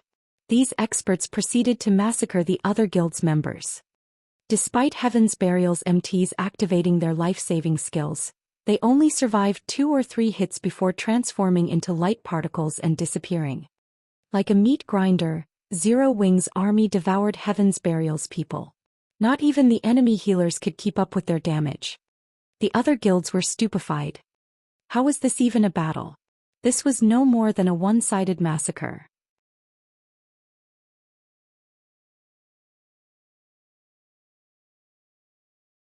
Chapter 1392. Hand over your life. Chapter 1392. Hand over your life. So this is the strength of Starmoon Kingdom's #1 guild. Just how high are their attributes? They killed MTs with over 40,000 HP in just 2 or 3 moves. The spectating independent players and those from the various guilds had goosebumps as they watched equipment litter the battlefield. In their eyes, the Star Alliance and Heaven's Burial were only second to Zero Wing in Starmoon Kingdom, and both were only slightly weaker than Zero Wing. However, it seemed that those assumptions had been a joke. Although Heaven's Burial's 20,000 members were quite strong and were experts in the eyes of ordinary players, Zero Wing's 1,000 members shredded these players as easily as paper dolls. Guild leader, at this rate, Zero Wing will annihilate our men very quickly, Daybreak Fog, who had taken command of the battle, reported. Her expression darkened as she watched the slaughter. Heaven's Burial had suffered over 4,000 casualties since the battle had begun. Even when 5 or 6 berserkers had changed at Zero Wing's MTs, they had failed to block the MT's advance and lost over 10,000 HP in the attempt. Meanwhile, Zero Wing's MTs only lost around 3 or 4,000 HP as the enemy bombarded them with spells and arrows. The majority of these MTs had blocked the attacks, further reducing the damage they received. The guild's healers easily kept up with the small amounts of damage. Zero Wing. You asked for this. Fury burned in Singular Burial's eyes as he watched Shifeng take out his healers. Gnashing his teeth, he growled, "Send in Lightning Blade and Broken Flow. At worst, we'll give up on the Frost King for now." You want to use that now? Daybreak Fog was momentarily stunned. She had never imagined that they would use their trump card to deal with Zero Wing. That's right. I want to see if Black Flame can keep his composure as we murder his experts. Singular Burial sneered. He had to admit that Zero Wing's army was indeed frightening. Even Heaven's Burial had only collected 200+ berserk skill books thus far. There was no competing with Zero Wing's 1,000+ members. Anyone without a berserk skill in this battle was nothing but cannon fodder. At most, they could slow the enemy's advance. They'd be lucky to kill 100 Zero Wing members before they were eliminated. However, Heaven's Burial had not been sitting on its hands. I'll notify them immediately. Daybreak Fog understood Singular Burial's reasoning. If they could deal a heavy blow to Zero Wing's expert army, they could deal a blow to Zero Wing itself. After all, it was not easy to nurture experts. If those experts lost their weapons and equipment, it would take a long time to find suitable replacements. Blade, orders from the guild leader. We're to take action, Broken Flow said. He wetted his lips in anticipation as he watched Zero Wing's members approach. We're actually using it against Zero Wing? The Guardian Knight Lightning Blade frowned. Suddenly, every member of Broken Flow and Lightning Blade's 100-man expert team pulled a purplish gold potion from their bag and drank it. As the potion took effect, these players' eyes became bloodshot and their muscles bulged. Their auras also intensified. A vicious bloodlust overtook every player. These players promptly activated their berserk skills, increasing their attributes further. Kill him.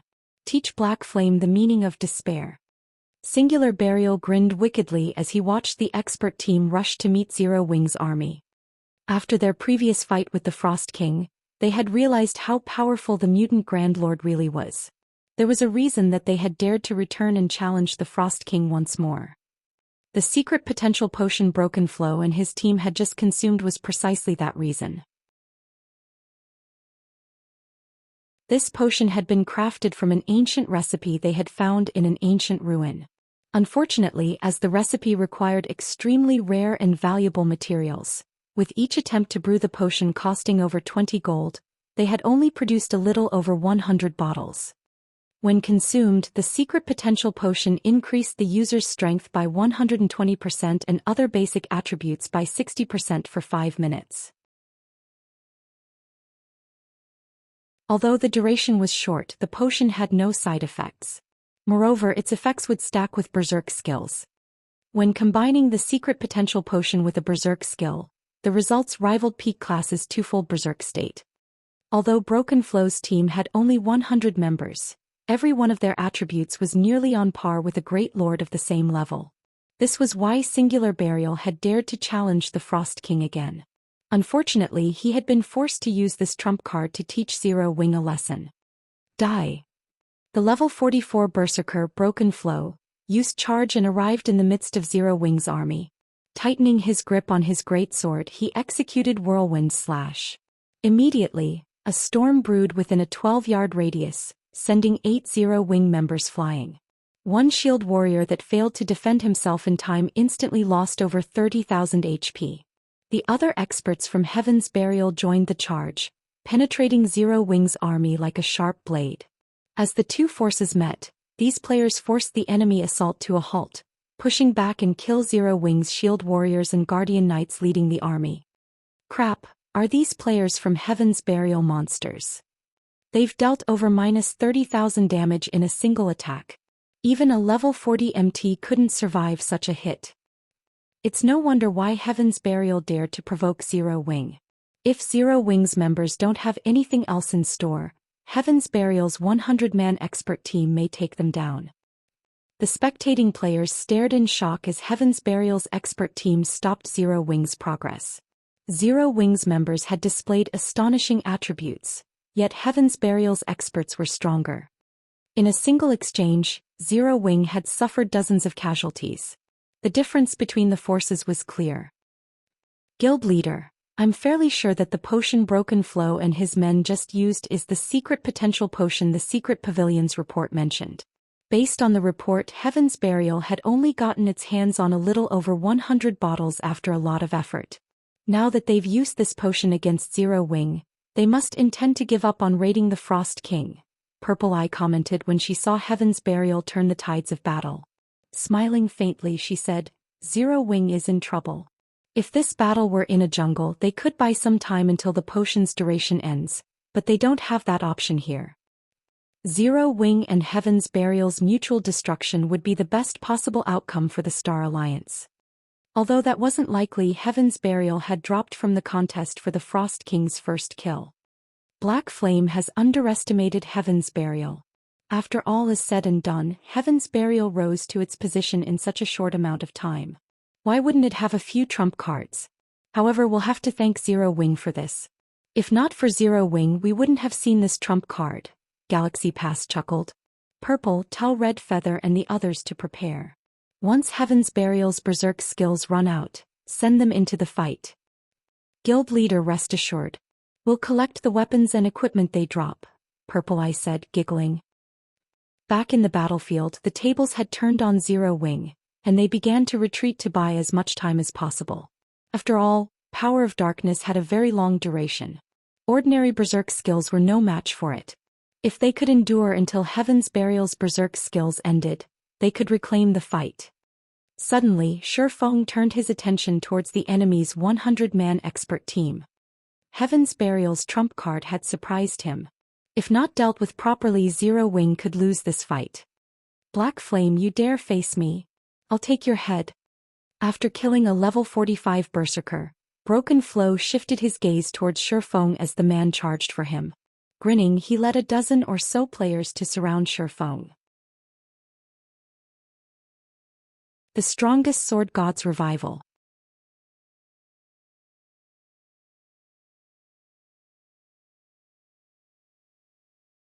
Chapter 1393. Might of the Number 1 Expert. Chapter 1393. Might of the Number 1 Expert.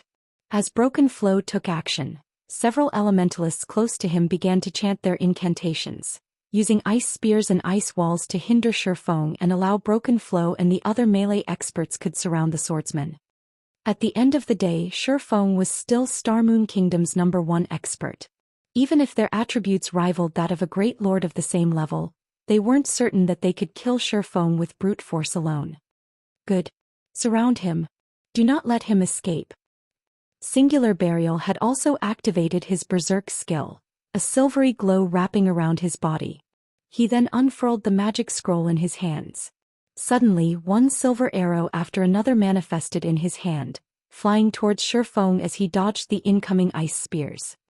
Dozens of silver arrows formed silvery streaks of light as they shot towards their target. Not only were they astonishingly fast, but they cut off Shifeng's escape path. The guild leader must be really angry. He's even using his precious Tier 3 curse. Even if Black Flame survives the attack, he'll be severely injured. Broken Flow was slightly astonished as he watched the arrows bombard Shifeng. The magic scroll Singular Burial had just used contained the Tier 3 curse, Light's Guidance. When activated, it would allow the user to fire 30 arrows per second, each arrow containing the might of a Tier 3 spell. Not only could these arrows repulse a great lord, but they also dealt divine damage. All damage reduction effects were useless against this attack. Even mythic monsters would receive significant damage if the arrows hit, not to mention players. Meanwhile, Light's Guidance had a duration of 10 seconds. In other words, Singular Burial could launch a total of 300 arrows. With damage reduction effects nullified, a Tier 3 spell could kill current players instantly. Of course, dodging all 300 arrows was impossible. Even if Shifeng had an invulnerability skill, it wouldn't last him through all 10 seconds. To make matters worse, when rangers used this magic scroll, the arrows would receive a 30% speed boost. The arrows would move so fast that even great lords of the same level would not be able to react in time. As the arrows were about to hit their target, Shifeng adjusted his footwork and executed Sword's Orbit. Immediately, a galaxy of stars danced around his body, striking down one arrow after another and causing a series of explosions. The resulting shockwaves were so powerful that even Broken Flow, who stood over 20 yards away, nearly lost his footing. The resulting white flashes blinded those watching, but even after a few seconds of this attack, not a single arrow had struck Shifeng. The most these silver arrows did was push Shifeng back. The ground shattered with each retreating step Shifeng took. By the time Light's Guidance's 10-second duration ended, craters pocked the ground where the arrows had landed. When the dust settled, Shifeng was still in one piece, with silver arrows decorating the ground around him. How is this possible? Seeing this scene, Heaven's Burial's experts were stupefied. Even Broken Flow, the expert team's leader, was speechless. While Broken Flow had considered the minute possibility of Shifeng successfully blocking Light's Guidance, he had never expected the man to do so without using a single skill. Shifeng had negated the Tier 3 curse relying solely on his swordsmanship. It was truly inconceivable.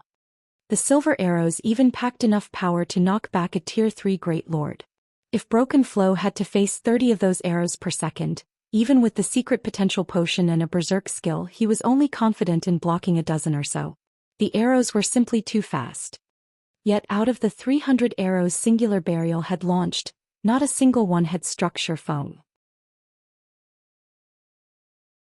They hadn't even torn the swordsman's cloak. No matter how Broken Flow thought about it, the feat should have been impossible, yet he had just witnessed it. Sure enough, using Sword's Orbit to block that attack really pushed the envelope, Shifeng thought to himself as he looked at his own HP. Currently he only had a little over 30,000 HP remaining. He had lost over half of his HP from countering the attack. Those silver arrows' power could rival even that of a Grand Lord. Despite blocking them successfully, he still received damage. Had the assault continued for several more seconds, he would have been forced to use absolute domain. He's not dead. Singular Burial was dazed when he saw Shi Feng standing. He was more familiar with Light's Guidance's power than anyone.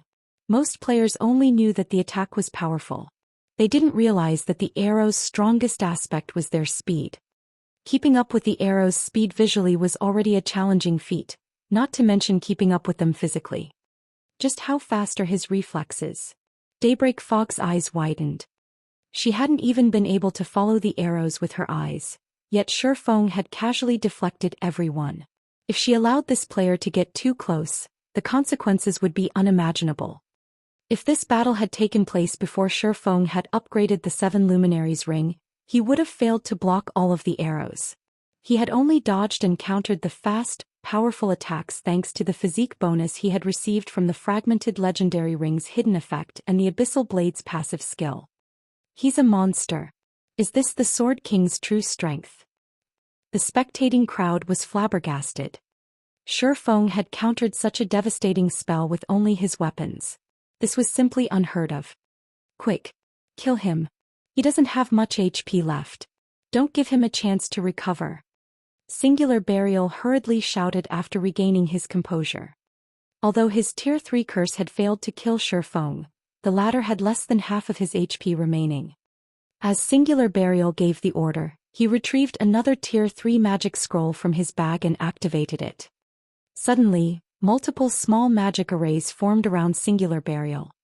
Meanwhile, Broken Flow and the other experts of Heaven's Burial recovered their senses as well and charged at Shi Feng, not giving him an opportunity to move closer to Zero Wings healers. In the blink of an eye, 36 spears of dark fog appeared behind Singular Burial, each spear radiating a deathly aura. Die! Singular Burial sneered at Shi Feng. This spell was called Soul Sanction. Although it was not as powerful as Light's Guidance, the 36 spears were not physical. They could not be blocked, only dodged. Soul Sanction? Shi Feng's expression darkened when he noticed the soul spears appear behind Singular Burial. An unstoppable spell was far more dangerous than a powerful one. Immediately he executed void steps and disappeared. Don't even think of running away. Broken Flow reacted quickly and used charge, aiming for Shi Feng's previous location. Upon arriving he stomped the ground powerfully. Tier 1 skill Thunderclap.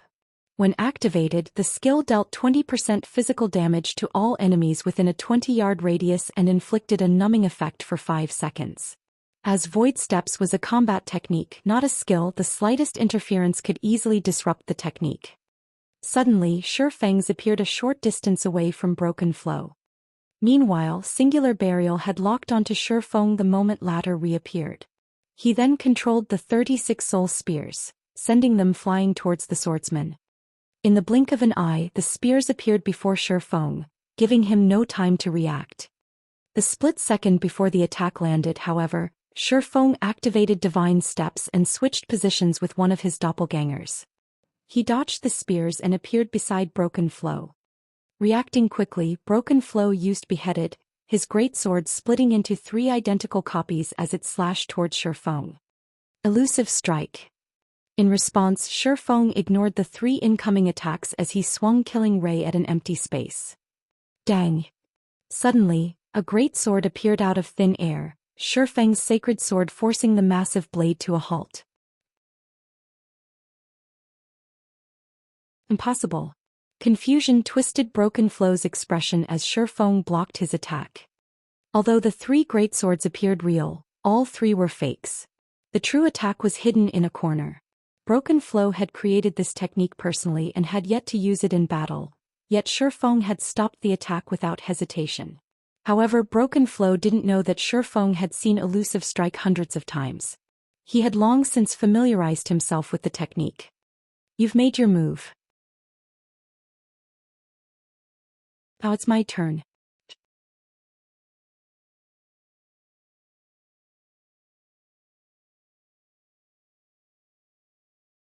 Chapter 1394. Killing Heaven's Burial's Guild Leader. Chapter 1394. Killing Heaven's Burial's Guild Leader. The moment Shi Feng spoke, 3 assassins emerged from behind him. The assassins had appeared swiftly and without a sound. Immediately they thrust their daggers at Shifeng's back from 3 different directions with excellent coordination. "You won't have the chance." Seeing his companions, Broken Flow grinned. His biceps bulged as he swung his greatsword towards Shifeng's throat. Tier 1 Taboo Skill Mountain Splitter. The taboo skill instantly increased Broken Flow's strength by 120% and attack speed by 100% for 3 seconds. With attacks from both sides, Shifeng had nowhere to flee, and due to the close proximity he had no time to dodge. As the 4 players' weapons were about to bite into their target, Shifeng emitted a dark aura. 4 sword lights then bloomed around him. Power of Darkness. 4 Moon Lotus. Ding, ding, dang. A series of clangs rang out, and dazzling sparks appeared around Shifeng's body. Among the 4 that had attacked him, the 3 assassins had been thrown backward, slamming into the ground.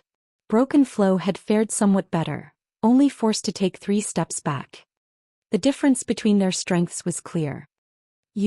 Broken Flow glared at Shifeng, who remained standing in astonishment. He couldn't figure out how Shifeng had blocked those attacks. Mountain Splitter had increased his strength by 120%. With his current attributes he could even contend with a great lord of the same level for a short time, yet this player before him had blocked all 4 attacks and pushed him back. Even now, Broken Flow's arms were numb from encountering Shifeng's defense. As Broken Flow stared at Shifeng, his mind still trying to come up with a way to defeat the swordsman vanished. Prep. Broken Flow was taken aback when Shifeng disappeared. Hurriedly he executed Whirlwind Slash. However, Shifeng had appeared behind him before he knew it and fresh blood poured from his body. The magic weapon Abyssal Blade had stopped his Whirlwind Slash. Before Broken Flow could react, 2 more sword lights, 1 blue and 1 white, cut across his body, devouring his remaining HP. Although Broken Flow tried to say something, his vision had already begun to darken. As his body collapsed he dropped a pair of combat boots. From the moment that fight had begun to its ending, Broken Flow's nearby companions hadn't been able to offer their leader any support. They only saw Shifeng vanish and reappear beside Broken Flow. Following which, 1 sword light after another cut through the berserker, and before they even realized it, Broken Flow fell. The fight had ended so quickly that even the nearby healers had not managed to cast Truth Shield on the berserker in time. Damn it! Singular Burial paled at this scene. Broken Flow was the strongest berserker in Heaven's Burial. Not even Ghost Shadow or Singular Burial himself were a match for the berserker's techniques. Yet even after the man had consumed the secret potential potion, Shifeng had effortlessly taken his life. Meanwhile, the spectators watching from a distance were dumbfounded. This is a trick, right? Broken Flow died just like that. Can someone tell me what just happened? The distant spectators were confused to see Broken Flow fall. After a single exchange, Broken Flow had died. Silence reigned over the battlefield. Shifeng's swordsmanship had astonished every player watching. Before anyone could react, Shifeng disappeared again and emerged before the 3 assassins that had attacked him as they stood up. He then swung Killing Ray lightly at the 3 assassins. Shadow Blade. 1 streak of blue light accompanied by 9 streaks of black light flashed around the 3 players. The 3 assassins were experts, so they instinctively activated Vanish to block Shifeng's attack. However, when they tried to do so, they suddenly discovered that their skills were unusable. They then noticed that the light around them had dimmed. This was the aura of Time's forbidden domain. For 30 seconds, all enemies within a 500-yard radius couldn't use any of their skills or tools. The 3 assassins could only watch as the numerous sword lights descended. Without time to defend themselves, all 3 assassins died instantly, their bodies transforming into particles of light and disappearing. At the same time they dropped 3 pieces of equipment. After killing the 3 assassins, Shifeng set his sights on Heaven's Burial's melee experts a short distance away. These several melee experts who had brimmed with confidence previously, felt chills crawl down their spines. They turned and fled as if they had just seen the devil himself. Run. A single word etched itself into their minds. Even Heaven's Burial's #1 berserker could not stop Shifeng. And now that they couldn't use any of their skills, even if they worked together, they'd be throwing away their lives if they tried to face that monstrous player. Everyone retreat. Get out of the silencing domain's range. Singular Burial shouted in the guild chat. Although the guild leader had given the command, Forbidden Domain covered a 500-yard radius area. It would take quite some time to escape. Zero Wing's members excitedly chased after the fleeing Heaven's Burial experts. Now they only needed a little effort to kill an opponent. In seconds the battle had turned to Zero Wing's favor. Guild leader, what should we do? Purple Eye frowned as she watched Heaven's Burial's members hit the ground, one after another. She had originally thought that once Zero Wing was wounded and Heaven's Burial had used up its trump cards, the Star Alliance could sweep in to harvest the top-tier equipment. Now, however, Zero Wing dominated over Heaven's Burial.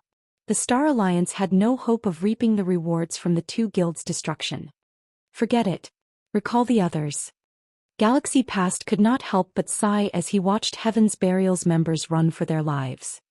If Zero Wing had suffered some grievous losses, the Star Alliance would have had an opportunity to take action once Heaven's Burial's berserk skills ended. Not only would Zero Wing owe them a favor, but they'd also deal a heavy blow to Heaven's Burial. The Star Alliance could also pocket some of the weapons and equipment the two guilds had dropped. It had been a perfect plan, killing 3 birds with 1 stone.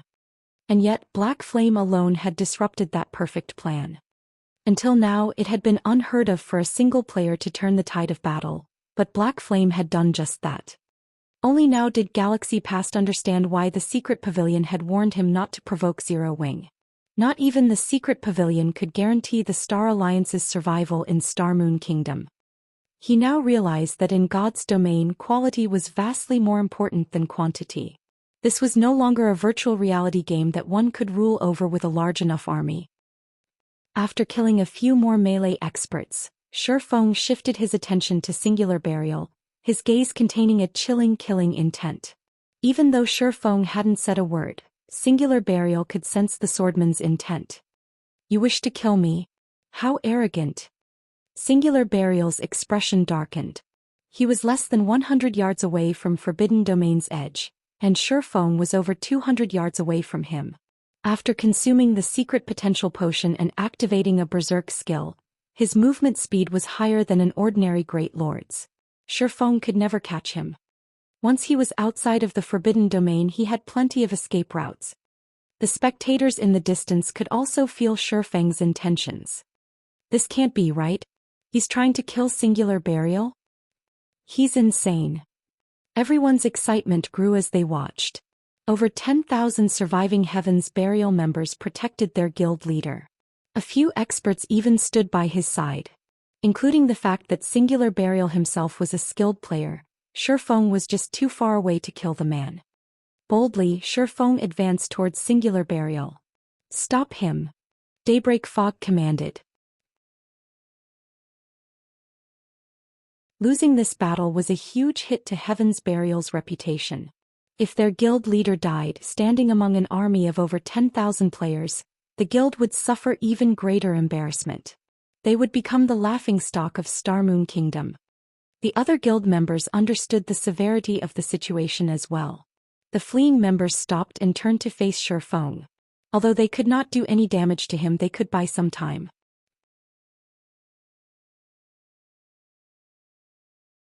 Despite the tidal wave of players surging towards him, Shifeng showed no signs of retreating.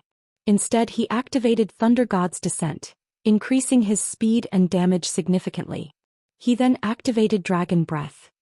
Shifeng then fired a beam of white light from his mouth. The beam devoured the approaching players, creating a wide open path for Shifeng before he charged into the crowd. Heaven's Burial's members disregarded their own safety as they attacked the swordsman desperately. Only before they got close to Shifeng, their bodies transformed into particles of light and disappeared. As Shifeng passed by players, sparks of light danced in the air. The distant players were stupefied. However, the swarm of players had slowed Shifeng's approach. When Shifeng was 50 yards away from Singular Burial, the latter finally left the Forbidden Domain and could use skills and tools again. Black Flame, you are 10 years too early if you think you can kill me. Singular Burial sneered at Shifeng, who was surrounded by a sea of players. He then took out a Tier 1 instantaneous movement scroll from his bag, intending to leave the battlefield. Once he left, Shifeng wouldn't be able to reach him. Is that so? However, as soon as Singular Burial finished speaking, a deep voice reached his ears. Before Singular Burial could turn around to see the voice's owner, a streak of blue light cut across his body. Everyone was stunned. Like magic, Shifeng had appeared behind Singular Burial, dragging his blade across the man's body. Tier 2 Taboo skill Instant Strike. Despite the secret potential potion and an active berserk skill, Singular Burial couldn't keep up with the enemy guild leader, whose attack speed had increased by 500%. Before Singular Burial could even activate his instantaneous movement scroll, several streaks of light had blossomed across his body, devouring his HP.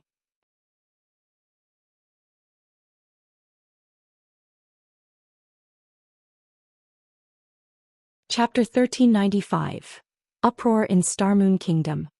Chapter 1395. Uproar in Starmoon Kingdom. When Singular Burial collapsed, everyone on the battlefield was dazed. He died. How is this possible? They can't even escape.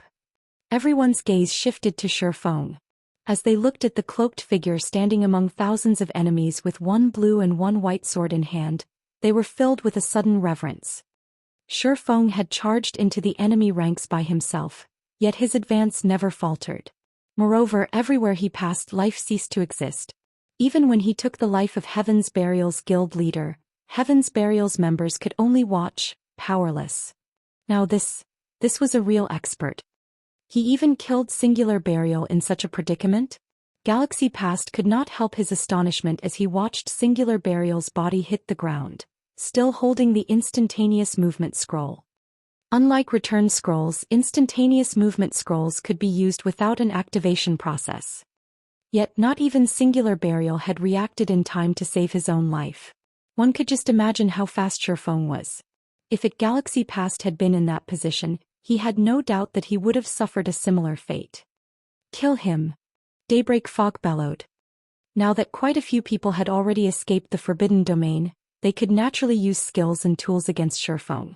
Moreover, Shifeng stood in the heart of Heaven's Burial's army. He had also just used several skills consecutively, so they should be on cooldown. They still had a chance to kill this man. Moreover, Shifeng had less than half of his HP remaining, which increased their chances of killing him. Hearing Daybreak Fog's command, many of Heaven's Burial's experts recovered their senses. Some immediately launched powerful skills and spells, while some used magic scrolls. Watching these attacks rain down on him, Shifeng activated Void Shield before dashing towards the nearby experts. Shifeng was already fast enough to dodge the majority of the spells and skills. Even when targeted by some rare, unavoidable attack, he could rely on his extraordinary senses to block them. Meanwhile, Void Shield created a shield that had 10 times its user's maximum HP. After activating Power of Darkness, Shifeng's HP had broken past the 160,000 threshold. In other words, the shield could absorb over 1,600,000 damage in addition to increasing Shifeng's HP recovery rate by 500% and movement speed by 100%. Shifeng bobbed and weaved, avoiding the ranged attacks. Not only hadn't his HP decreased, but it had begun to recover at a visible rate. As Shifeng passed, the players in his path promptly faded in a shower of sparkles. None of these players could survive his hits. Even the expert players died by the time Shifeng was within melee range if they didn't activate a life-saving skill in time. After a brief moment, hundreds of weapons and equipment joined the battlefield, dropping from Heaven's Burial's elites and experts that Shifeng had killed. The bloodlust Shifeng radiated was many times stronger than that of Heaven's Burial's experts after they had consumed the secret potential potion. His bloodlust was so intense that Heaven's Burial's members shuddered, unconsciously backing away. They now realized that they hadn't trapped Shifeng. Rather, they had jumped into the tiger's den as an offering. Impossible. Is he the incarnation of a god? The distant spectating players were stupefied. As Shifeng took a step forward, Heaven's Burial's members took a step back. They maintained a distance of over 20 yards away from Zero Wing's leader, not daring to move an inch forward. Heaven's Burial's army consisted of over 10,000 elite members, yet not one of these players dared to charge at Shi Feng. Seeing this, the various large guilds in the distance inwardly celebrated. They were thankful that they had never provoked Zero Wing. "Big Sis Fog, what should we do now?" a core member from Heaven's Burial asked Daybreak Fog, who currently wore a grim expression. "Do we continue fighting?" "Fight." When Daybreak Fog watched Shi Feng walk through Heaven's Burial's army as if he were strolling through his own backyard, she could not help but shake her head and order, "Have everyone retreat." Shi Feng's horrific combat power had long since frightened these players. They had lost any will to fight. If Heaven's Burial continued this battle, it would only result in more casualties. When Daybreak Fog gave the command to retreat, Heaven's Burial's members breathed a sigh of relief as they fled from the battlefield. However, Shi Feng had no intention of letting Heaven's Burial go. He led his guildmates in the continued slaughter. He only gave up the chase after the enemy players left the frozen scar. Meanwhile, recordings of this battle were instantly uploaded to the official forums, the outcome causing an uproar throughout Star Moon Kingdom. "Crap. Zero Wing is too strong. It exterminated over half of Heaven's Burial's 20,000-man army with just a team of 1,000 players. Who would dare doubt Zero Wing's strength after this? Now that is what I call a swordsman." As expected of the man nicknamed the Sword King by the secret pavilion. "This won't do. I must join Zero Wing right away." For a time the names Black Flame and Zero Wing became the focal point of Star Moon Kingdom once again. Black Flame's newfound fame inspired many independent players to join Zero Wing, eager to learn some of these combat techniques. One player had repelled an entire guild by himself. No one had ever thought it was possible. Without a doubt, the Sword King Black Flame was the perfect role model for independent experts. Why wouldn't they want to join Zero Wing? After the battle in the Frozen Scar ended, all kinds of weapons and equipment decorated the spacious battlefield. Every one of these items was enough to drive an ordinary player mad. These items would even tempt guild elites, yet despite so many precious items laying on the ground, not a single player dared to approach them. They stood by quietly as Zero Wing's members looted the battlefield.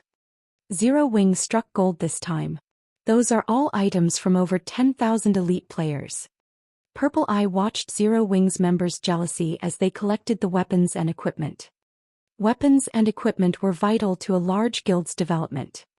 Due to the lack of available weapons and equipment in a large guild, ordinary members were sometimes forced to stay that way despite having combat standards of an elite member. Now that Zero Wing had received so many weapons and equipment from Heaven's Burial, it could nurture another large batch of elites, growing even stronger as a guild. Heaven's Burial's members sure are wealthy. Shi Feng couldn't help his astonishment as he read the item list his subordinates had compiled.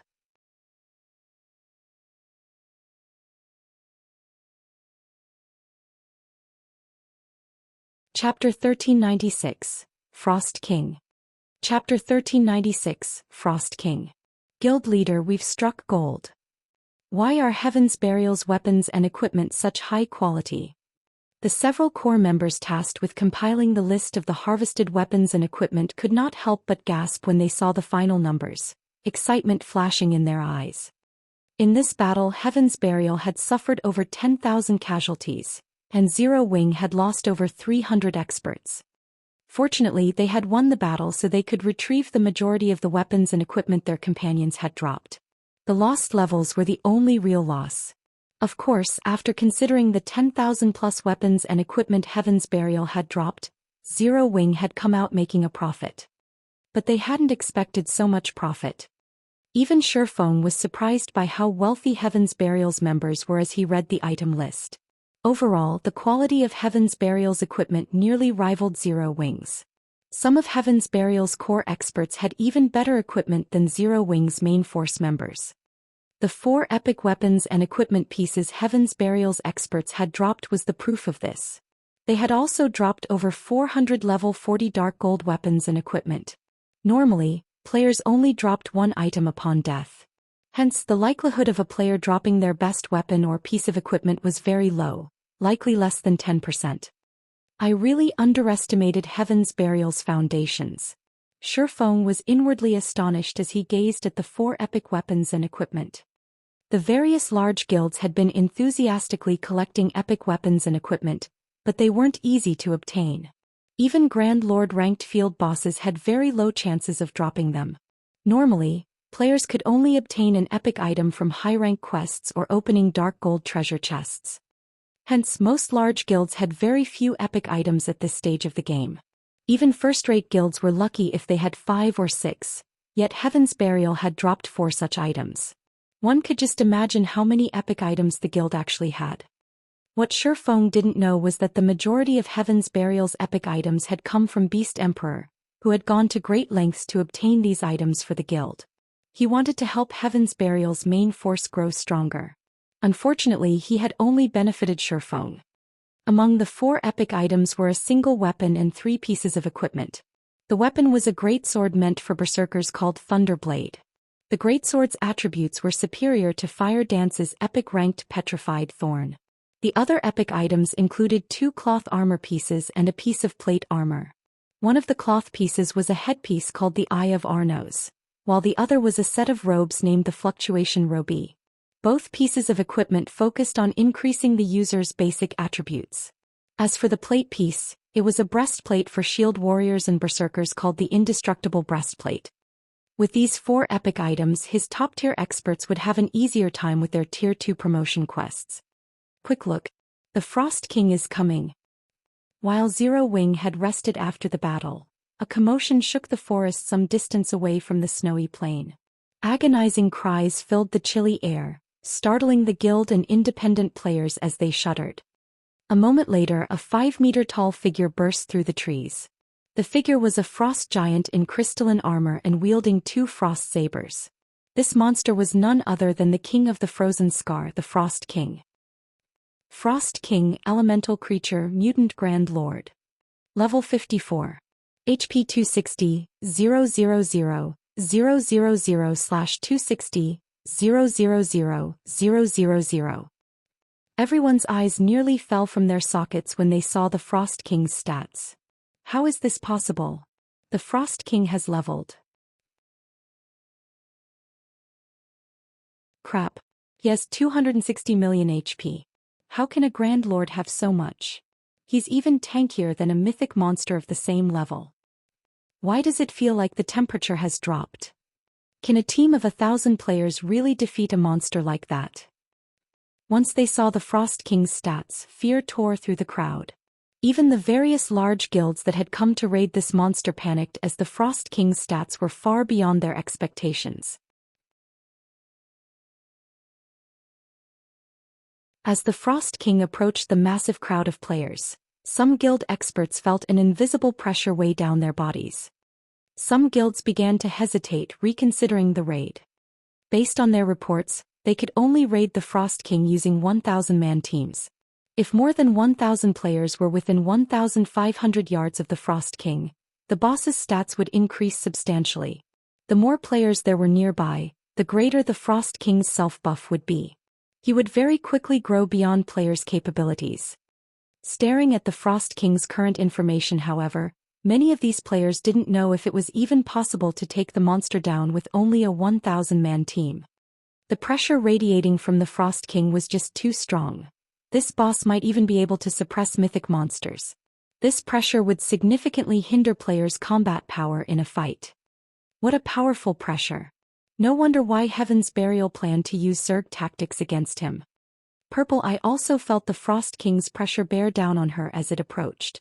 However, rather than worry, excitement and anticipation made her eyes sparkle.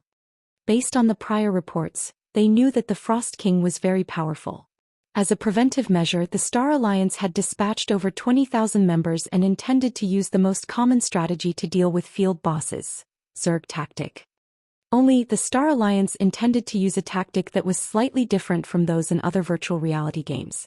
Since God's Domain's field bosses grew stronger when a certain number of players was within range, it wouldn't be wise to dispatch all of one's forces during the raid. Instead, they would send in a limited number of players, keeping the remaining forces on standby. When someone died, they'd send in another player to the fallen player's place. This way, a team could continue the raid with the optimum number of players, slowly whittling the boss down. As one of the most common strategies the various large guilds used to raid field bosses, it was the reason that these guilds preferred to kill field bosses over dungeon bosses. If they lacked quality, they could make up for it with quantity. Furthermore, the more powerful a monster was, the better loot it would drop. For a horrifically powerful monster like the Frost King, needless to say, his loot would be awe-inspiring. The Frost King's first kill would also grant access to Evernight City. It seems that the Frost King belongs to us this time. When Galaxy Pass saw how powerful the Frost King was, he began to laugh. He had worried that Zero Wing would be a powerful opponent for the Star Alliance, but the guild didn't seem capable of raiding the Frost King at this point. Zero Wing had only sent a little over 1,000 members to the Frozen Scar. The guild's few reinforcements weren't enough to take down the Frost King. Even if Zero Wing called for more reinforcements now, the Star Alliance would have long since defeated the Frost King by the time those players arrived. Suddenly, the Frost King, who was 2,000 yards away from the nearest group of players, released a low, wordless shout, and a human-like sneer appeared on his face as he stared at the players from the various guilds. Then he vanished. By the time he reappeared, he was less than 500 yards away from the guilds. Since well over 1,500 players were now within range, the Frost King's basic attributes instantly skyrocketed. The Frost King raised his sabers and swept them at the players before him. 2 energy beams shot forth from the sabers, devouring the army of players. Everything in the beam's path froze instantly. In the blink of an eye, frost covered the world in a 1,000-yard cone before the boss. Every player caught in the attack had transformed into an ice sculpture. Even MTs who had activated their life-saving skills had lost their lives. Only a few players with quick reactions and invulnerability skills had survived. In just one move, the various large guilds had suffered over 2,000 casualties. Impossible. How is the Frost King's perception range so wide? How are we supposed to withstand such destructive power? Everyone was astonished. The guilds that had intended to defeat the Frost King with Zerg tactics in particular felt faint. Abruptly, the Frost King charged into the nearest crowd, massacring the players. Despite so many players desperately trying to hinder and attack the boss, the Frost King's movement speed was simply too high. Not only did the mutant easily dodge the incoming attacks, but he also dealt horrific damage. With a single stroke of his saber, the Frost King could create a groove in the ground that extended for over 50 yards, killing dozens of players instantly. Even when the occasional player's attack struck the Frost King, they couldn't deal more than -500 damage. The Frost King's defense was almost more powerful than mythic monsters of the same level. In contrast, the Frost King's HP had increased to 500 million. Now its battle recovery alone could heal 5 million HP every 5 seconds. After a short moment, the various large guilds had been wiped out, suffering extreme losses. Only a small number of lucky players had escaped the Frost King's wrath. "Guild leader, are we still going to raid it?" Purple Eye asked, her expression darkening as she watched the various large guilds fall. "Damn it! Why did things end up like this?" Galaxy Past frowned as he watched the Frost King's unstoppable rampage. The boss had actually taken advantage of the guild's plans to use Zerg tactics to strengthen itself. That was simply unheard of. "Retreat. Pull away from the boss." Immediately, the Star Alliance's members fled from the battlefield, not daring to linger. After a few more moments, only a small number of players occupied the previously crowded plains as most had fled to the Frozen Scar's entrance. "Everyone's gone?" Shurfeng muttered as he glanced at the crowd by the dungeon's entrance. He then swept his glance towards the Frost King, who had calmed. Smiling, he then said in the team chat, "All right, let's move out." He had guessed that this would happen. After all, even he had only dared to come this far after thorough preparation. It was only natural that the various large guilds, which had very little understanding of mutants, would end up like this. Hearing Shurfeng's words, his guildmates' excitement grew. They followed after Shifeng and slowly approached the Frost King. The guilds and independent players at the entrance noticed the movement. What's Zero Wing trying to do? They're insane. They're going to fight that thing.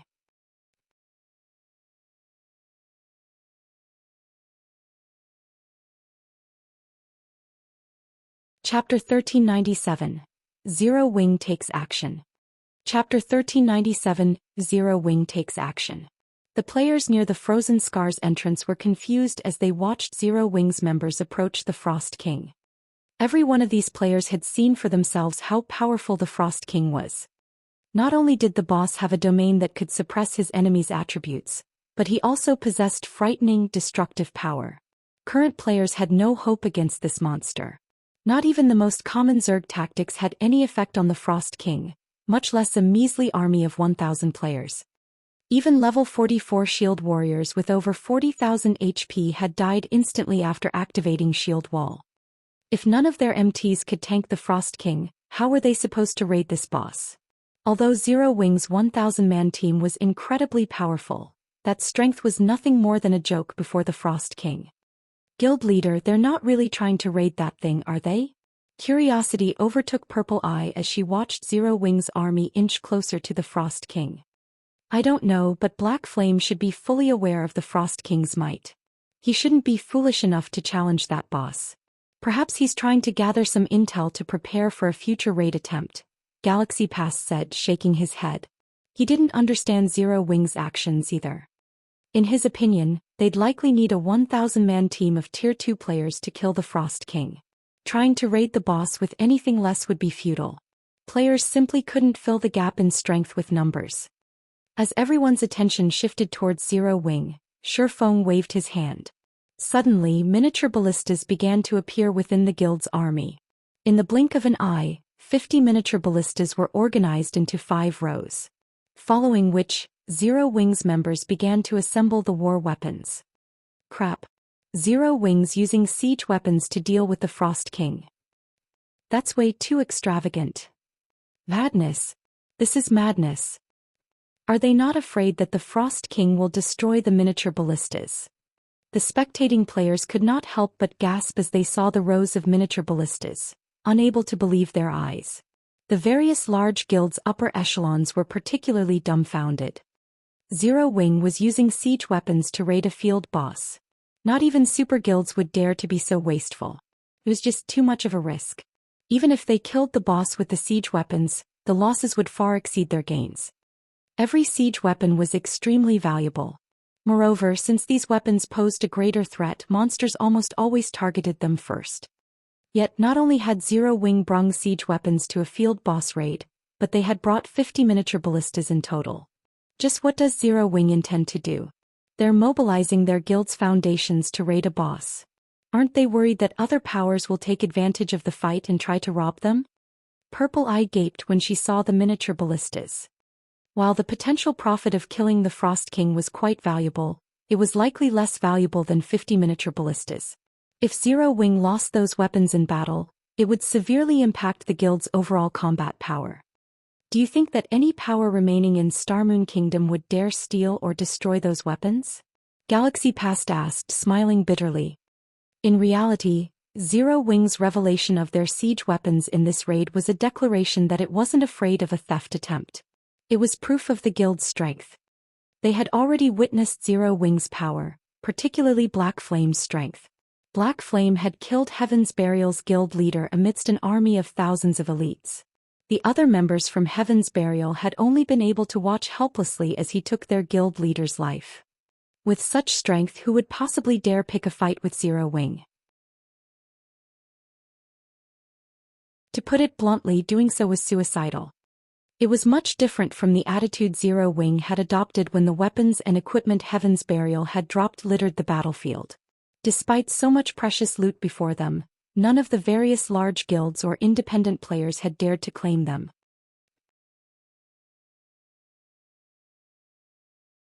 Along with the miniature ballistas, Shifeng had used demon summoning and called forth a level 72 Tier 3 Inferno demon.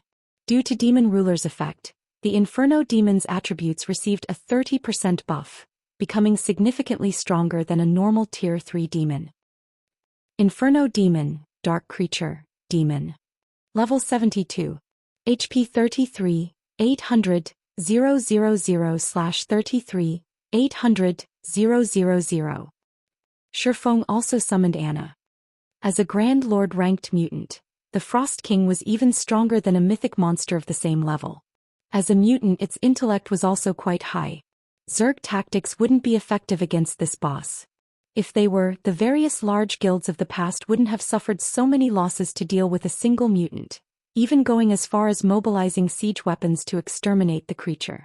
Not even an army of hundreds of thousands of players could defeat it. Of course, the mutants back then had grown over a considerable amount of time. They weren't like the Frost King, who had just become a mutant and hadn't had much time to increase his strength. However, as the Frost King's initial tier was high, it could even annihilate a 1,000-man team of Tier 2 players if not dealt with properly. Guild leader, the boss is coming, a ranger scout announced. Good. Main force, prepare to move. Dark God's Legion, protect the miniature ballistas. Exterminate anyone that dares to approach. Shifeng instructed. Guild leader, rest assured, if any guild or player tries to pull something, we'll wipe them off the map, the Dark God's Legion members guaranteed as they patted their chests. Saying so, the Dark God's Legion members spread out around the miniature ballistas. A few members took out magic array scrolls for the double protection barrier, constructing a magic barrier around the siege weapons. Meanwhile, the main force members spread out and charged towards the Frost King. Due to the Frost King's domain, the main force members' attributes fell significantly upon entering the boss's sphere of influence. Upon sensing the approaching players, the Frost King swung one of his sabers at the crowd. A streak of blue light swept towards Zero Wings MTs. Just before the blue light struck, a shadow descended from the sky and stood before the MTs. Holding its flaming spear before it, the Inferno Demon blocked the streak of light. Boom! The impact immediately threw the level 72 Inferno Demon over 30 yards, its HP decreasing by over 100,000. The distant spectators gasped when they saw the Frost King's display of strength. What strength? Shifeng was similarly astonished. Despite blocking the attack, the Inferno Demon had still received so much damage from one casual attack. If not for the Bible of Darkness's buff, it wouldn't have lasted long against the Frost King. Noticing the boss prepare to launch his second attack, Shifeng took out the ancient weather book and used weather control. Suddenly, the chilling atmosphere began to warm rapidly as a scorchingly hot sun dominated the sky. While the ancient weather book didn't seem to have any practical effect against monsters, the exact opposite was true. In God's domain, players weren't the only ones affected by their environment. The same was true for monsters. If a monster fought in an environment that ran counter to its nature, the monster's combat power at least would decrease by half. This was also why the various large guilds had searched for any skills or spells that could affect weather in the past. However, skills and spells of this type were even rarer than curses and taboo skills of the same tier. Generally, only superpowers could get their hands on one. Suddenly, the snowy plains transformed into a burning hellscape. Although players didn't prefer this fiery environment either, Zero Wings members had consumed the sea god's blessing. They could adapt to hot or cold adequately. In contrast, the Frost King, an ice elemental, was exceedingly uncomfortable. Disregarding Zero Wings members, the Frost King turned and attempted to flee the hellscape. Stop him. Don't let him get away. All ballistas attack. Upon Shifeng's command, the assembled miniature ballistas launched exploding arrows simultaneously. Shoo, shoo, shoo. A rain of fire descended upon the Frost King, the scene far more spectacular than normal boss raids.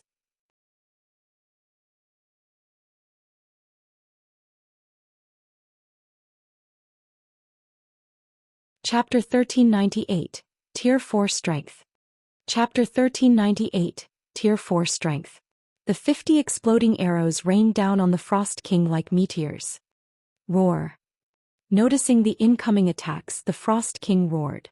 It then brandished its twin sabers, cutting down the exploding arrows before they could land. The boss knocked the majority of the exploding arrows off course. As for the remaining arrows, the Frost King simply took a step forward and dodged most of them, while blocking a small portion with his sabers. In the end, only 3 exploding arrows had connected with their target. -32,964. -33,157. -32,849. Such high defense. Zero Wings members could not help their surprise. On its own, an exploding arrow was as powerful as a Tier 2 spell, but with the miniature ballista's damage modifier, these arrows could compete with the strongest Tier 2 spells. Overall, a single exploding arrow could deal over -100,000 damage against a Great Lord of the same level, yet the few that had struck the Grand Lord-ranked Frost King had only dealt a little over -30,000 damage. One could imagine how pitiful their damage would be if players relied on Tier 1 skills and spells to take down this boss. Everyone finally understood why Shifeng wanted to utilize the miniature ballistas.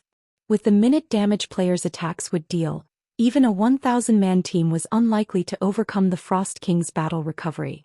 If more than 1,000 players fought the Frost King at the same time, the boss would become even stronger, his strength and defense reaching new heights.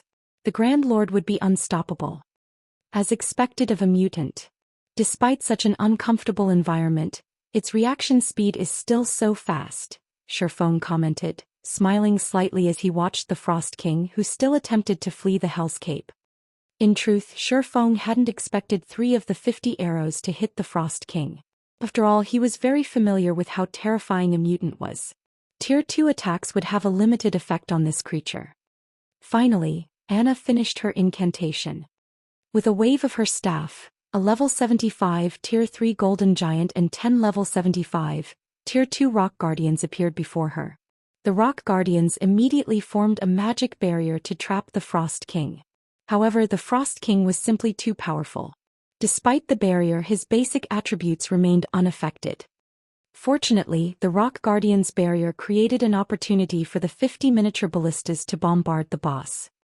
Following which, the miniature ballistas launched another volley at the Frost King. This time, due to the limited space the Frost King had to maneuver, he dodged and blocked significantly fewer arrows. In the end, over a dozen exploding arrows found their mark. Damages over -30,000 appearing above the boss's head, one after another. Suddenly, the Inferno Demon descended from the sky and activated the Tier 3 skill Macropyre. Ice elementals like the Frost King feared fire-type attacks over all else. With a single attack, the Frost King lost over 1 million HP instantly. Upon receiving such a significant amount of damage, the Frost King retaliated, swinging one of his sabers at the Inferno Demon with lightning speed. Although the Inferno Demon had used its flame spear to block the attack, it still lost over 100,000 HP. Fortunately, Zero Wings healers supported the summoned demon from a safe distance, granting the creature the ability to fight the Frost King for a long time. With the Inferno Demon and Golden Giant tanking the Frost King, Zero Wings members could freely attack the boss from the sides. Although their damage was insignificant at best, they could more or less hinder the Frost King's movements by attacking his joints. For a time, the Frost King engaged in a fierce battle against the Inferno Demon and the Golden Giant, the sounds of weapons clashing echoing throughout the plains. At the same time, the miniature ballistas continued to fire one exploding arrow volley after another, whittling down the Frost King's HP. Meanwhile, Shifeng switched to the aura of fire and circled to the Frost King's back before activating Flame Burst. The Frost King released an agonizing cry as he received Shifeng's 15 consecutive strikes. -61,574. -123,487. -61,746. In total, Shifeng's 15 attacks dealt over -1 million damage. Is he a monster? The watching upper echelons from the various large guilds were stupefied. Even their guild's top-tier experts had only dealt several hundred damage to the Grand Lord with their skills, yet Shifeng's normal attacks dealt over -5,000 damage, while his skills dealt over -10,000. Aside from Shifeng's individual performance, these upper echelons winced as they watched Zero Wings members waste the precious exploding arrows. This situation showed them how truly powerful Zero Wing's foundations were. Throughout Star Moon Kingdom, only Zero Wing would dare to raid a measly field boss with such an extravagant method. Following which the Frost King's HP rapidly decreased under Zero Wing's combined assault. 99%, 95%, 89%. As time passed, the originally peerless Frost King's maneuverability suffered as his HP decreased.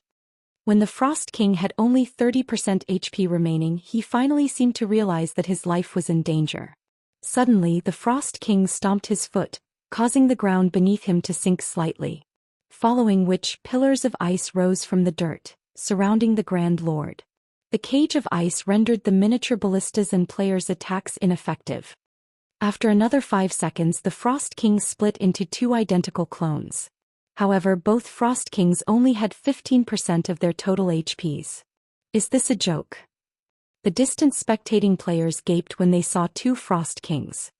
One Frost King was frightening enough, yet now Zero Wing had to face 2 of them. Just how were players supposed to defeat such a boss? The large guild's members weren't the only ones horrified.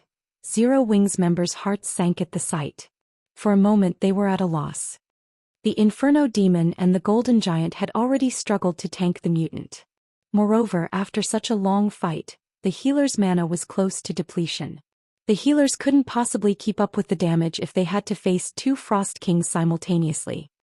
After all, not even the Tier 3 Inferno Demon and the Golden Giant could defend themselves and the players against 2 Grand Lord Mutants' attacks properly. Any attack they failed to block would instantly deal over -1 million damage, while skills would deal 2 to 3 million damage. At this rate, the Inferno Demon and Golden Giant would die very quickly. Without these 2 summon monsters in the way, the Frost Kings wouldn't need long to annihilate Zero Wing's team. Suddenly, one of the Frost Kings threw the Golden Giant from the magic barrier, leaving the Inferno Demon alone to deal with the 2 bosses' pincer attack. Both Frost Kings revealed sinister smiles, their sabers releasing a frosty aura that dropped the surrounding temperature sharply. They then swung their sabers down at the Inferno Demon. All living creatures must die, the 2 Frost Kings bellowed as one as they sent 4 arcs of blue light at the Inferno Demon. When struck, the Inferno Demon's HP, which had been at 50%, plummeted to 0, its body transforming into particles of light and disappearing. How is that possible? Everyone was stunned. The 2 Frost Kings had killed a Tier 3 Inferno Demon instantly. It's over. Zero Wing's loss is inevitable. Galaxy Past was indescribably shocked as he watched the Inferno Demon vanish from the battlefield. He hadn't dreamed that the Frost King was this powerful. However, after using this powerful skill to execute the Inferno Demon, each of the Frost Kings had lost 5% of their HPs. Now they only had 10% HP remaining. After dealing with the Inferno Demon, one of the Frost Kings moved to deal with the Golden Giant, while the other attacked the Rock Guardians. Before they could, however, a figure appeared before the Frost King that targeted the Rock Guardians. This figure was none other than Shifeng. Despite noticing the swordsman, the Frost King didn't even spare him a glance. Instead, he swatted at Shifeng as if he were a fly. Despite such a casual attack, a black spatial tear ripped along the saber's trajectory. Guild leader. Zero Wing's members panicked. The attack could even send a Tier 3 Great Lord flying. No player could possibly avoid it. But as they watched, the spectating players were astonished yet again. Activating Heavenly Dragon's power, a golden glow swallowed Shifeng. He also activated Blade Liberation. Immediately, he swung Killing Ray to meet the Frost King's saber. The instant the 2 weapons collided, the saber was thrown back as if it had been struck by a cannonball. Impossible. He repelled the boss. The various large guilds in the distance could not believe their eyes.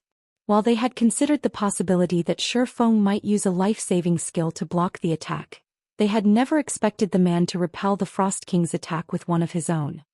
My strength is already on par with a mythic monster of the same level? Shifeng glanced at the sacred sword in his hand in confusion. This was the first time he had activated twofold Berserk since upgrading the 7 Luminaries ring to the fragmented legendary rank. You're tuning in to the Zhou Xian's Legacy YouTube channel. Don't forget to subscribe and join us on this journey to catch the most captivating stories.